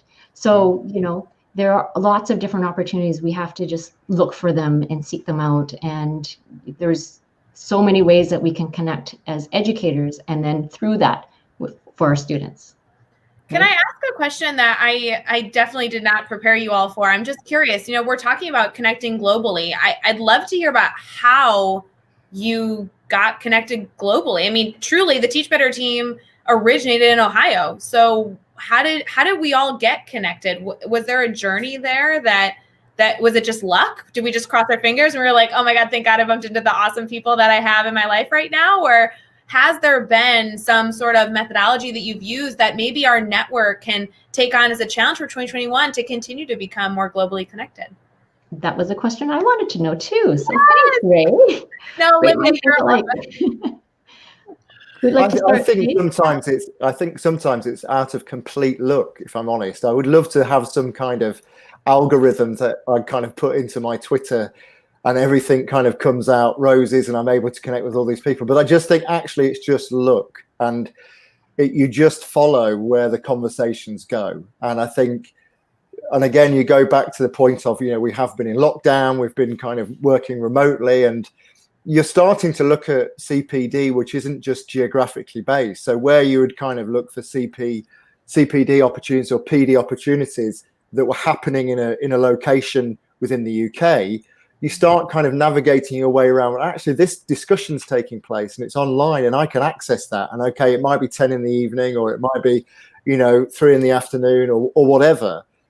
But it's allowed people to start developing their practice, and regardless of geography. There's a whole platform now of educators, writers, professionals out there that we can start, developing our own, practice from, regardless of where we are in the world. So yeah, to your question, Ray, I would love to say that there's a really clever methodology, something that I thought up. It was just completely by accident. Che, I don't remember how. Maybe Che remembers. Actually, Che is very good at remembering, so he likely does know what our first connection with Teach Better was. Teach Better specifically would have been us going into Mastery Chat, and of course we are known to drop the occasional selfie, and Ray jumped in to comment, "Oh, I love these black and white selfies." So that was our first ever personal connection with someone with Teach Better, was jumping in to those chats. For this idea of connection on a global space, I think teachers are also content creators, and teachers want to share their content creation. So whether you're writing a blog or sharing a tweet or sharing a message or sharing a great lesson, there's a place where teachers, you have your walls of your building and you can only share it so many times. You look to share your content, and ultimately anyone that's looking to share content is also wanting to read and absorb content. And I think the social media space, I wouldn't necessarily connect every teacher. There's probably, I don't have the data behind me, but there's probably a certain type of educator that gravitates to this type of space that wants to interact. And I think the challenge would be is connecting all those teachers and educators that aren't necessarily in this space to say, this is a valuable space to learn, to connect, to reflect. Pav, I know if we think of our schools, like the amount of teachers that know what a podcast is, let alone what Twitter is. And it's not that they're not great teachers. It's not I'm better than you. It's just everyone has different places. And I think we would love to, if I said, how do I make this space more vibrant? Try to encourage people that don't know about this space, just what's out there. Because everyone, I would say, in this space has a story to share, a great skill to reflect, a great resource to share. And then we all thrive, whether I'm reading someone's blog or whether I'm listening to someone else's podcast or I'm joining their EduChat. I'm always growing. And as I'm always growing through other people's content, I hope they're enjoying some of our content and not just the selfies. Yeah, I have to agree completely with you there, Che. It's the engagement piece, and as much as sometimes I agree with you, it happens.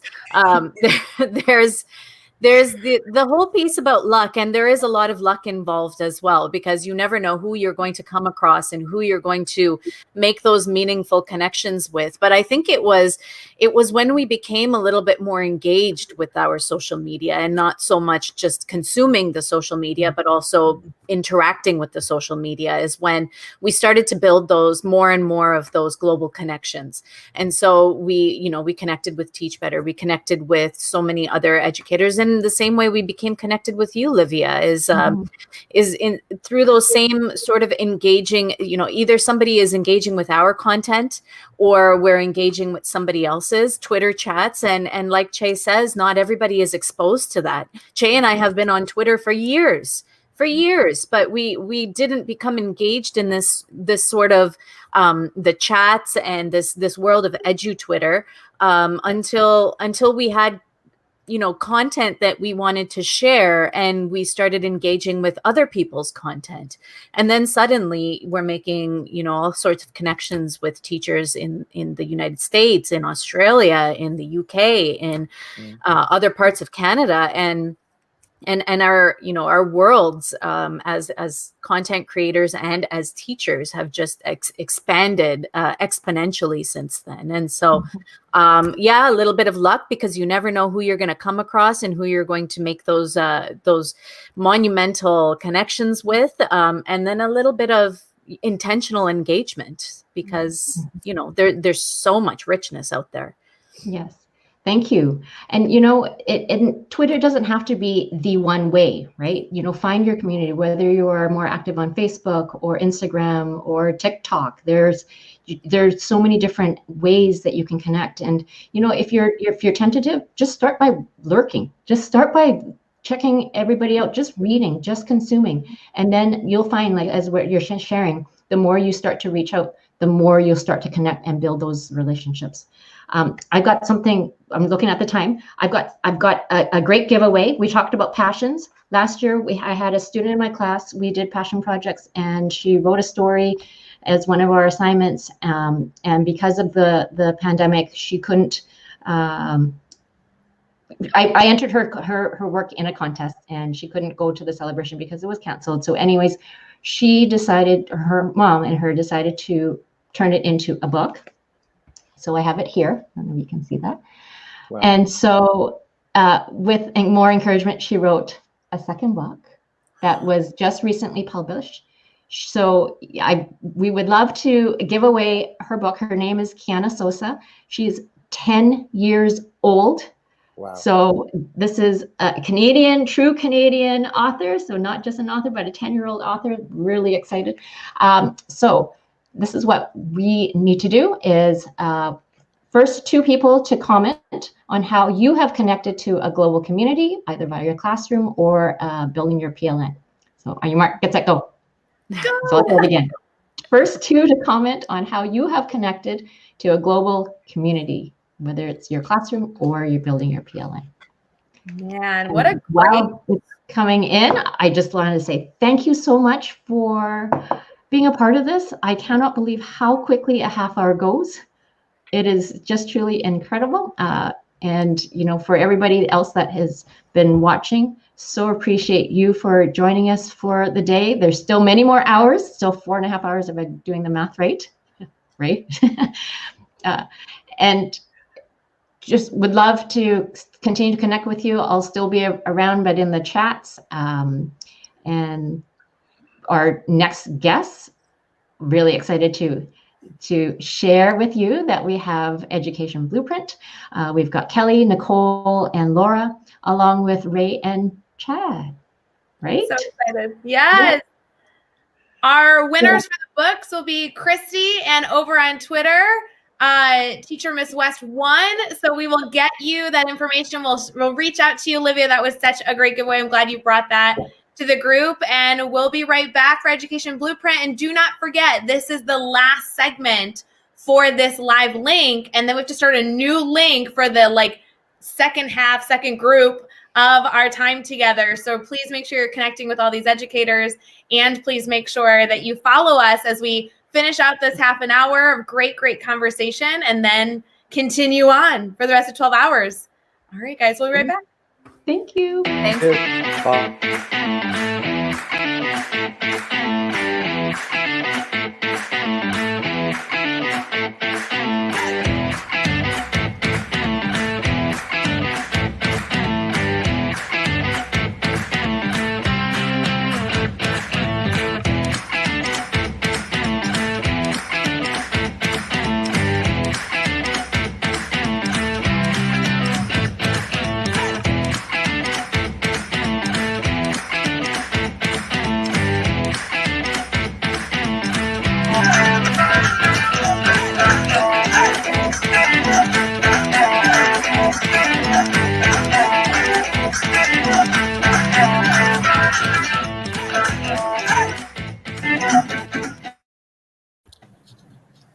Hey everyone, we get to be live with Education Blueprint.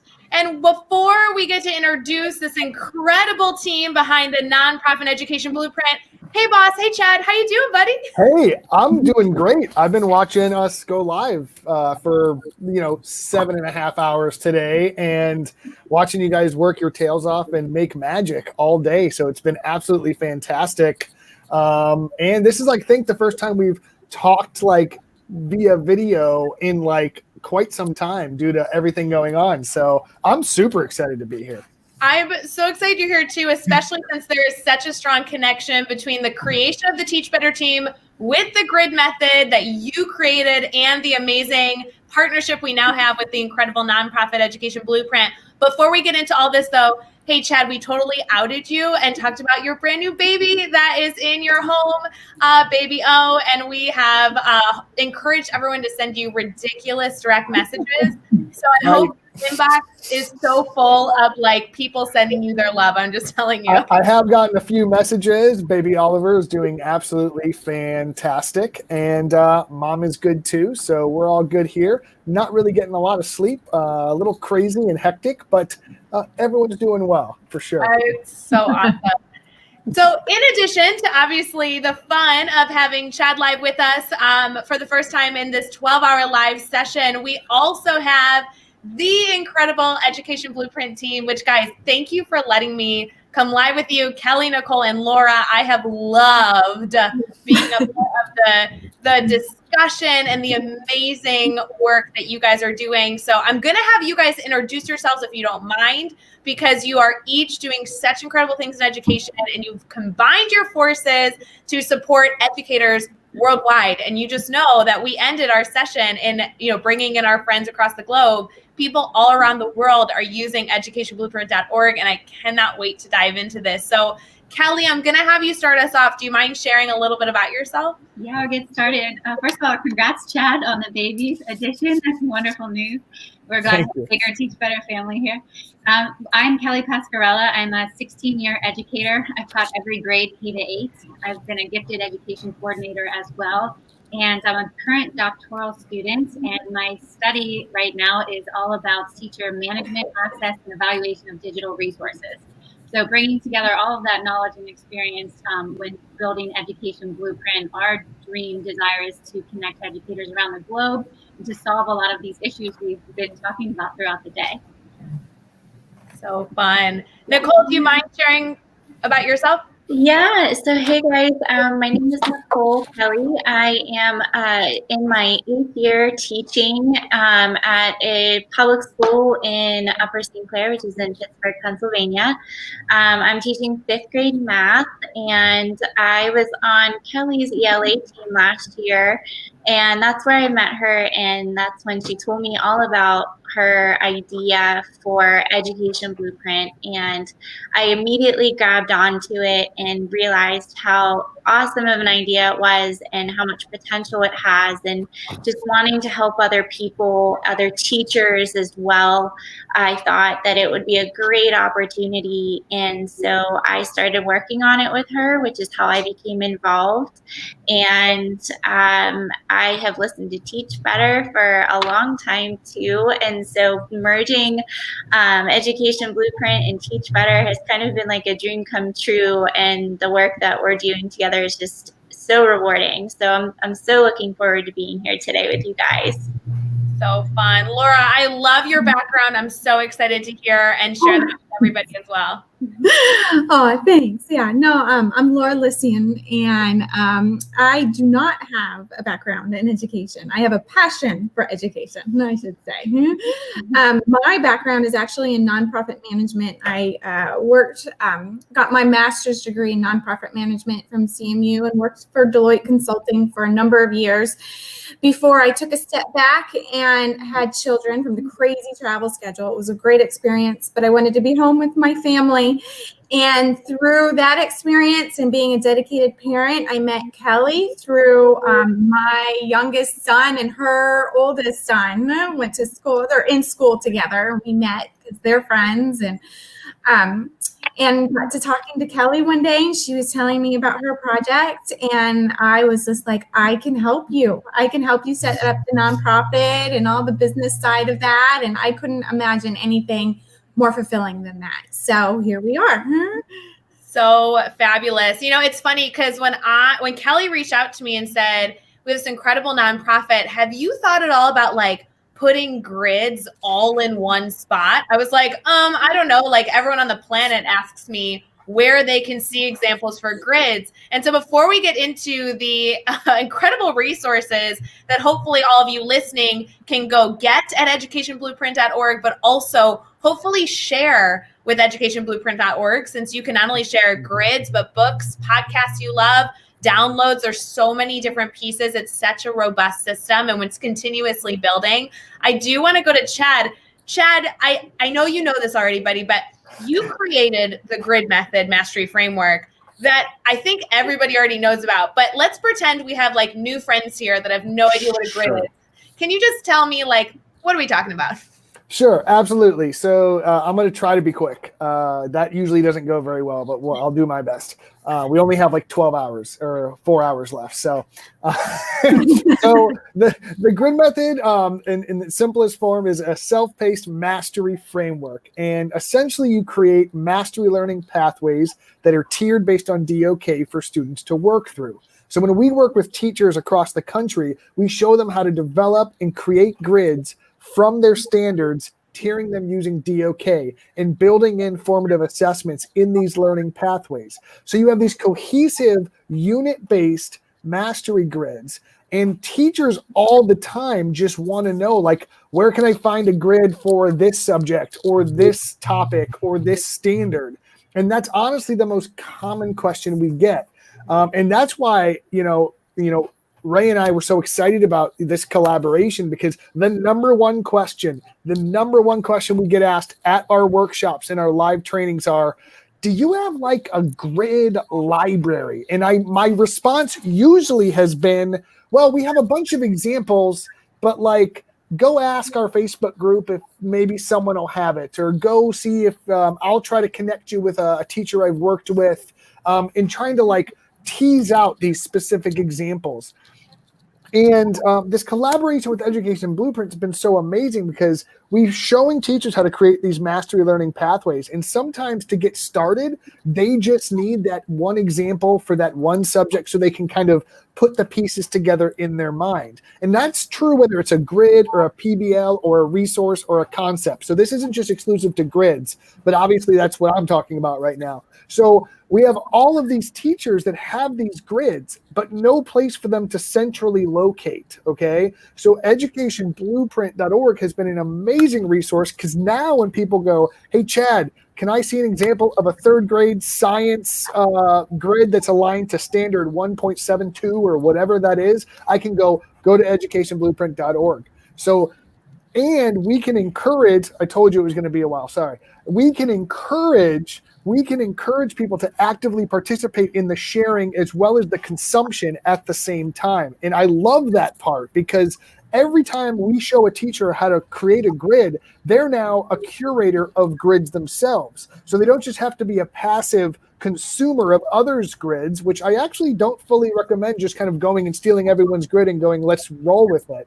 It's great to see examples, but you can also make your own and then share them, reciprocate that sharing back on Education Blueprint, which I think is such a cohesive, cool ecosystem in harmony to create, within the Education Blueprint framework. And I think it fully supports a lot of the needs that our network has been articulating for so long.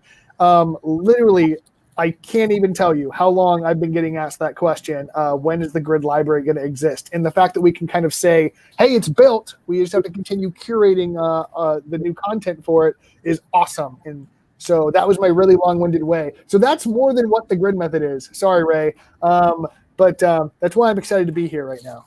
No, we needed it. I was so excited. Kelly, Nicole, and Laura, I'd love for you to share on why is Education Blueprint the place that people should be sharing their resources, not only their grids and downloadable tools, but books and podcasts and websites that they feel like is valuable. What makes Education Blueprint different Why is that free element so important?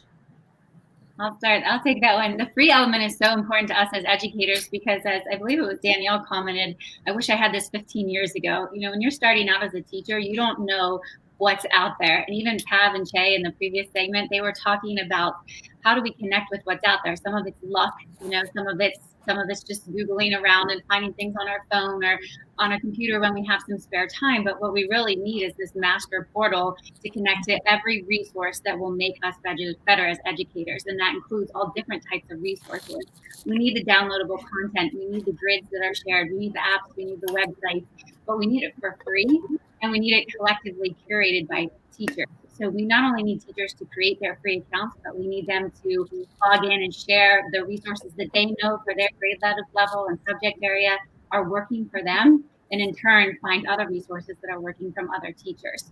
So it's a lot different from what we know is out there, which are a lot of different silos of websites and apps and podcasts. And there's wonderful people doing wonderful work, and we've heard from many of them all day. And our goal is to bring them collectively together, where every educator has a say in rating and adding resources that are valuable for the students in their classroom. Well, and Kelly, I'm gonna let Nicole and Laura jump in on that soon, but I do want to challenge our listeners. If you're listening right now, Education Blueprint is not just a space to share grids. You can share so much more. And that's actually, it makes it so different. If you have a book you love, a podcast you love, or if you have a teacher down the hall who does a super cool lesson every time it happens every year, you're like, keep it up. You're doing such cool things. You can share ideas for mini lessons. Like, it's just supposed to be a place to foster organic discussion. So in the comments right now, I want you to tag an educator that you know has an activity that's so good for students and challenge them to post on educationblueprint.org. It only takes like 46 seconds to upload something. It's like 11 clicks of like all these easy buttons that they've already curated for you. So I want to encourage everybody, tag an educator right now that you're like, hey, this is a super good educator, and I am sure they have something to share at educationblueprint.org, because really the best space that we can create is one where we are constantly putting things into. So let's not make this website stagnant. Let's always be sharing.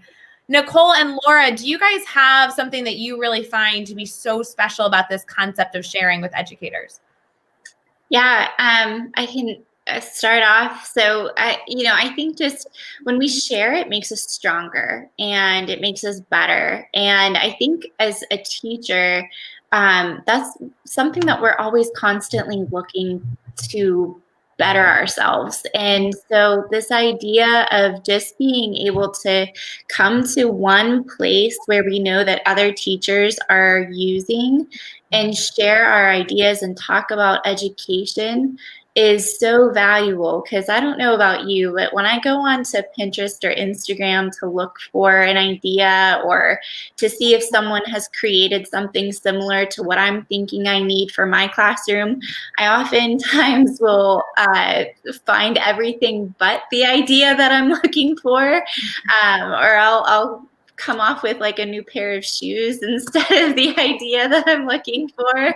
So, this is just like the one place that you can go and just have that intentional education mindset and find the education that you are looking for and to help yourself in your classroom or to help another teacher too. So it's just about building each other up. That's really about one of the things that we're really strongly passionate about at Education Blueprint is just helping each other, building each other up, and giving each other the best opportunity possible to become a better, not to become a better teacher, but to teach in a better way by not recreating that wheel, by being able to have, that extra time for yourself, because you're not scrolling through all of these, endless amounts of information that you don't really need. So, it's just a great website and a great opportunity for teachers just to help build each other up. Oh, I love that. You know, it's in a minute, we're going to do a book giveaway where we're going to be giving away a copy of the Teach Better book. And I think that's so interesting. I know Chad's grabbing it. Look at that, buddy. You had that ready. You know, the partnership that we're really trying to facilitate here is that Education Blueprint is an incredible nonprofit created by educators for educators. And so this concept of sharing, this concept of being better, which, by the way, has put a lot of green hearts in the comments, because as many of you know, if we say the word better on the live stream, apparently that means we're doing all green hearts all day long. So that has been really fun to watch. But this idea of better really does exist when you put two groups together who are just trying to do good work for teachers. Before we get into that book giveaway, Chad, I mean, obviously you know what's in the book because you were one of the 4 authors writing it. What's the Teach Better book about? Why is that a good giveaway for us? I think it's perfect for this segment, actually. Just like we've kind of already articulated throughout these comments, we started the Teach Better team with the idea that every problem in education can be solved with a solution that exists in a classroom somewhere right now. And the fact that we as educators can be better every single day, every single moment in some way, shape, or form, in that continuous pursuit of being better, whether that pursuit means grading better or having better relationships, or maybe letting students set the pace, or trying mastery learning, or connecting your classroom to the world, or the other million ideas or ways you can be better that we've talked about in the 7 hours and 47 minutes that we've been live so far today. But like, it's literally about, how can I be better today than I was yesterday, and better tomorrow than I am today? And it's that continuous pursuit. And that's really the foundation of the book. There's tons of tips, tricks, tools, resources, and ideas throughout the entire book. But I really, really love the fact that it's being highlighted here, because I think the sharing, those discussions, that pursuit of looking for other resources and connections, that is what better is all about. And Jeff, lots of green hearts. Yeah, I was going to say, Chad, you're causing some controversy because you've said better about 1,300 times. People can't handle it. It can't handle it. So, yeah, I'll try to be mindful of that, I guess. I think it's fun, though, so I'm just going to keep on doing that. But it really is great, and I really think Education Blueprint, for teachers that are trying to improve themselves, I just did that so people could catch up in the comments, trying to improve themselves incrementally on a daily basis. This is why we use the word better. I did it again. Sorry. For people who are trying to do that, educationblueprint.org allows it to be searchable, focused, and traceable to the author, which I think is another huge benefit. So when you post something, it's connected to you. So I posted grids on there. People know that they're from me. Or if someone else posts grids and they're like, I really love what this teacher does. Now I know where curated content's coming from, as opposed to being randomly kind of not screened or anything else. I can follow the breadcrumbs back to the source. So now I can go, I really love that Ray Hewitt and all the stuff she puts on Education Blueprint. So I'm going to go ahead and follow her and kind of pick up on whenever she posts something new. Or I can go find her in the ether of the internet and everything else, and we can collaborate now because we teach the same grade and we can make those connections. And that is the heart of self-improvement, is reaching out to others, finding those connections, finding those resources so you can be better every single day. You did it again, Chad. You did it again. All right, we are going to do this book giveaway, and then I want to make sure that we highlight some soapbox moments. So really quick for this giveaway, if you want to earn a copy of Teach with that other word that starts with a B that we're not allowed to say because Chad's breaking the internet, here's what I'd like you to do. I want you to share in the comments a resource you have already shared at Education Blueprint. When I say a resource, I mean like maybe it was a worksheet, maybe it was a book, maybe it was a podcast. Now, if you haven't shared it yet, you can't participate in this. It's if you've gone to Education Blueprint, registered for free, and uploaded a free tool. We want to know what the type of tool was. So it could be worksheet, podcast, whatever, we are going to have to double check. I know we'll do that on the side. Thank God we have a team that helps us do all this, but there's so much good stuff there. And we just want to make sure that we share. In the meantime, Kelly, Laura, Nicole, I want to ask you a question that I asked earlier to a few people that joined me live during our 12-hour session. And it really was about mic drop moments. Like, what's your soapbox moment that you are so passionate about? And maybe you all three share the same soapbox of like, we believe this so wholeheartedly, we would stand on our soapbox for it, but maybe it could be a little different. So Laura, I'm going to go to you first. Like, what is your soapbox like moment? Well, my soapbox moment is something that my family has told me growing up. So it's ingrained in my brain that education is the one thing that you will ever have in your life that nobody can take away from you. And it's the one thing that's going to better you. So as long as you're educating yourself, and it starts when you're a baby and it doesn't end until you're, pretty much dead. I mean, it's a lifelong endeavor. It's the one thing that you can do to better yourself. And it's the one thing that nobody can take away from you. Oh, so good. Nicole, do you think you can top that? I don't know that I would want to go next. No, that was really good. I think I kind of mirror Laura. We try to, I think, ingrain that in our students every day, just to be proud of the education that they have and the opportunities that they have. And I think that's kind of where my soapbox would be coming from, is just trying to go into my classroom every single day and teaching my students to value the opportunities that are given to them, because we know, and I think also this is the reason why I'm so passionate about Education Blueprint, is that not every student has the same opportunities to get an education. And with Education Blueprint, I think it provides such a better, easier means for people to get what they need to give out back to their students, regardless of their economic status, or regardless of what situation they might find themselves in. So I think that is probably my soapbox. You see why I work with these amazing people? I do, Kelly. That's why I'm always texting and emailing you guys, being like, hey, how's your week going? Because you're so wonderful doing such good work. They make me like warm and fuzzy inside with all their responses, because we're all on the same page here.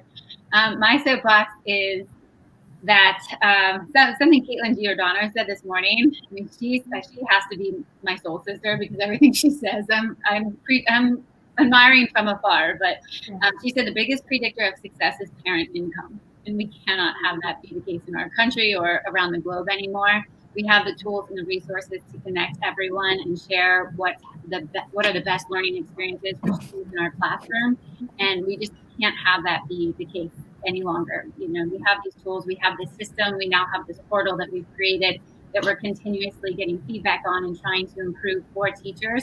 We want all teachers to connect to digital resources with confidence and competence and bring those resources alive to engage their students in the classroom. So the more interaction we can have from our users on the website, the more teachers are logging in and sharing what's helping them, the more we can help each other out and teach better. Get those green hearts going. So good. Love those green hearts. Love everything you're sharing. I do want to give a quick update to everybody who's live with us right now. This has been an incredible 12-hour live, and it is not over yet. We have so much more. Remember that we don't end tonight until 8 o'clock Eastern at night. Can I just clarify? In the evening, they're keeping me here until 8 o'clock at night and Eastern time. So we are going to conclude this specific live stream because at the 8-hour mark, Facebook and YouTube cut us off. And so we are going to start a brand new stream. We are still going to be continuously sharing all of this insight with incredible people that are joining us for this 12-hour live session on Facebook, YouTube, Twitter, and Twitch. So please, please, please, do not go. We want you to just find the new link and continue in the fun, continue sharing those green hearts, and continue facilitating the conversation. I do want to, end by asking Boss man Chad, I know that you could talk on a soapbox for 2,500 hours, and that is not allowed because Facebook is literally going to shut us down in 4 minutes. So I need you to do a 1 minute soapbox, Chad. And with that 1 minute, then we are going to say goodbye to our amazing family. We're going to all move over to the new link, and we're going to continue the goodness with a brain break. We have Podcast Network coming on. We have a Teach Better Team Hangout. It's going to be bonkers. EduMatch is coming. Get excited. But Chad, you only have 1 minute. Good luck. Go. All right. So I'm going to keep this really simple. We've been talking about self-improvement, ways to get better in 1,000 different ways. Okay. And we have these 3 amazing women here in educationblueprint.org providing resources. And I'm going to tell everyone a single idea right now. I know there's a pandemic. I know this COVID thing's going on. I know that we had to literally change education in the snap of a finger over the last 8 months or however long it's been since March of 2020. But there's one thing that's still true no matter what.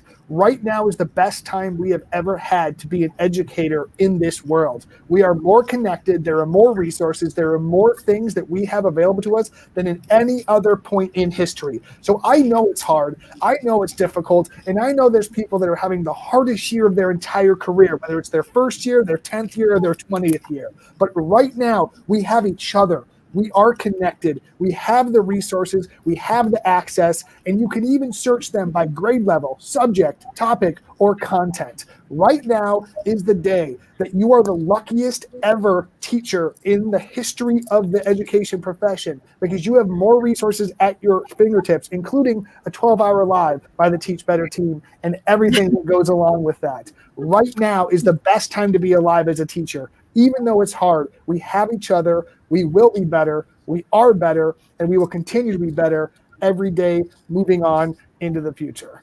That was awesome. That was awesome. Chad, this is why I love you. Thank you for all the work that you do. Education Blueprint. We love the nonprofit, Kelly, Nicole, and Laura.